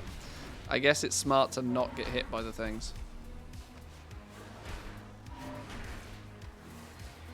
Okay, let's move out the way of that.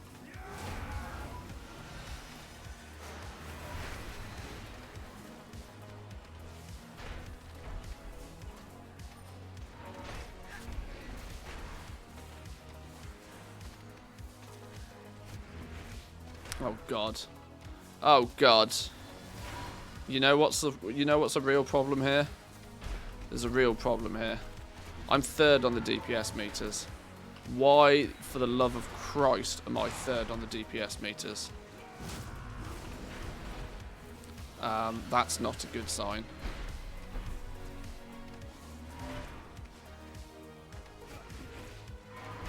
I get concerned when I'm high on the DPS meters, because that means the rest of my raid is just tragically bad.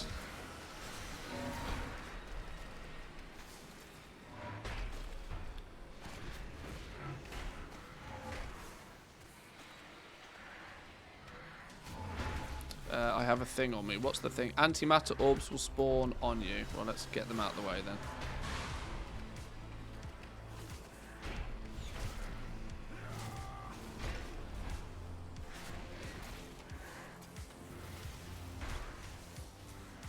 At least I noticed I had a thing on me.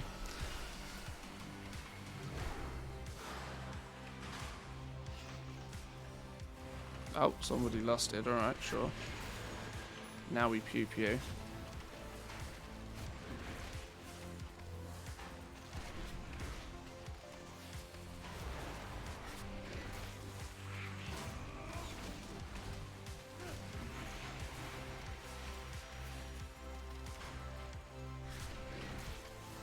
Die, boss, die. Give me all your free loots. That is really going to be useless to me because I think I'm already overgeared for this. Mantis with the big shoulders from carrying the raid? No, I really don't think so. I will check my privilege on that one. Full show.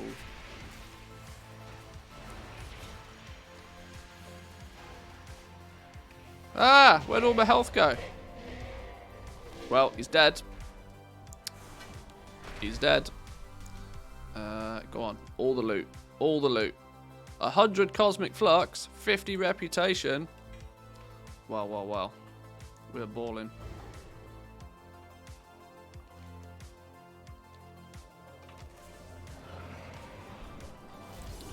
Is it you or your pet on the damage meters? Most definitely the pet. I am BM after all. Oh, what? Oh my god. Good time for a lag spike. The second schematic is available after killing the last boss, so do not zone out. Good to know. Very good to know, thank you. In efforts to increase oh, I don't know.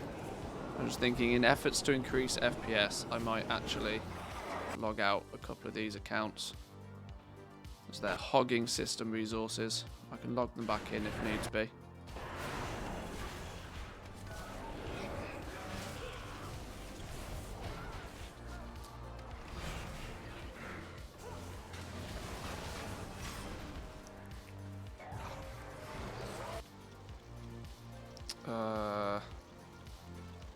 This one's fine.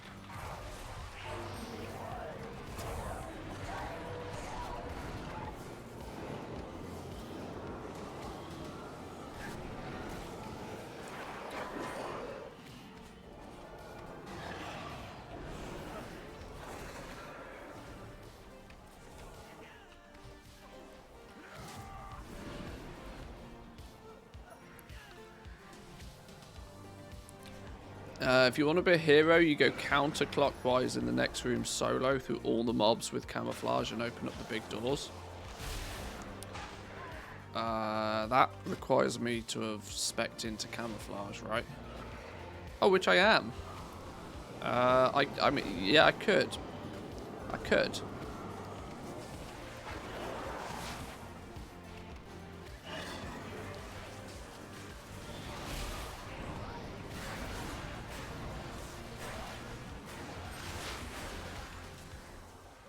I need to soak in the aesthetic of this raid. A lot of people have said that the raid actually just looks quite cool.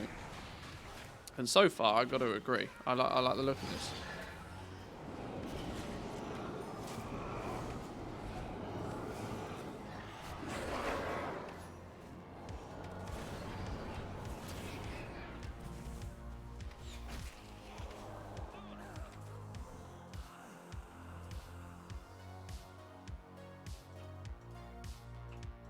I suppose I should loot, shouldn't I? Oh, Flux and Rep. Sure. They went ham with the hexagons.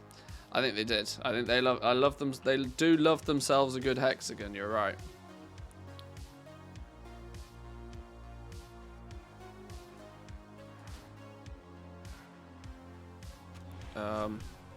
Why is everybody going that way? Why can't I go that way? Oh, because that is the way you go to go that way. Okay. Sure.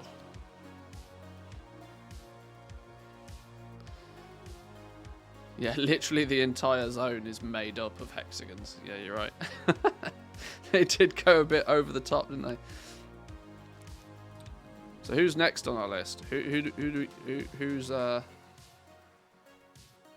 now there's more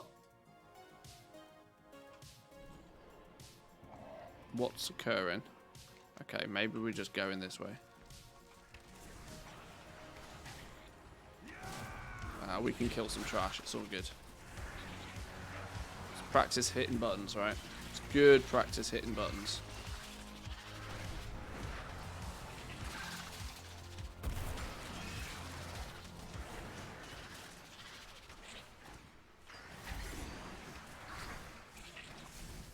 I'm still at 20 FPS. This is remarkably annoying.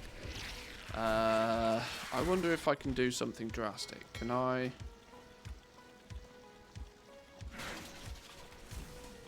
Before we get too deep into it,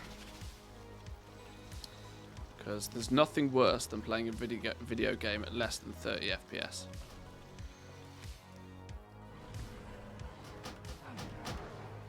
Don't forget to whisper anyone looting a BOE. Yeah, oi, give me loot. Do you need? Just equip all of your gear, run around naked, so then you can't be. They don't know what gear you actually have. If you can't be gear checked, it's fine.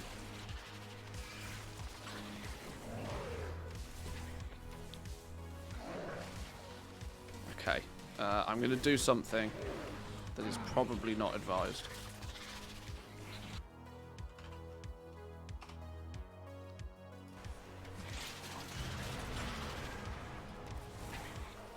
Right, we're killing trash, killing trash, killing trash.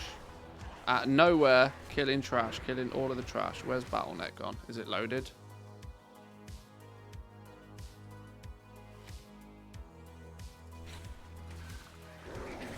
Killing trash, we're loading trash. It's all good, we're loading all the trash.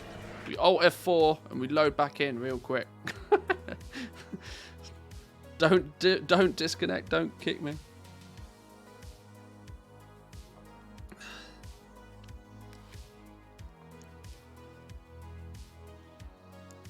Logging in, logging in, logging in. Shouldn't be able to be kicked considering they've just kicked somebody. Kick should be on cooldown. Have a set of green gear for pity trades. That's clever. A set of fresh 226 anima gear. Isn't there a requirement? Isn't it like two? What's the item level requirement to even get in here? I should have checked.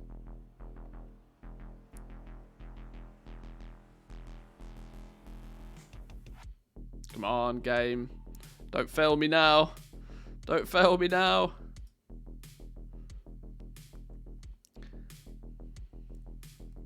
LFR's cutthroat.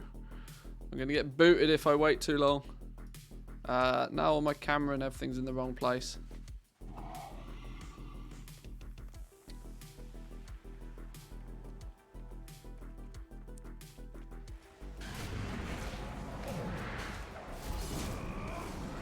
Close all the things. We don't need that business. Now we'll need cameras in the wrong spot. Not that my camera's even on. Right. Has that bought me any more FPSs?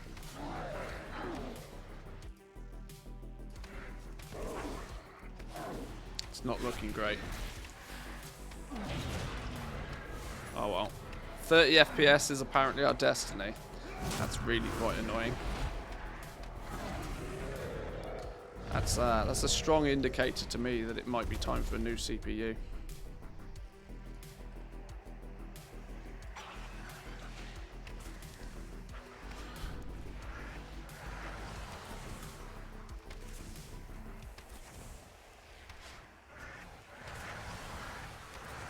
You only need 220 to queue. Really? Is that the requirements? 220?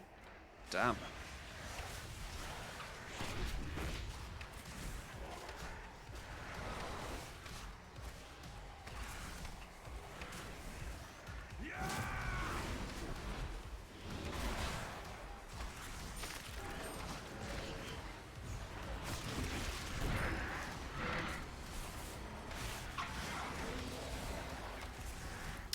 Ordered a new PC with a 3060 Ti. Say goodbye 1050 Ti. Well, I've got a 3060 Ti, but my CPU is still a few years old, which is why. And WoW is like fully CPU bottlenecked, fully CPU bottlenecked in most cases.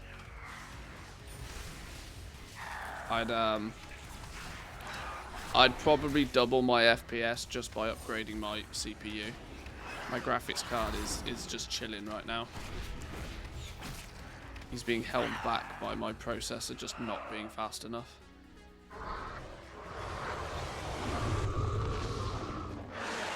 Hey, look, a big worm.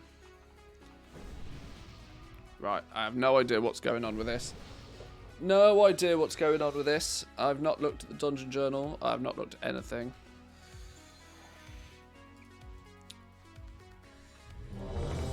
Yeah, sure. Ready.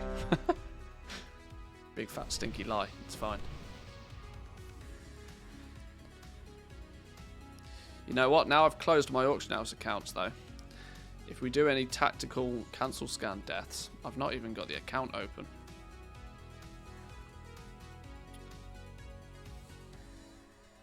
Party buffs all. It's LFR. We're not racing for world first. I love the sass that you get in LFR. Fuck off with your buffs. This is LFR, mate. Oh dear. Get inside the circle to get rid of stacks. Dodge blue on the ground. Okay. Ephemera dust. Is this the stack that we care about?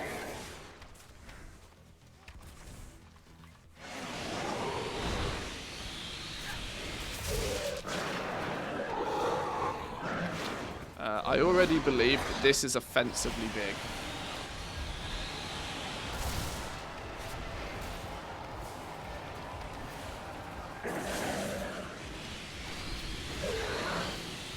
Don't stand nearer the boss than the tanks.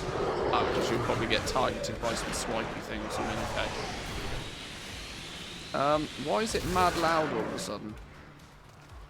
Sound. Oh. It's just loud.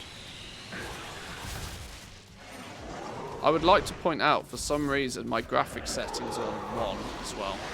And I'm still getting like 42 FPS. This is tragic.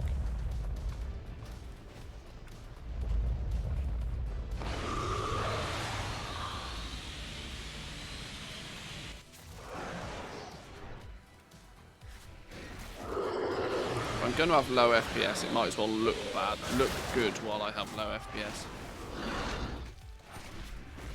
See? 1 graphical settings or 8 graphical settings, exactly the same FPS. That goes to show it is not restricted by my graphics card in any way, shape or form. Hang on, we have to do, what did we do to get rid of the stacks? 3,000 damage a second is starting to mount up. I feel I should do something about it. Get inside the circle to get rid of stacks. Okay.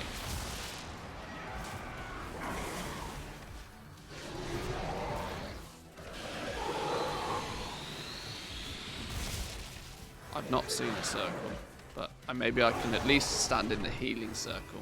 Maybe that's at least somewhat helpful.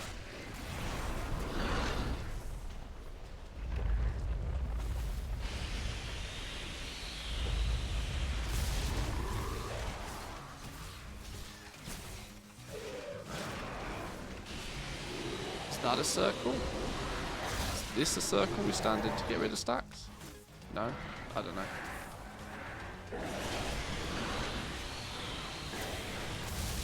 Oh, that was it? You missed it? Oh, okay. So it was that blue circle. Big blue. Okay, fine. Now I know what it is. Let's make the healer's job a little touch easier.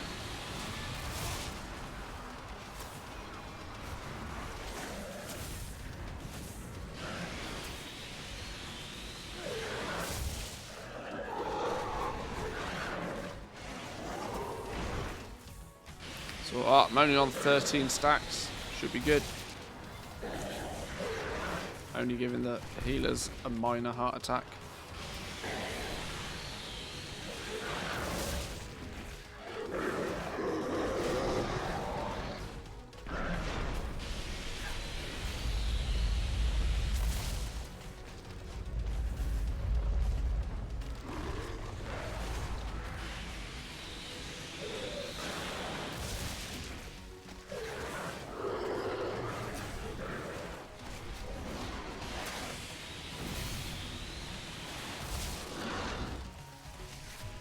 Uh, 15 stacks. Should probably get rid of this sometime soon, right? I've not seen many opportunities.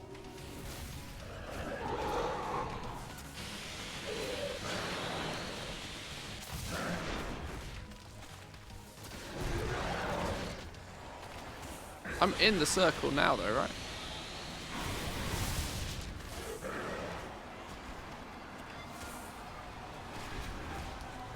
No, I don't know. Whoa, move out of that.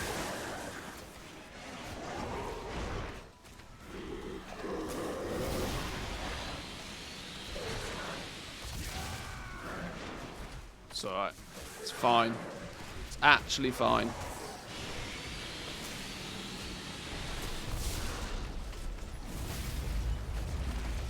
You see the stacks on me? It's just a healer problem, right?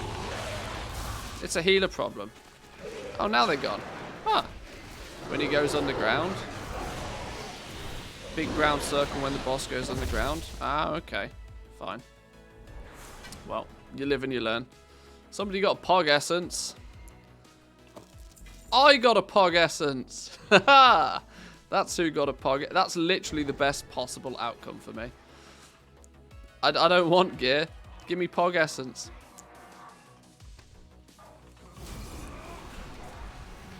There we go. There's today's YouTube video. I did LFR for 10 minutes. 1 Pog Essence. Officially the best Pog Essence farm. Second to only fishing. Does anybody want a 239 male helm? No.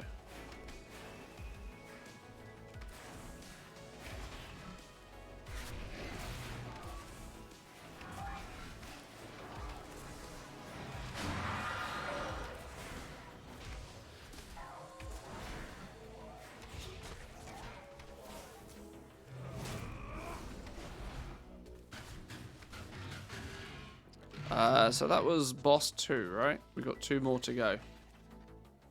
This first wing, I tell you what, this first wing of LFR being 4 bosses is pretty good, you know. I can live with this. Don't particularly feel much incentive to do this every week, but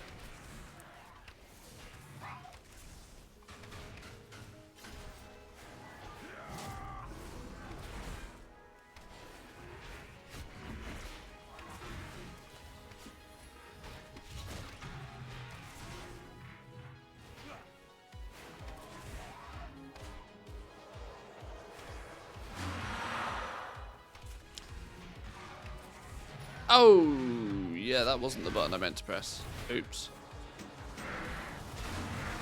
What are the chances? What are the chances? The Hunter Ninja Pulls. Haha. Oops. It's just more damage numbers, right? It's just more damage numbers.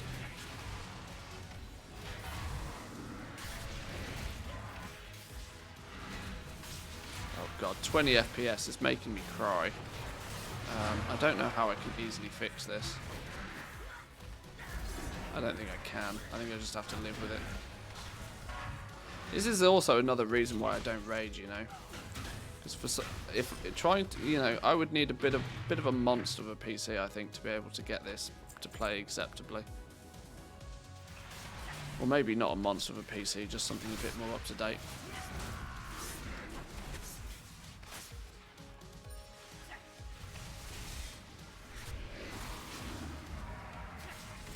The whole streaming and everything at the same time doesn't help, but I've actually noticed streaming has very little effect on my PC overall. Like, if I wasn't streaming right now, I would probably only have like 10% more frames per second than I do now. It makes very little difference. OBS is using like 4% of my CPU. It's not having a hard time doing what it's doing. Is there no end? I am past my breaking point. Right, what's going on in here then? Ubi this. This is going to be Artificer, okay.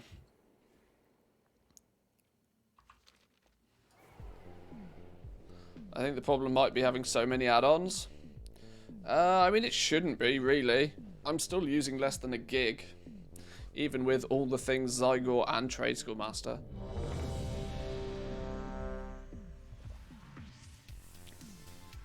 I don't really have, I mean, I don't think I have that many add-ons. But maybe I do. I don't know.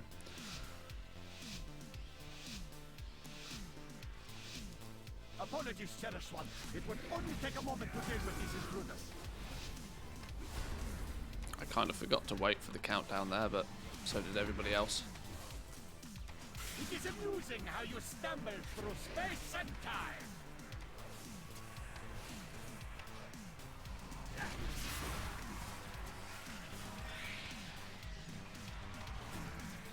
Cannon floats, so you can die together.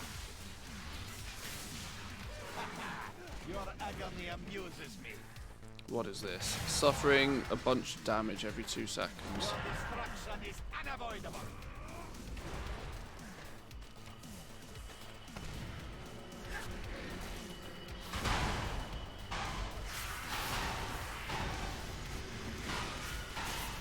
Are you raiding? What's behind the raid for goal makers? There's actually 2 schematics for mounts in here, which is actually the primary reason why I'm here. Secondly, you know, seeing the raid in the first place is sure, why not?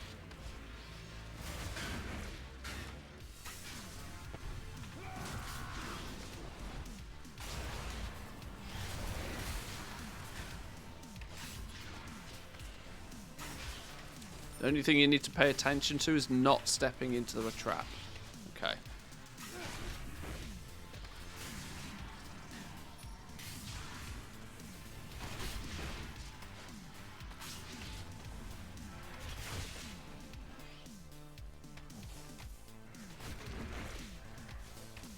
I mean, if I don't move, I'm not going to step in the trap, am I? Easy sauce. I like UI. Do you have any guide on how to set it up? It's just LVUI.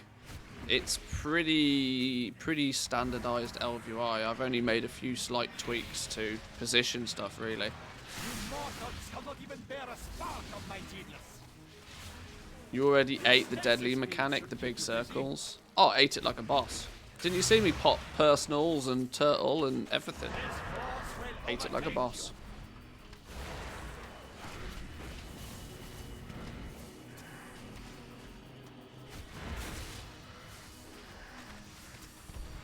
Oh, this thing. The big circle that comes in and I'm like, yeah. Burp. So what's the actual get out of jail free card on that then? How are you meant to do that? Cannon floats, so you can die together. Your agony amuses me. Wonders, I want more.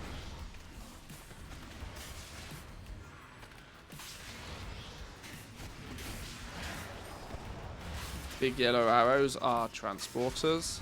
Oh, so you can, okay. Yeah, I get it then. So you dip in and out. Step 1 to go to the other side, yeah. I see. So I guess in theory then smart positioning of those is key if you're actually doing this fight properly. Meh, I get it.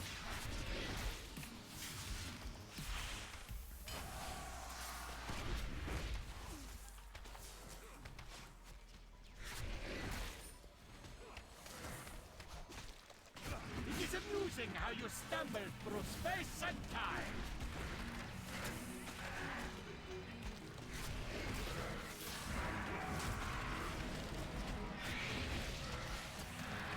You mortals cannot even bear a spark of my genius.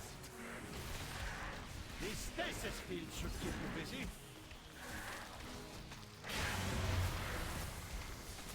Your destruction is unavoidable.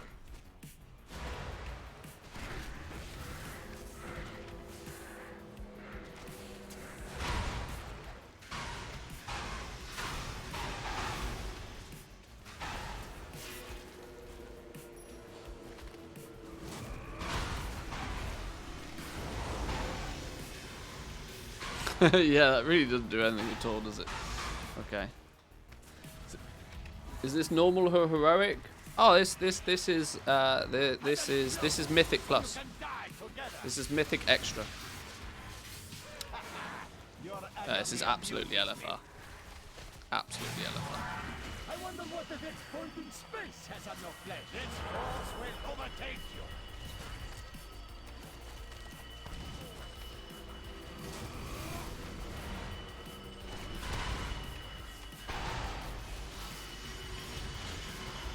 Zoop. You cannot even control where you stand.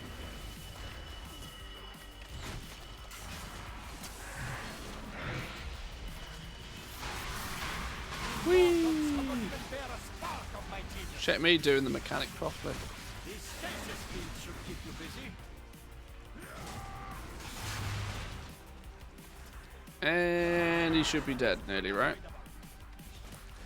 Pew pew Barney McGrew.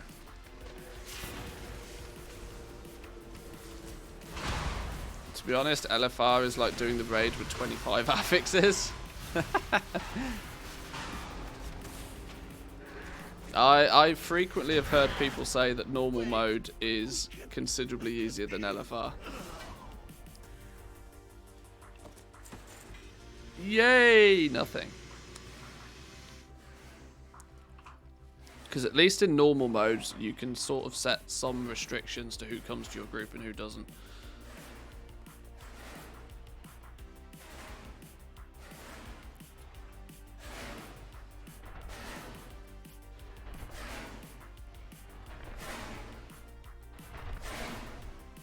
Ha! Another hunter apologising for the pull.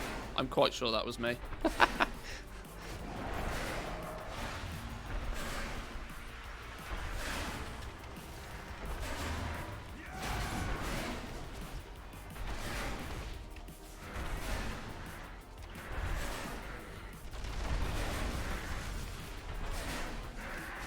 Is there a reason why nobody's killing this thing?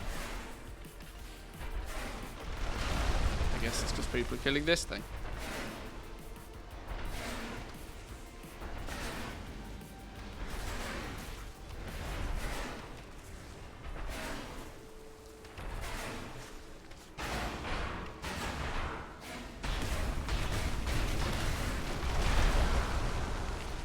It's the highest possible difficulty reliant on 24 other randomized skill sets and 0 communication. I mean, it's not a recipe for success, is it really? Let's be honest.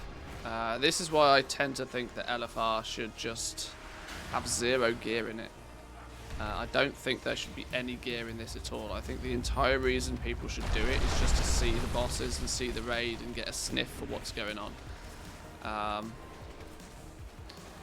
The biggest problem I've ever come across with LFR is when you get those tryhards in it. You know, there's people, when people start gear checking you and calling people out because they've done a mechanic wrong or something, it's like, oh my lord. Get out of here. Elitist LFR players are just the worst.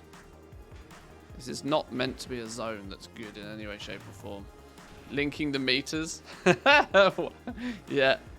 Yeah, wow, you're the best in a bad bunch. Well done.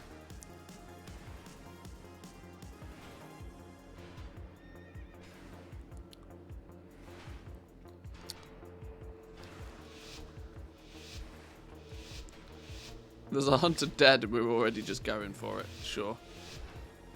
Some dude not even here yet. Some people are dead. There's a dude, Kevin. Oh, poor Kevin. Are we going to wait for Kevin? Wow. Check that for organisation. We actually waited for Kevin.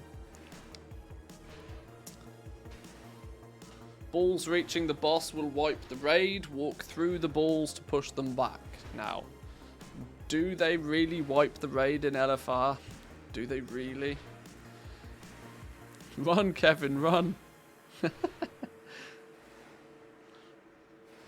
Go, Kevin. Feathers. Use them all. And he's back. Welcome in, Kevin. Good to see you. Nice of you to join us. The trick is to be so far ahead on the meters that nobody's linking them. Home Alone flashbacks and everything. Oh, Kevin. Right, pew pew. Wow, we're balls to the wall and going for it. Okay.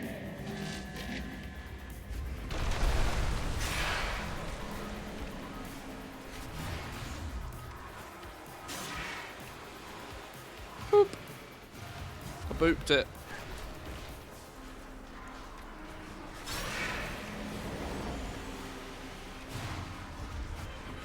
Now, you'd think from watching the Race to World First, I'd have some idea of what to do on this.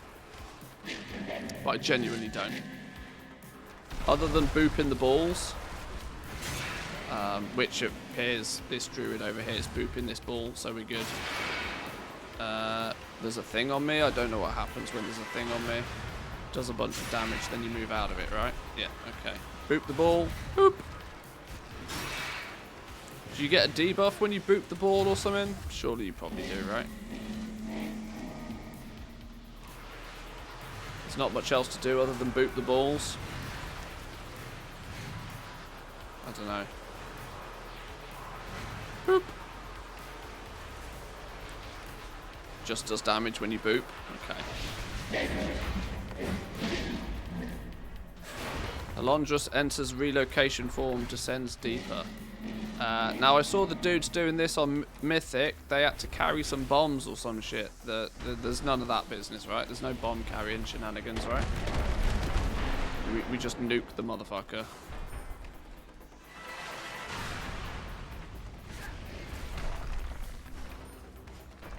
If there's no bombs to be carried, I'm getting in front of his ass.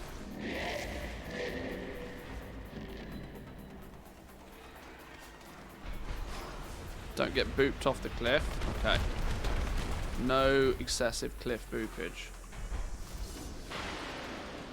What's this thing over here? I don't know.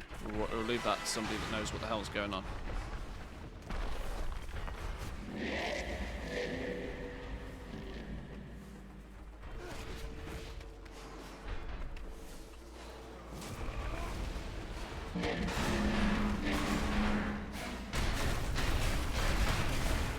Right. More balls to boop? No, apparently not. Move out the thing. Don't get squisharoonied. Mad tree form on the go there. Sure.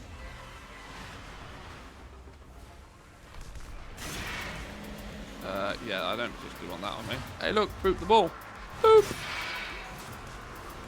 Boop this one. Boop. I'll be in control of all the balls. Just leave the balls to me. I got the balls. Boop.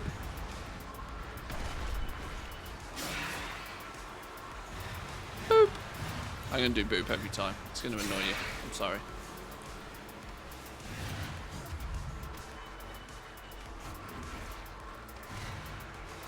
If I just stand directly in front of it and don't move, I'll auto boop it. Automatic boopage. Boop. Not to mention I'm a hunter, so I can boop on the move.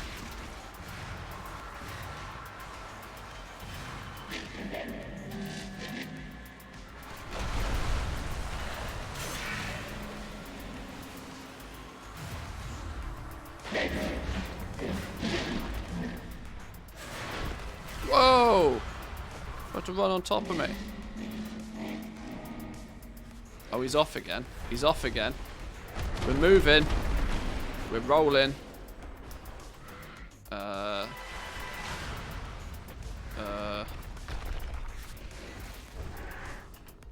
See you later, sucker. Faster than you.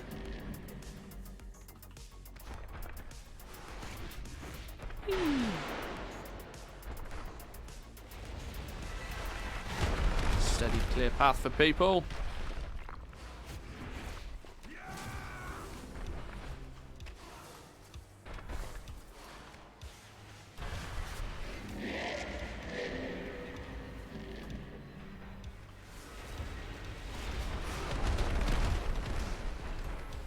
I must admit, this is quite a fun little escapade. Oh, we really did make a wall for people there, didn't we? Oops. We've only lost 2 people. We've only lost 2 people. I don't think that's bad going at all. Stuck in a wall. Oh dear, somebody got stuck in a wall. It's nice to see it's not bugged, Blizzard. Congratulations, well done with that. Right, give me a ball to boop. Oh, whoa, whoa, whoa, whoa, whoa, relax. Whoa, whoa, whoa, whoa, whoa. I'll stand in front of this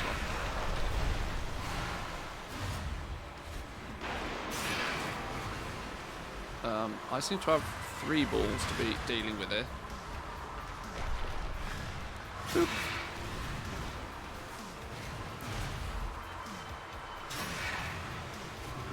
Fine, I'll just deal with all of them. It's all good. I can do maximum damage on the move, it's all good.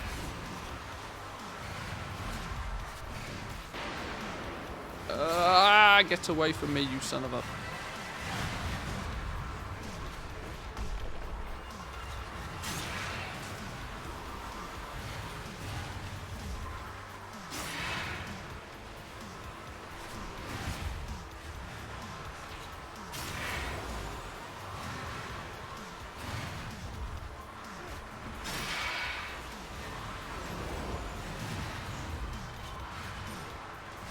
I've gone a bit ball crazy. 10 minutes in LFI, swearing like a sailor. This is a PG-friendly stream, yo. After this boss, go back to the second room for the schematic. Is this not the final boss of the LFR? Can people be on ball duty, please?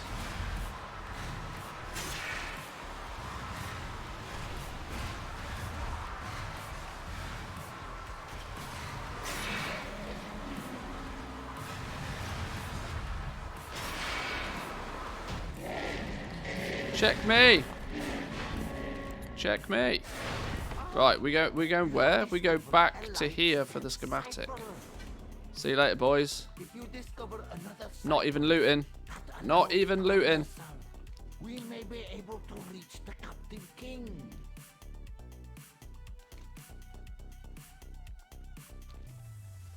I'll claim I'm going back to save Shampoo. Yeah, that's what we're doing.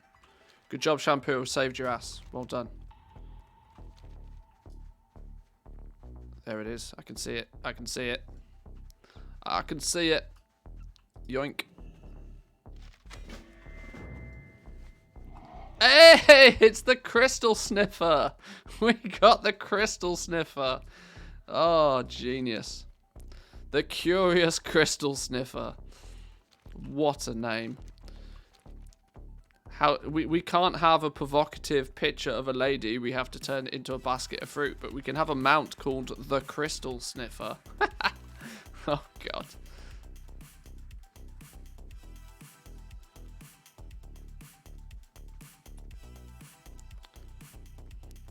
Right, give me treasures. Give me loots. We've already had a pog. Ah, there we go. Nice. Oh, was that it? I thought there was 4 bosses. Oh, that was 4 bosses.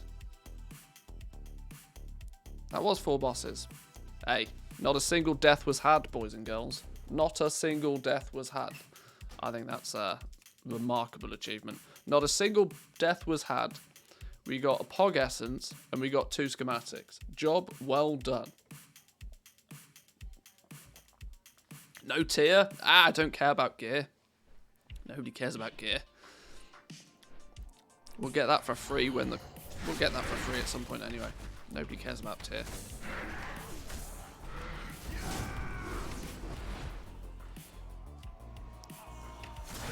Do we have the crystal sniffer materials? We can make ourselves a crystal sniffer.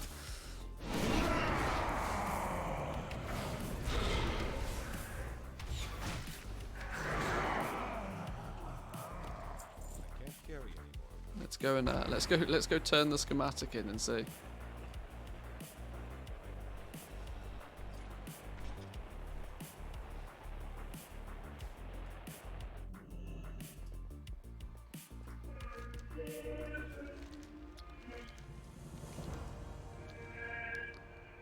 Right, let's have a look. Let's have a look. Where's the crystal sniffer then? It's a Von Barter. The curious crystals. Oh my god. We need a Von Barter lattice and we can get it. Genius.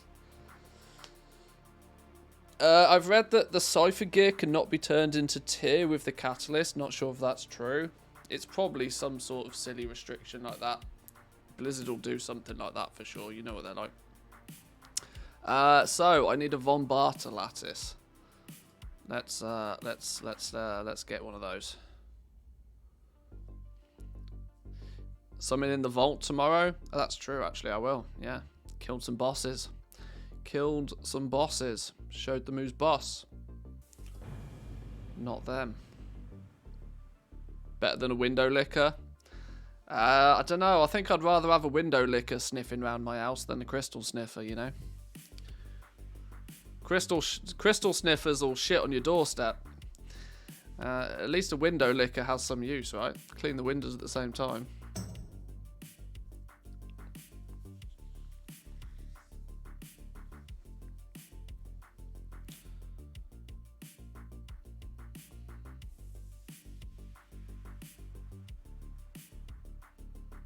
Wakey wakey game.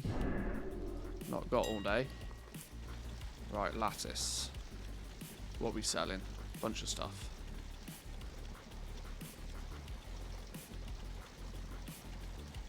Whoa, what's going on here? We reset the market on Von Barter lattices. Son of a bitch. Make me pay over the odds.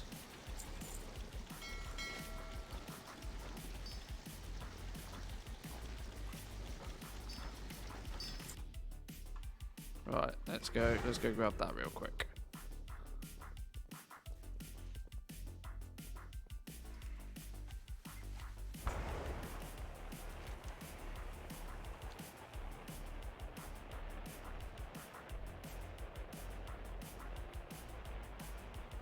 Head over to the old mailbox.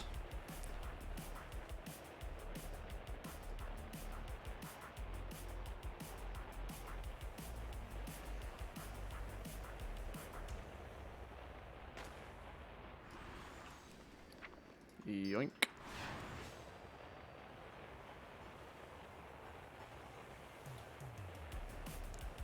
I mean, I would kind of hope that the Cypher gear can be turned into tier gear, because I mean, it seems kind of only fair, right? If you've ground your ass off to get 252 Zereth Mortis gear, then at least you should. I don't know.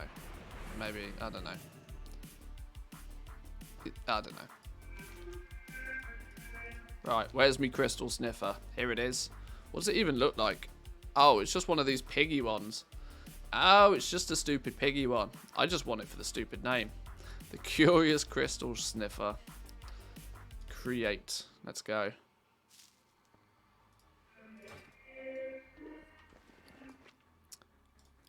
Boom. Curious Crystal Sniffer. Thank you very much.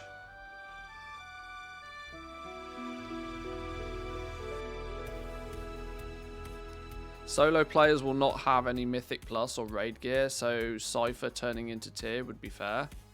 Yeah, I mean, it's the whole point is so that you know, the avenue of gameplay that you engage in, you can do something with it. I don't know.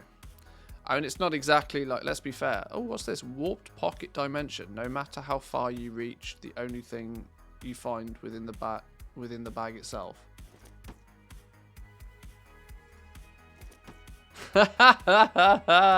That's clever. I like that. A bag in a bag in a bag in a bag. No matter how many times you open it, you just loot the same bag. That's quite funny.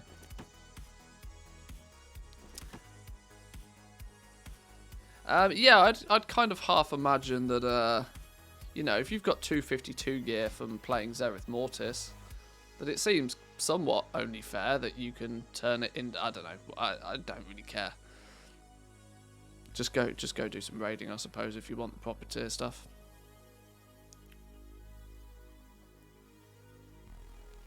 I thought as well, that was the fourth mount that we've made. Sorry, fifth mount, but apparently it's only the fourth. I was half expecting to get this quest, synth 5'd. Apparently we might have only crafted 4. So we need to do some more Genesis mote farming before we can craft anything else at this point then. Because our crystal sniffer burnt through all of our Genesis motes. So that's a little task at hand. For the next few days maybe. Although tomorrow is very heavily let's sell lots of legendaries day. Let's see if we can find this. What was it? Enchanted Servitor. Oh, it's not enchanted. It's enchained, isn't it? Enchained. Enchained Servitor. That's what we were trying to do before we got distracted with LFR.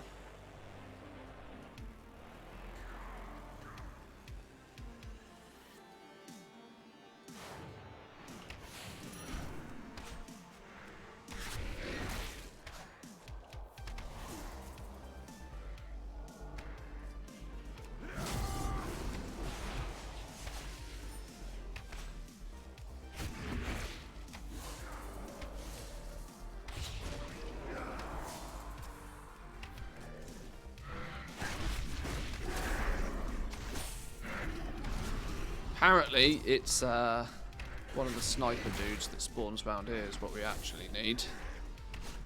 I can't visualise it though. I know somebody sent me a link and I apologise because I didn't click on it when I probably should have.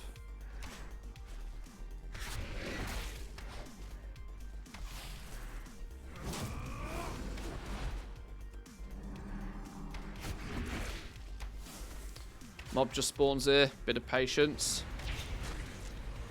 Yeah, that's one aspect of life I struggle with.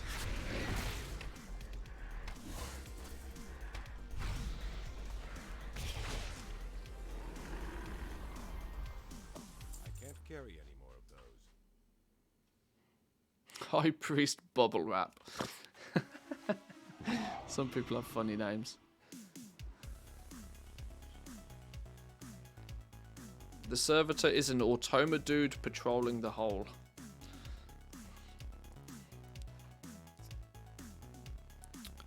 Patrolling the hold, sort of, yeah, we won't go there. It's too far away.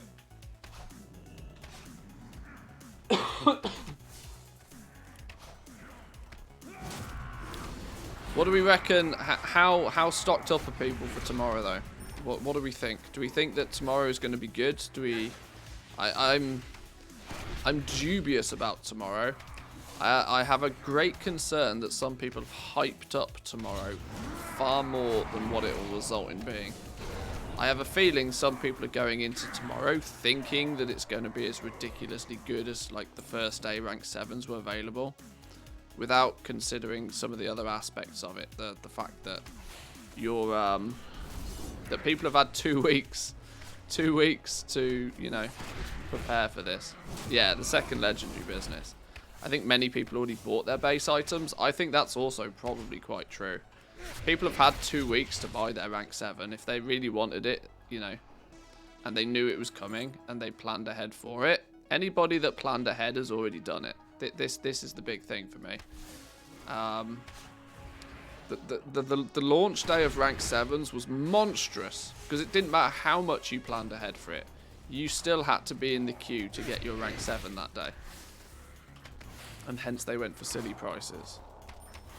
My worry is that people have stocked up so aggressively thinking that it's going to be of similar performance tomorrow. And I know for a fact the cancel scan war is going to be monstrous. If you play on one of the big realms, you're literally going to have your items undercut within seconds. Oh, there he is. There he is.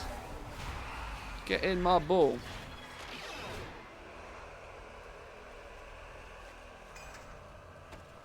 Data required.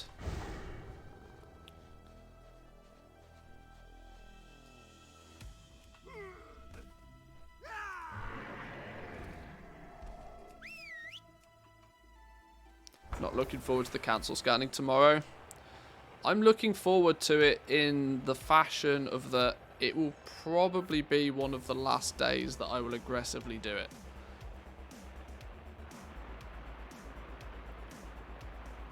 After tomorrow, my desire to cancel scan to make sales will literally disappear completely. I will post my auctions at an ultra competitive price and I will leave them there. Tomorrow's the last day that I think I'll probably fight for sales. Misaligned Enforcer. Spawns here, patrols the area, then despawns at the end of his route. Okay. Misaligned, what was it called? Misaligned Doodah? Misaligned Enforcer. Right, where's he at then? Was it that? No.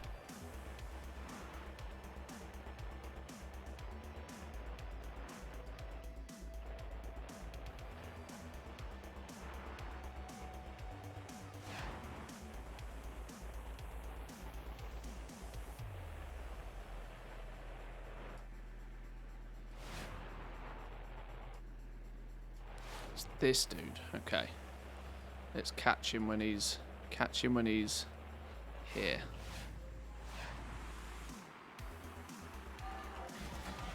Gotcha. Yoink.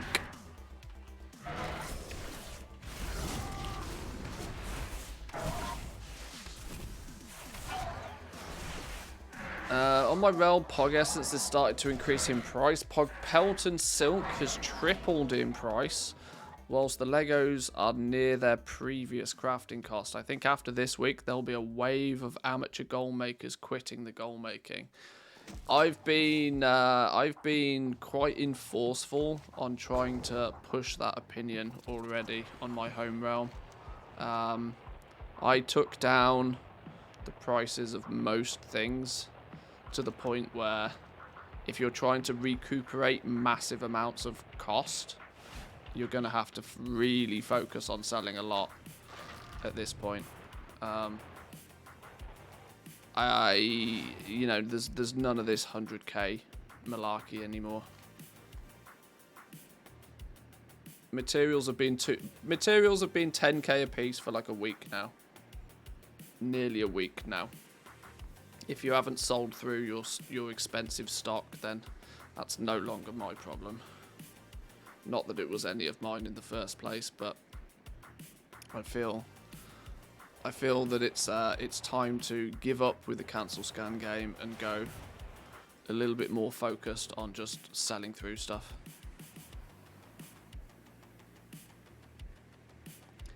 You're never the point with pushing people out the markets is not that you're actually pushing out. You're getting rid of the chances. You're getting rid of the ones that dip in and out to just try and make a cash cow. You're basically saying, right, you've had you've had your time with your rank 7s now. You've had your cash cow opportunity. Now we're going to go back into a long-term sale mode. Mainly because, you know, until that happens, it's you're cancel scanning. Cancel scanning against 20 people is aggressively annoying.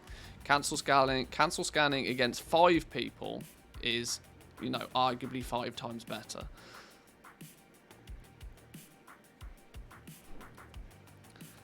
I'm thinking to sell at least 53 Legos. That's a very specific number. That's a very specific number. But I wish you well on that adventure. You end up with just the goblins, but if there's 50 goblins with all ranks unlocked, that doesn't change enough. No, that's true. If there is just genuinely too many people, you've still got a problem on your hands. But you can't really, you know, work that out properly. If you've got 100 people and 50 of them are just, you know, passive, casual gold makers that are in it for a quick buck, you need to kind of get them out the way first. I mean, I know it sounds kind of harsh, but if they're ones that have just leveled up 1 or 2 slots, have tried to make a quick cash injection from it, then fine. But those that have invested tens of millions to level up a little bit of everything, who are planning to play the long game anyway, It's now their time to shine. Spawns stealthed in Pilgrim's Grace area. Runed Thief Exploria. Spawns stealthed. Hang on. Don't we have hunter skills for this? Where's my button to change that? Hunter tracking. Track hidden?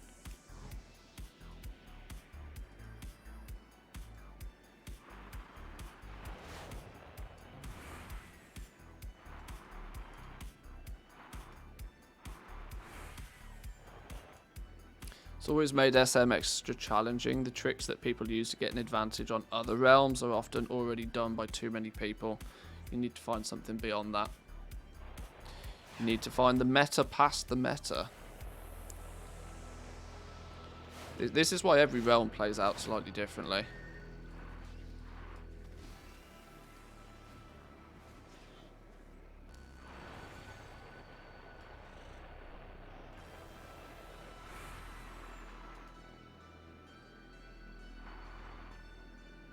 I'm still not entirely sure who and what I'm trying to be finding on this one.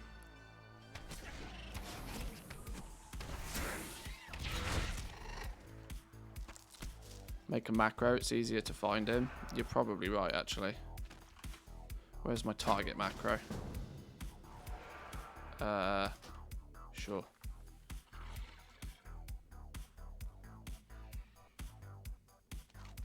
Oh, haha. Hang on.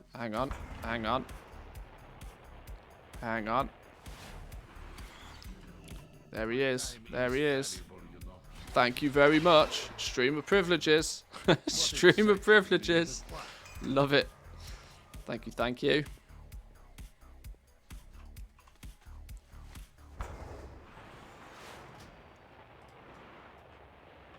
Right, who's next on my list? Overcharged Vespoid. Can spawn as part of a swarm pack in the era. Overcharged Vespoid.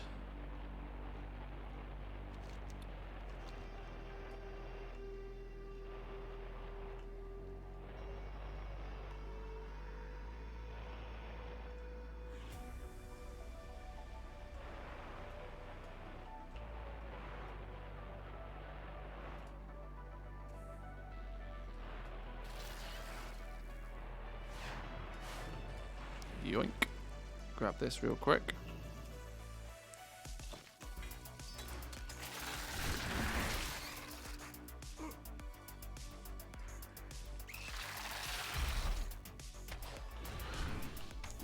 Already started maintenance mode, not buying new materials or bulk, only those I need for restock, and I'm trying to sell profitable stuff I overstocked. Yeah, like I said earlier, I'm doing this a little bit earlier than most people would have expected, but that's mostly on the basis that I know that my play schedule for 9.2 is going to differ to others. The very second a PTR or an alpha or a beta or something becomes available, that's where my focus is going to be. Meaning that it's my playtime for 9.2 is slightly less than others, so I'm going into this mode a little bit sooner than most people normally would. There's still boatloads of profit to be had, like absolutely. There's still like crazy amounts of gold to be had with these rank 7 legendaries if you stick with it. Like I said, the long term of it is loads of money to be made. If you're happy to follow the trend down in value, there's loads of money to be made. But the problem is I don't have days and days and days, weeks and weeks and weeks to slowly chip away at making small profits now. I need to liquidate a bit of stock. I need to reduce how much I'm holding, clear through some of the old materials, and somewhat go into, you know, a very casual repost schedule.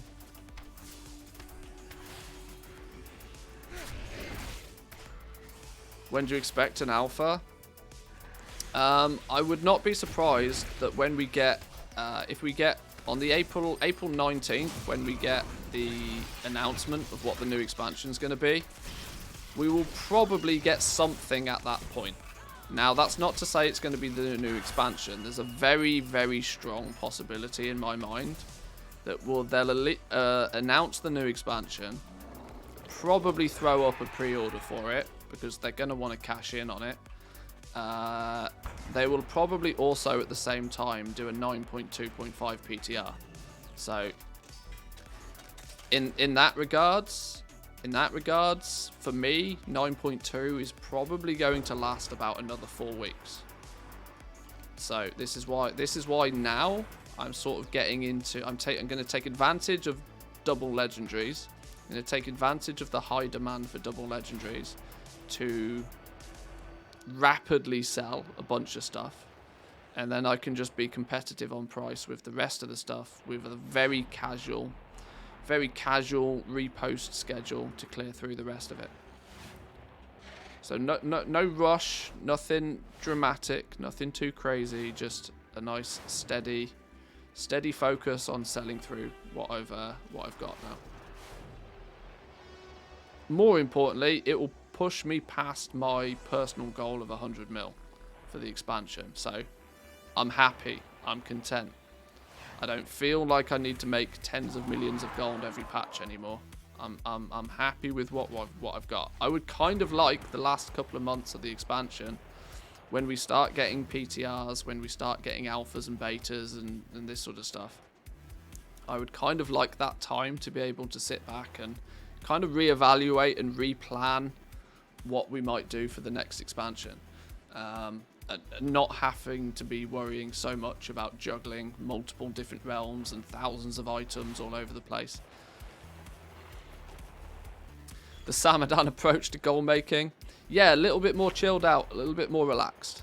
I also want to utilize this time to spend more time not playing WoW. Now, I know how ludicrous that sounds. Actually ridiculous, right? Why would you want to spend any time not playing World of Warcraft? But I do enjoy playing video games, and there's so many video games on my list that I want to play through. And of course, I will be more than happy if you guys want to join me on that adventure while we do it. I also have plans for... I have some YouTube plans that I need to work on a little bit as well. So I'm planning ahead is basically what I'm trying to get at here. I'm planning ahead, and I'm putting it into action, you know, from now. Where is this goddamn overcharged doodah? Can spawn as part of any swarm pack in the area. Overcharged Vespoid. Now, the likelihood is then is that I might just have to kill things to clear through these packs to get them to respawn, because I can't find an overcharged one. It was an aggressive wasp. Okay. Well, I'll clear through some of these packs just to force them to respawn.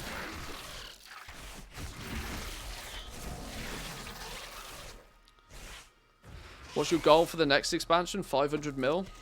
I don't know, to be honest. I don't... until I see what's coming, I don't really know. My goal for Shadowlands was to A, spread out a little bit, and B, to make 100 mil. Now, I kind of feel as if I've done the first part of that, arguably the hard part. I expected I'd have to spread out to make the 100 mil. What I didn't realise going into Shadowlands was that Legendaries was going to be so broken overpowered that it meant I could basically make 100 mil on 2 realms. Some people have done it on 1. that was not something I expected. I expected to basically end up having to get gold capped on like 10 different realms. I honestly went into Shadowlands with the goal of 100 mil as like a super lofty, you know, a real stretch goal. But of course, Legendaries ended up doing what Legendaries do. More importantly, I never really expected 100 mil to be in liquid. I kind of half expected to have it in like inventory value, but I didn't really ever expect it to be in natural liquid. But you know, Legendaries do legendary things. Goal for 10.0 though, probably to build on the expansion horizontally rather than vertically. So spreading out to more realms, getting into markets that are less competitive. You afford yourself to not have to do the same thing as everybody else when you already have lots of gold, right? I think moving towards a more exotic market, you know, slow, very, very slow selling things, but super high ticket price items, where you have, where your competition is really not much of a concern, because you may be the only person that has those items in the first place. At worst, you're going to be competing against 2 or 3 other people. The problem is, though, that's not very, what's the word I'm looking for here? That's not very relatable to a lot of the audience. I already have the problem that I single myself out from a lot of the gold makers by the fact that I focus almost entirely on crafting and auction house play. I kind of miss that bottom of the pyramid, right? I miss the bottom of the pyramid, all of the farming. I don't put out farming videos every week. I focus very little on farming content, but that's the stuff that that's where everybody has to start, and I kind of worry that I don't focus on that enough already. I feel if you can power your way through that, then you can probably learn a lot from what my content has to offer, but you got to get there first, and heading into like an exotic market is deliberately out of reach of most people, which is why it's attractive to me, but it's not relatable content. There's no point me telling people how to flip trading card game mounts. Most people can't afford a trading card game mount, never mind look to flip them. So this is the problem. It sort of because I do also try and remember that, you know, I'm trying my best to convert this into a full-time living situation at the same time as playing video games, which is batshit crazy, and it shouldn't be possible. But, you know, if you don't try, you don't know. Can't stand farming dungeons 100 times for some transmog. Crafting's where it's at. Well, crafting I've always considered to be the middle ground, right? That you start off with farming, you generate a bit of wealth through farming. You then move into crafting because it scales pretty well. You can always be crafting more different things, and you know, 15 years into the game, there's a bajillion different things you could be crafting. You can scale crafting pretty high, but even then, you get to the point where you end up dealing with so many items, it starts feeling like transmog again. Which is kind of where I'm at with crafting now, and kind of where I felt with legendaries full stop. That there's just too many of the damn things.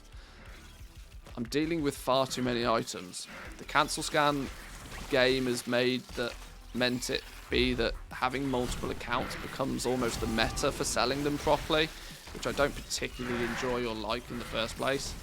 That's just, you know, cancel scanning's painful in the first place. Cancel scanning on multiple realms at the same time is double, triple painful. Not really something that I want. Flipping BOEs or mounts makes pretty boring content. Yeah, see, this is it. Most of what I would consider the exotic markets, I mean, are not particularly engaging content. That's very true. So I don't really know.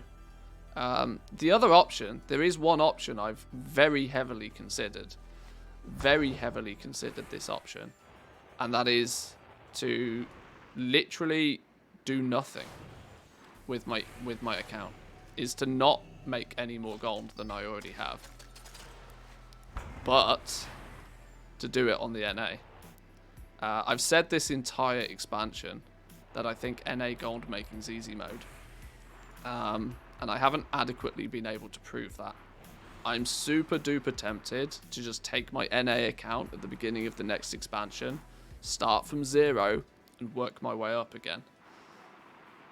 Basically just leave my EU account as it is. Because I've said this a lot as well, I prefer the journey of getting to the point where you have lots of gold Once I've got the gold, I get bored really quick. Like, super duper quick. And I don't do raiding. I'm not a big raider. I'm not into the end game PvP. So, I don't... This is the inherent negatives for some people playing on the NA realms. The reason they choose not to play on the NA realms is because of the time difference. Well, for me, that doesn't actually really matter. It doesn't really matter at all. Okay, it means I'm not quite as optimal when it comes to my posting of auctions and whatever, but that's an optimization. That's not a deal breaker. So I've kind of thought about potentially just going hardcore on the NA realm. Go and say hi to Hickons, Dirty Irby, Penguin, so some of the more bigger content creators on the NA realms. I don't know. I'm not sure. Started watching you because everybody was doing farming videos, which I wasn't very interested in. I wanted to learn about crafting, so I found you and Samadan. Yeah, Samadan had been doing it for a while. I've told this story a few times on stream, but I started making content again in the Shadowlands beta, of which it wasn't the first time I've made World of Warcraft content. My YouTube channel, for example, I think I made it in 2011 or something. And I've got WoW videos on there from 2012, I think. Even before that, maybe. But, oh, there's an overcharged one. Hang on, please hold. Please hold.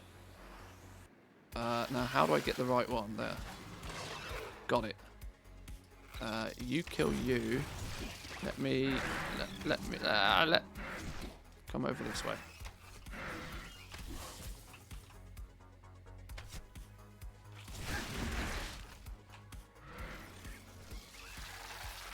Yeah, the big reason for me why I got back into content creation was I was also sick to death of all of the bullshit farming videos that didn't teach anybody anything.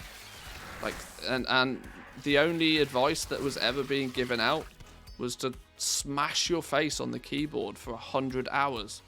And I was like, really? That is not the only way to make gold in this game. Christ on a bicycle. Samadan was doing what Samadan was doing and was doing pretty well out of it, talking about some of the crafting side of things. But no disrespect to Samadan, I tended to find his content quite slow. It's very beginner friendly, but it wasn't for me.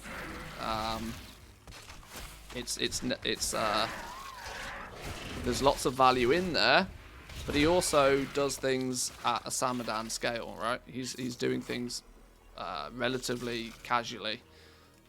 I've always had with the goal making approach a little bit more optimization, a little bit more, you know, scalability and this sort of stuff. So I was like, right, time to give this content creation malarkey a go again. And I'm glad I did, because I'm here now, talking to you lot, chatting to 80 odd people whilst I run around farming wasps. Incredibly happy about it.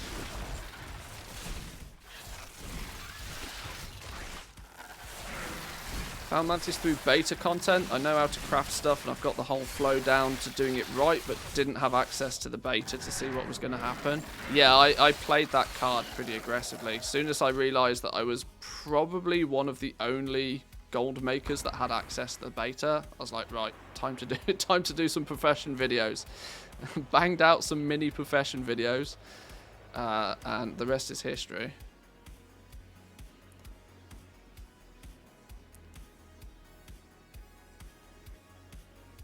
Stayed in the stream. It's always interesting to talk to people with similar mindsets and ideas. Yeah, I mean that's the core of gaming in general, isn't it? You're finding a like-minded group of individuals.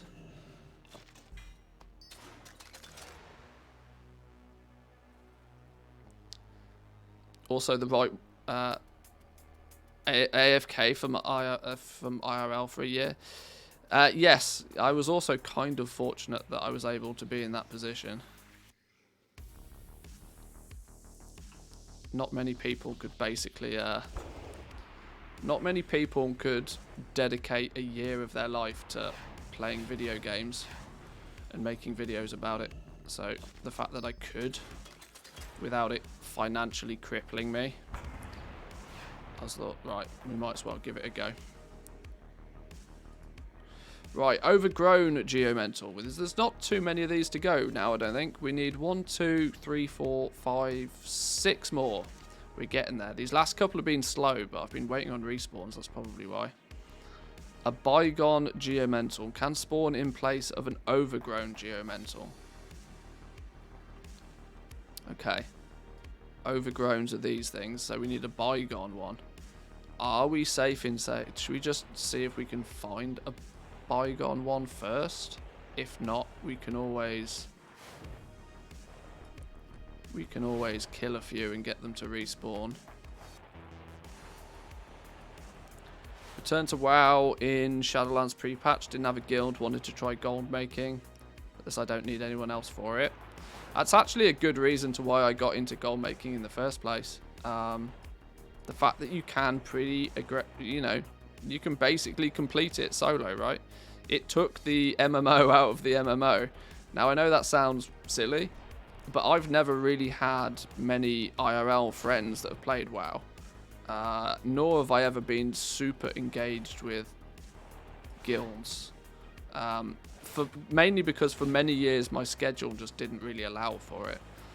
I worked in, without going too much into detail, I've always worked very heavily in sales, which usually meant I was working at long or very awkward hours.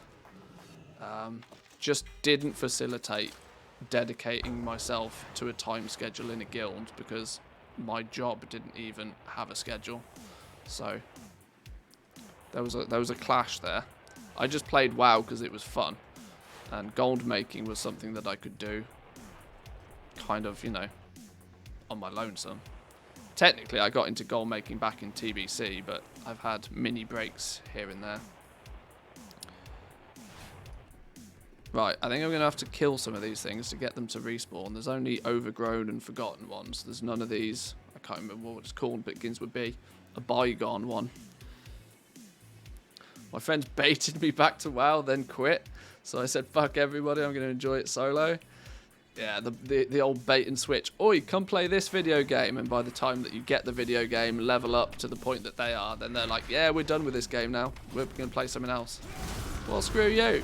I'm going to continue playing.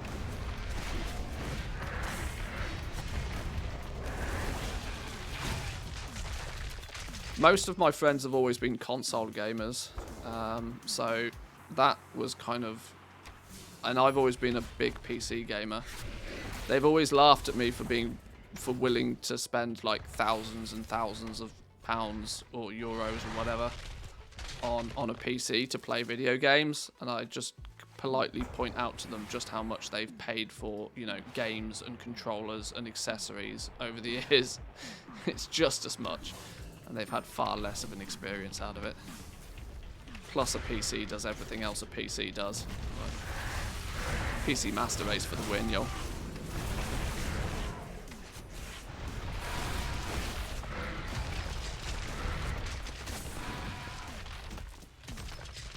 Then they tried with New World and Lost Ark, and I said no.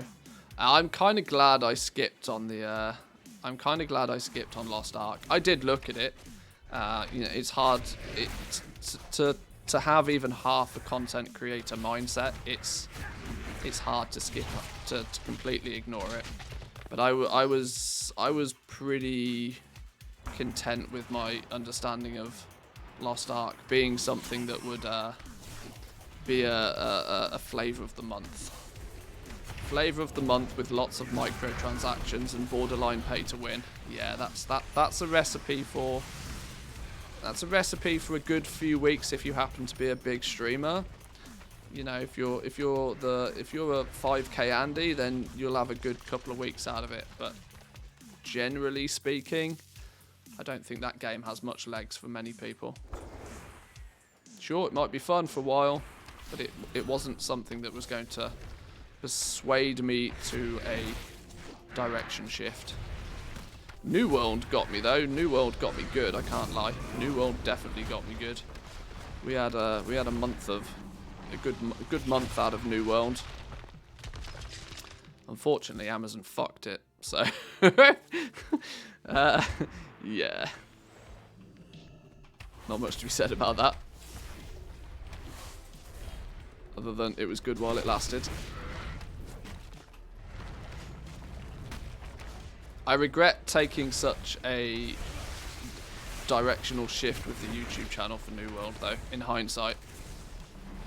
Once again, I had a month or two of reasonably good views for YouTube off the back of it, but I think I pissed off the core audience on my channel pretty aggressively with that. All of a sudden, out of nowhere, posting New World videos.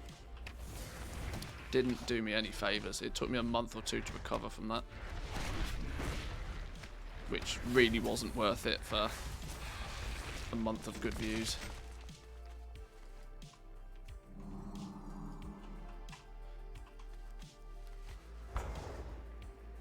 I was waiting for Lost Ark for 5 years, then it didn't come out in Belgium.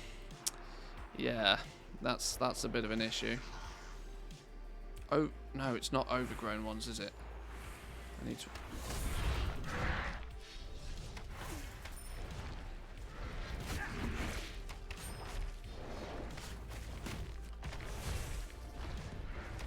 It's not even borderline. You can straight up pay to skip gearing. Oh, well, and there we go.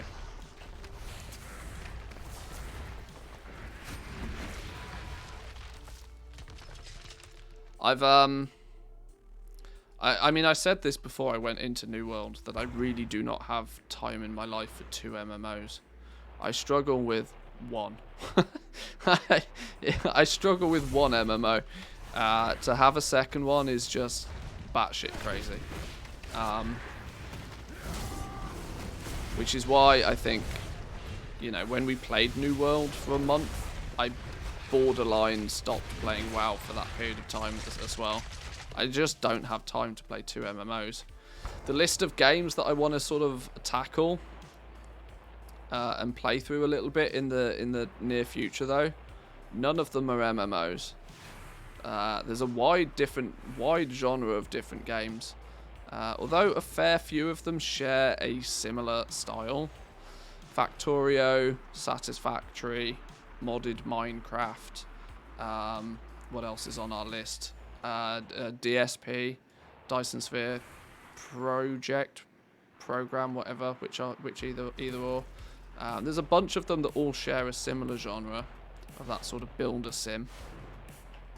But then there's a few just, you know, story-based, short-ish, maybe 20 hours of gameplay, sort of mini RPGs that I want to throw my hat at some point as well. DSP is great fun, especially with the latest update. See, that's what's attracted me. I've not played it with its newest update. I played it when it first came out. I, you know, quote unquote, completed it when it first came out. Got me Dyson Sphere all in order, whatever. But I've not gone back to it since, and I would like to. And I'd like to do it in a slightly more constructive way this time. City Skylines is another one that I reinstalled City Skylines a while ago, and I know I've been threatening to play it for a little while, but then 9.2 happened, so that kind of distracted me. But I really want to go back and have another smash at City Skylines. The problem for me with City Skylines now is going to be that to get the full experience out of it, there's like 10 expansion packs or something stupid. And I'm going to feel as if I'm missing out on so much of it by not having all the expansions. But who knows? Maybe I'll write it off as a business expense.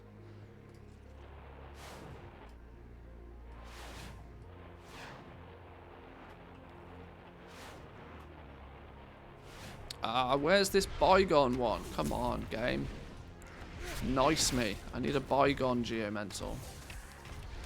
That's typical for Paradox games. So much DLC. It's Swedish, aren't they, Paradox? Are they Swedish?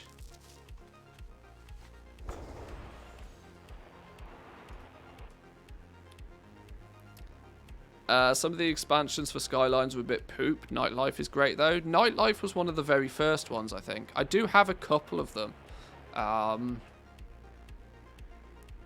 Is it Nightlife or After Dark, maybe? I can't remember.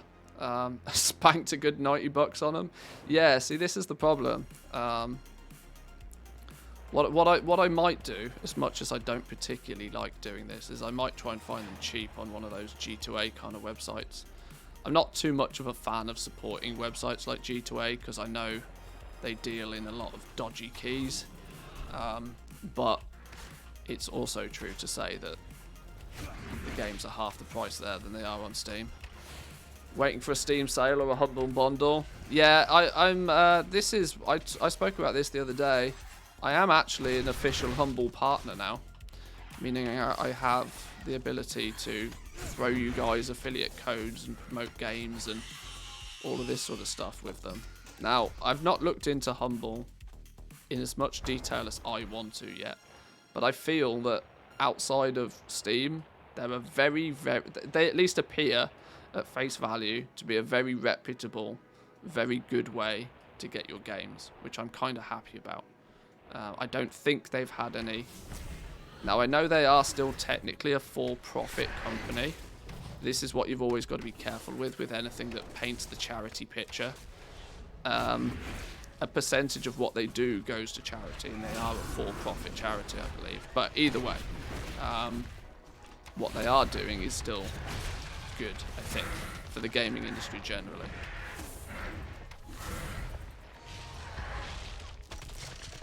But until I've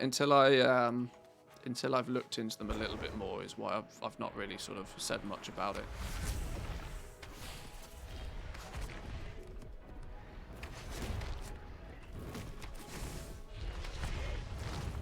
Big caveat with G2A being cheaper than Steam price is you can get Steam funds for 25 to 35% cheaper quite easily and legitimately. I had no idea. Maybe. Oh, I've got no pet. That's why I'm dying. That will be why I'm dying.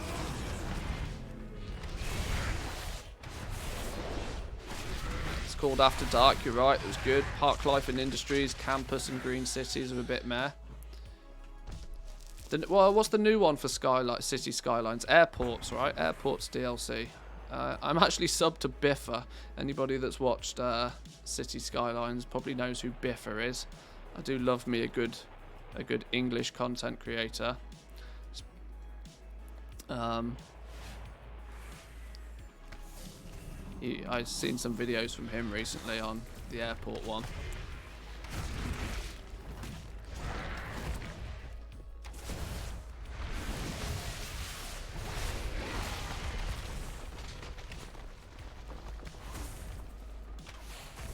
Go buy CSGO skins, sell them on the Steam market, done. I mean, that sounds far too much like real life arbitrage for me to be bothered with. I'd rather just, just pay the price, write it off as a business expense. Gotta love tax deductibles.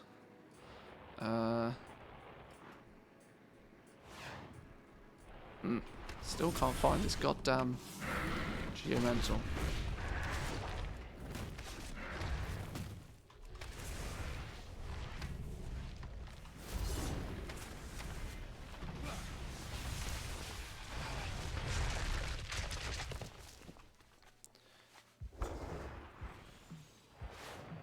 But I've come to learn as well that there's many people in the gold making community that share very similar enjoyment in a similar style of games. I didn't realise just how strong the crossover was, but it seems to be that, the Factorio, the Satisfactories, the sort of builder sims, that sort of genre of game is incredibly popular within the gold making community as well, from what I can gather. Now, not everybody loves every single type of game, but it's not so much of a broken crossover as such as, if I was to start playing Call of Duty, for example, people would be like, what the fuck are you doing? There's actually quite a strong link between people that like gold making specifically and those sort of single player time sink sort of games, such as Factorio, Satisfactory, Dyson Sphere Project. Is it Project or Program? I can never remember. I just call it DSP, so then I don't have to remember.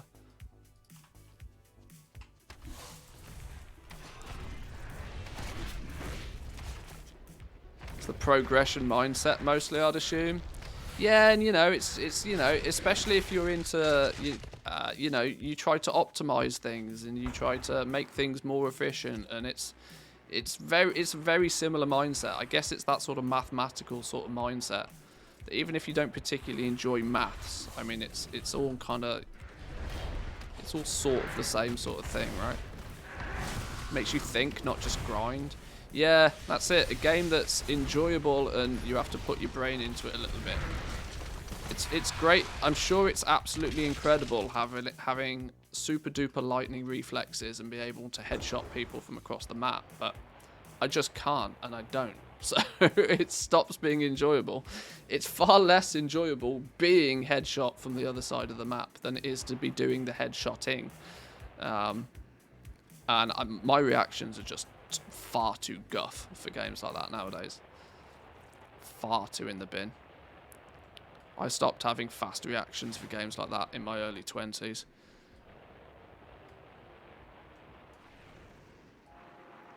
Oh, now I've got an even bigger problem on my hands. I've killed all of these geomental dudes, and they're not even respawning. You ever played XCOM? I haven't, no.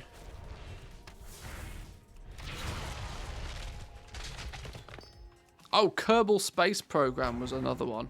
I got the current Humble Bundle for the supporting of Ukraine situation. The current Humble Bundle contained, well, there was two things in there I really wanted, which is why I picked it up. It contained Satisfactory and it contained Kerbal Space Program, which I've always looked at and thought looked pretty cool and has always had madly good reviews. I've just, once again, it's another one that I've just never really had time to play. But I think it looks quite fun. Little quirky game.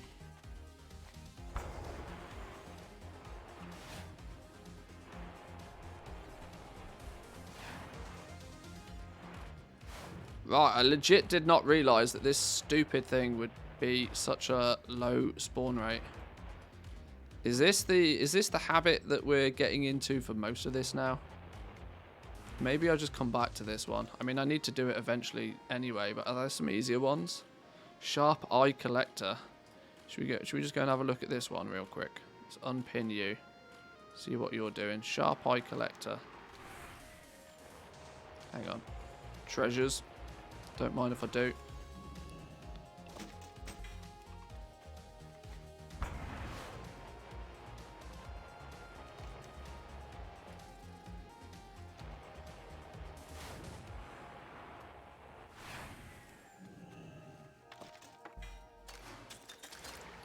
Oh, we got 180 ciphers again. Tell you what, you pick up these ciphers remarkably quickly when you just start running around picking up treasures, you know. Sharp Eye Collector. Now, where's he? Where's he then?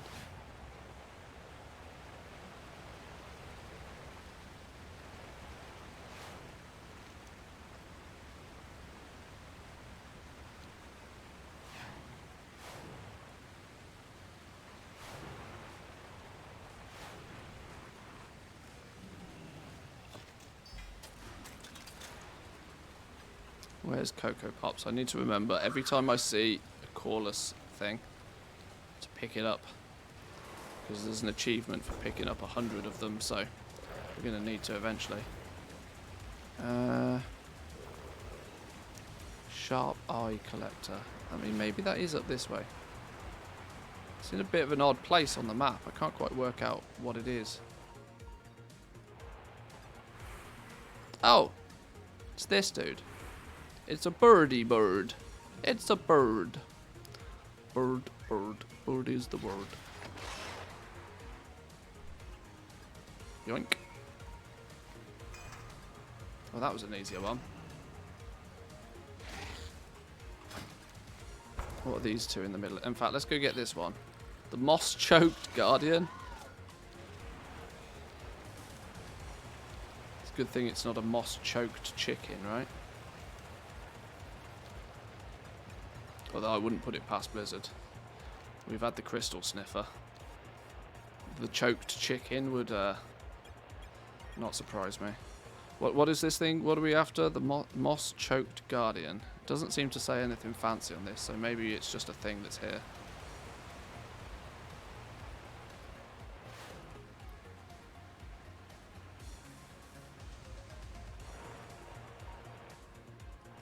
Guardian, guardians, guardians. A moss-choked guardian.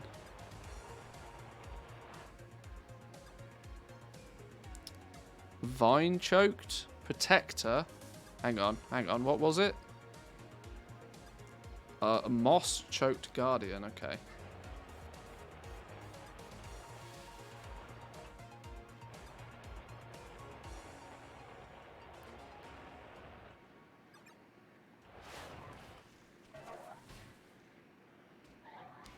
Nothing moss-choked so far.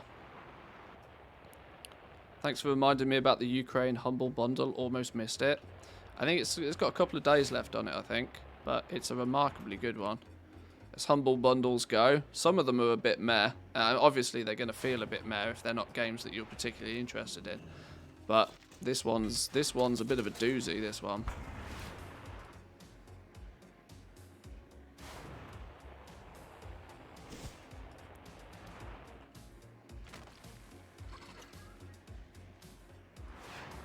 Well, the rare's here. Should we at least kill the rare?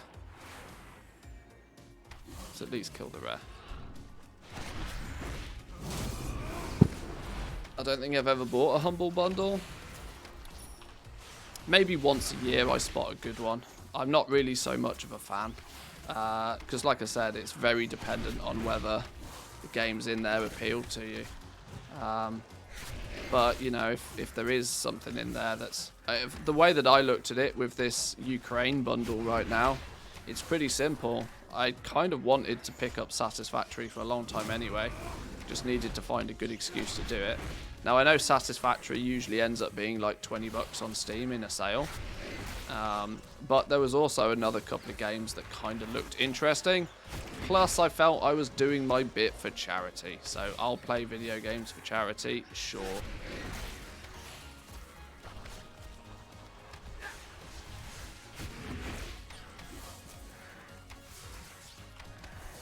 Not exactly the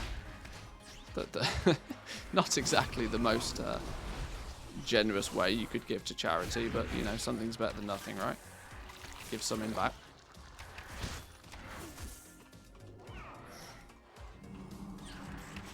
Yeah, they do a lot of books and game development courses and stuff, which I imagine there might be something in there for you, or I don't know whether you're surpassed that level, I don't know.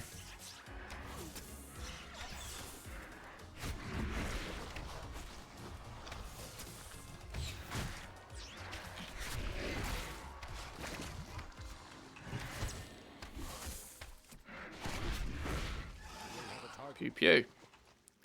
Pew pew.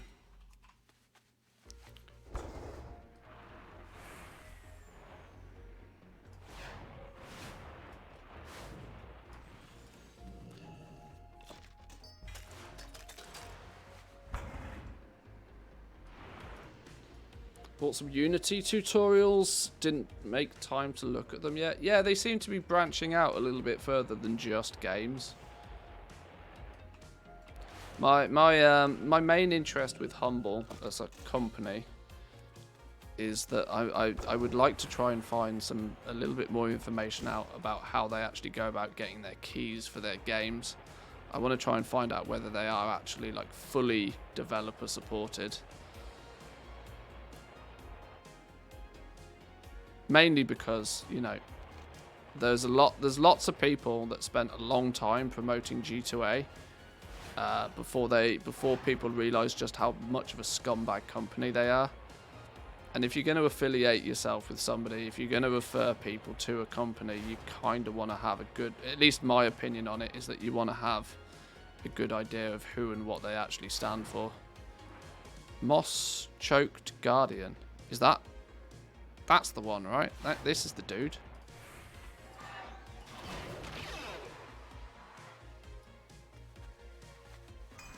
Boom. I guess we kill him now, right?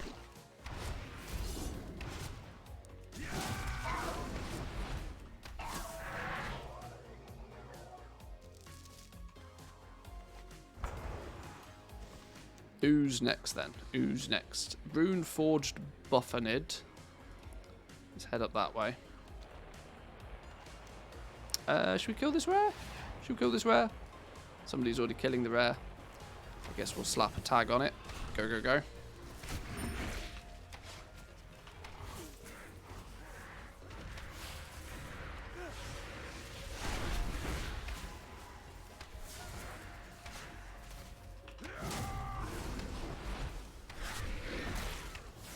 Entire system's being replaced now, so nobody has new courses on the new UI system yet. Oh, is this the Unity stuff?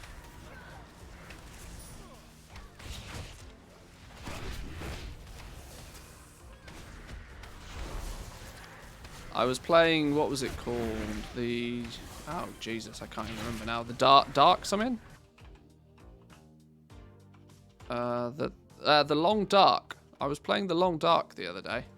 I don't know if anybody's played that at all, but it was this was another one that was in this Humble bundle. I had a quick sneaky look at some of the reviews from it, and it was looked pretty good. Played it for a few hours, quite enjoyed it. Not sure whether I'll stick through it all the way, to be honest, because it was quite, as an adventure game goes, it felt quite slow, because it had the survival aspect built into it as well.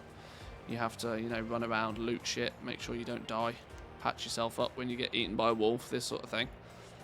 I'm sure it opens up a little bit, but it's felt a bit slow for my liking. But equally, can recommend. Definitely had a good few hours fun out of it already.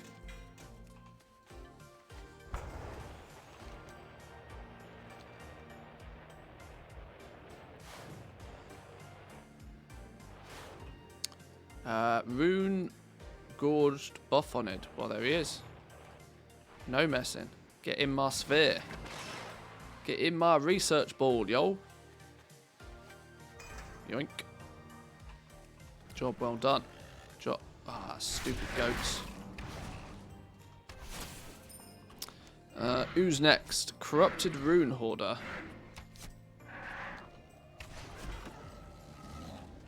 This one is on a runner. I presume he's on a runner anyway. Well, let's go get the treasure vault then, before we take a look.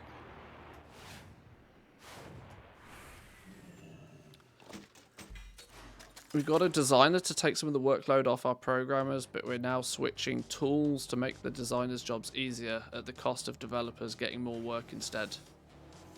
I don't know if that's a good thing or a bad thing. That sounds like a bad thing. Who am I looking for here? I'm looking for a corrupted rune hoarder.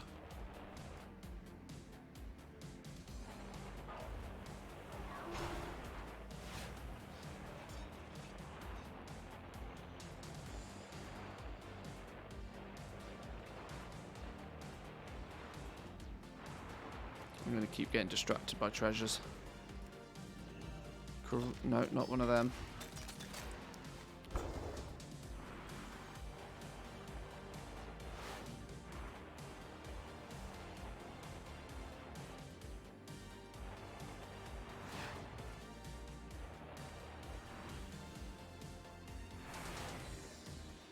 Corrupted Rune Hoarder. That's the one. That's the one. Get in my ball.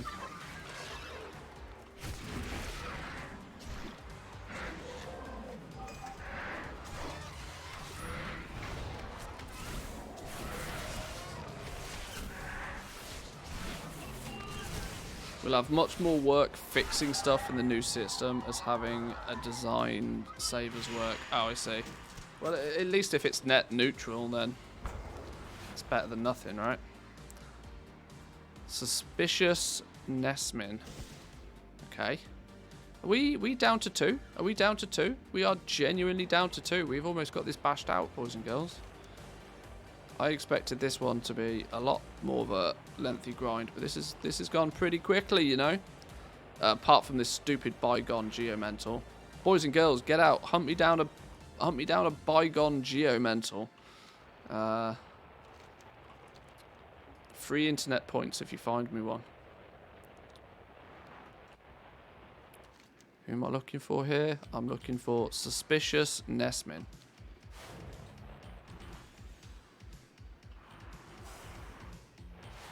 How can I find one of those in here?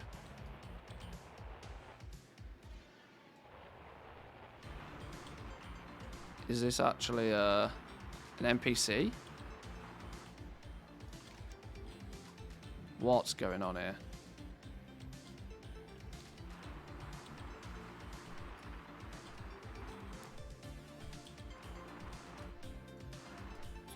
Hey? Now I'm mad confused.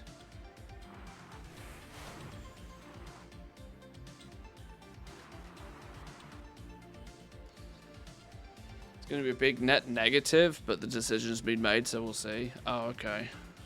Oh, it's a friendly NPC. Okay.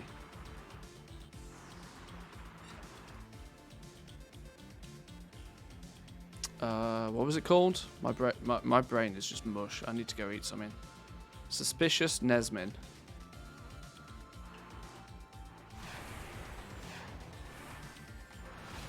Is it actually in this corner of the map, or is this just handy notes just throwing something down?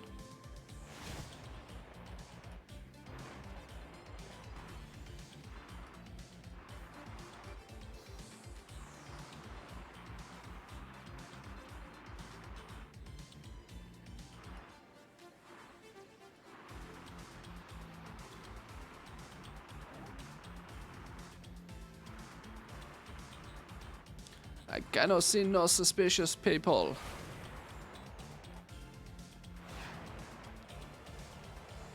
Right, if in doubt, wowhead. If in doubt, wowhead. Tracking the code. Suspicious Nesmin. In Haven, we'll run away to the north and despawn. Okay, we'll run away to the north and despawn. So you gotta catch him. You gotta catch him. Can we, in theory, then wait for him?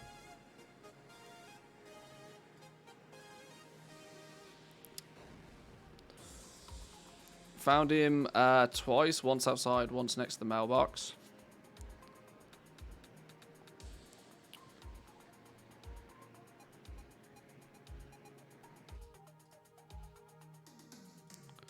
Suspicious Nesmin.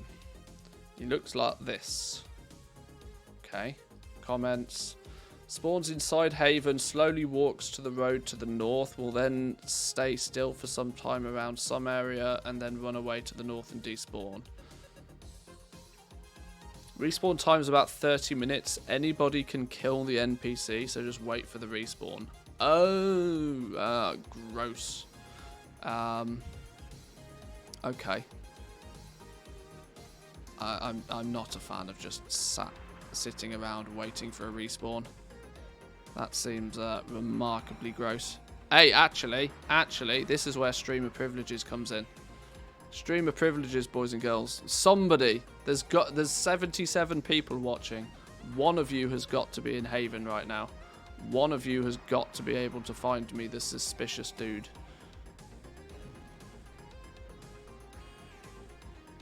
If you do, invite me. Manthe, Sylvanus. Hook me up. Hook a brother up.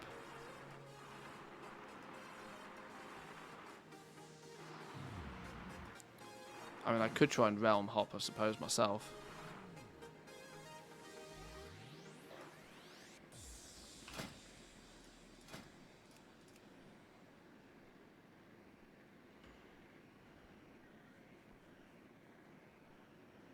Silence. Utter silence.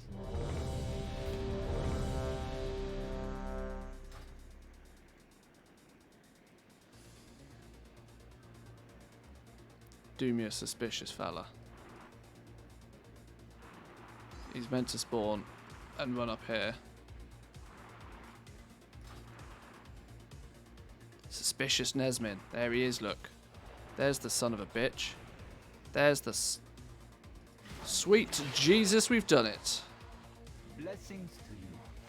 Alliance. Yeah, this is all of the problems. All of the problems. Right, now peace out. Haha! Yoinked your group. Right, one more. One more. One of these flipping, stupid, overgrown dudes. What was it called? A bygone geomental.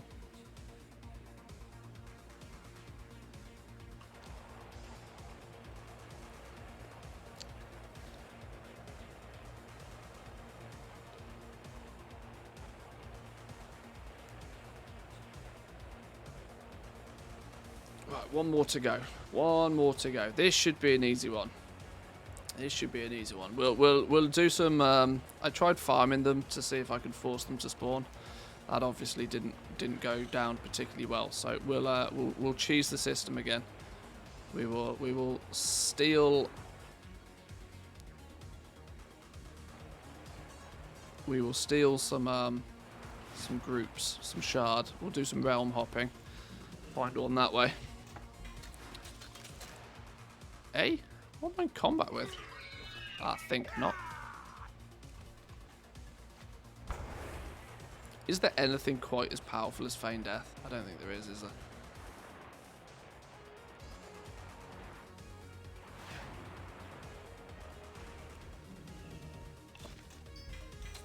Ooh, 252 ring. Oh, neck even. Shame I've already got one. And I'm in combat again with something. Flipping raptors, man. Flipping raptors. Oh my days. Vanish, instant. Ah, you're right. You're right. Yeah. Not only do you drop aggro, but you also disappear. Yeah, you're right. You win. Way to spoil my fun there. Thanks for that. Appreciate it. Overgrown. Lots of overgrowns. Lots of overgrowns. Lots of overgrowns. I think I've got a target macro somewhere, or we can just make one. This doesn't work, so let's get this. Bygone. Is it, what are they called? Yeah, bygone. Save. What's that? LST restock mail. Oh, I do kind of need that one. Oh, we'll get rid of it for now.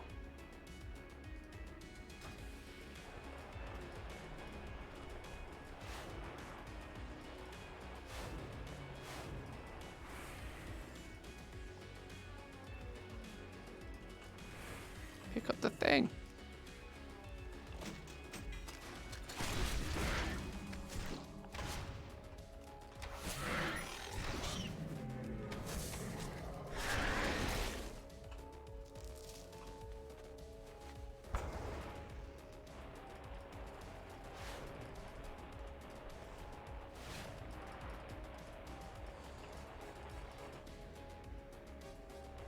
Okay, no dice. Find a group. We should actually maybe go kill Iska if it is actually genuinely up. We're close enough that we can, and we should. Go on, get me in the group. Let me in the group, you would. Let me in the group. No messing. No messing. No messing. You're not gonna let me in? Sons of bitches. Last time I try and steal your realm for my own benefit. What do you think about adding LST mailing, where you mail Legos to your sync target and it instantly counts the mailed Legos to the sync data of the account you sent it to? Maybe? I'm not sure.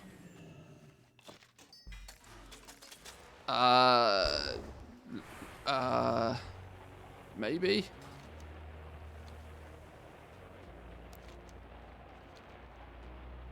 I think less is more, though. I'm strongly of the opinion less is more. TSM does that perfectly fine.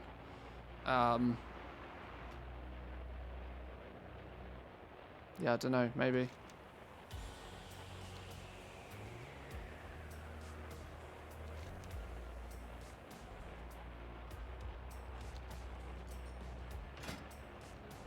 Declined. Unbelievable.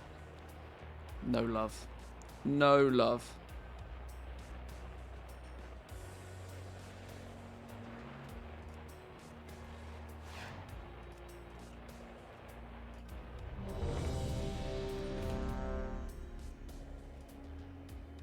What? Same shard?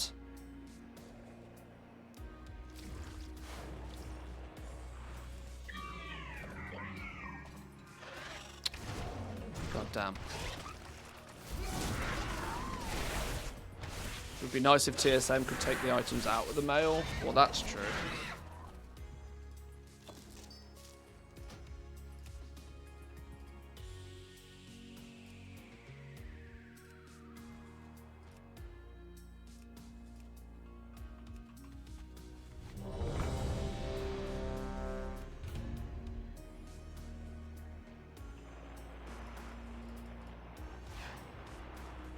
Bygone. Where is he? There he is. Come here, you bitch. Get in my ball. Get in my ball. Completing the code. Done. Genius. Totally worth for 5 experience points. Totally worth.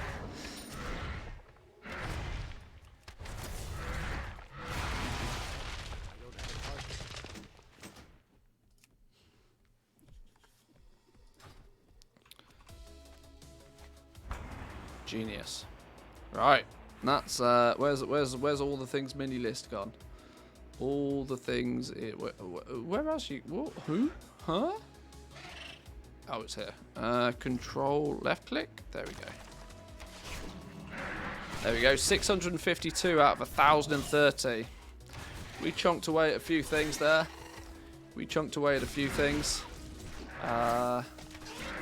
Personal containment trap. Apparently you already... How can this be both already known and not collected? How's that a possibility? How does that work? How does that work? How can it be already known and not collected? Do I have to use the toy at least once? Toy box. Personal containment trap. Use. Imprison yourself for 5 minutes in your own personal containment trap. Does it do anything? Trapped for examinations. Oh, I just sit there chilling. Okay. Try to rescan the data and all the things. We do that how? Shift click to refresh collections. Oh. Hey, there we go. Now it disappeared. Genius. Excellent stuff. We didn't get any beepity beeps though. Sad. Love me some beepity beeps. Alright then, boys and girls. I'm going to leave it there for today then. I'm going to go get me some food. We are chilling in our containment trap. Thank you all for joining me today. Appreciate it. We will be back tomorrow, in of which will be a little bit of a crazy day for legendaries, I would imagine.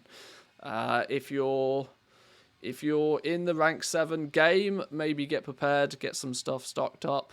Don't go too aggressive though, because you know tomorrow's arguably going to be the last like big day for legendary sales, I would imagine. From then on, it's just, you know, tick them off as they go.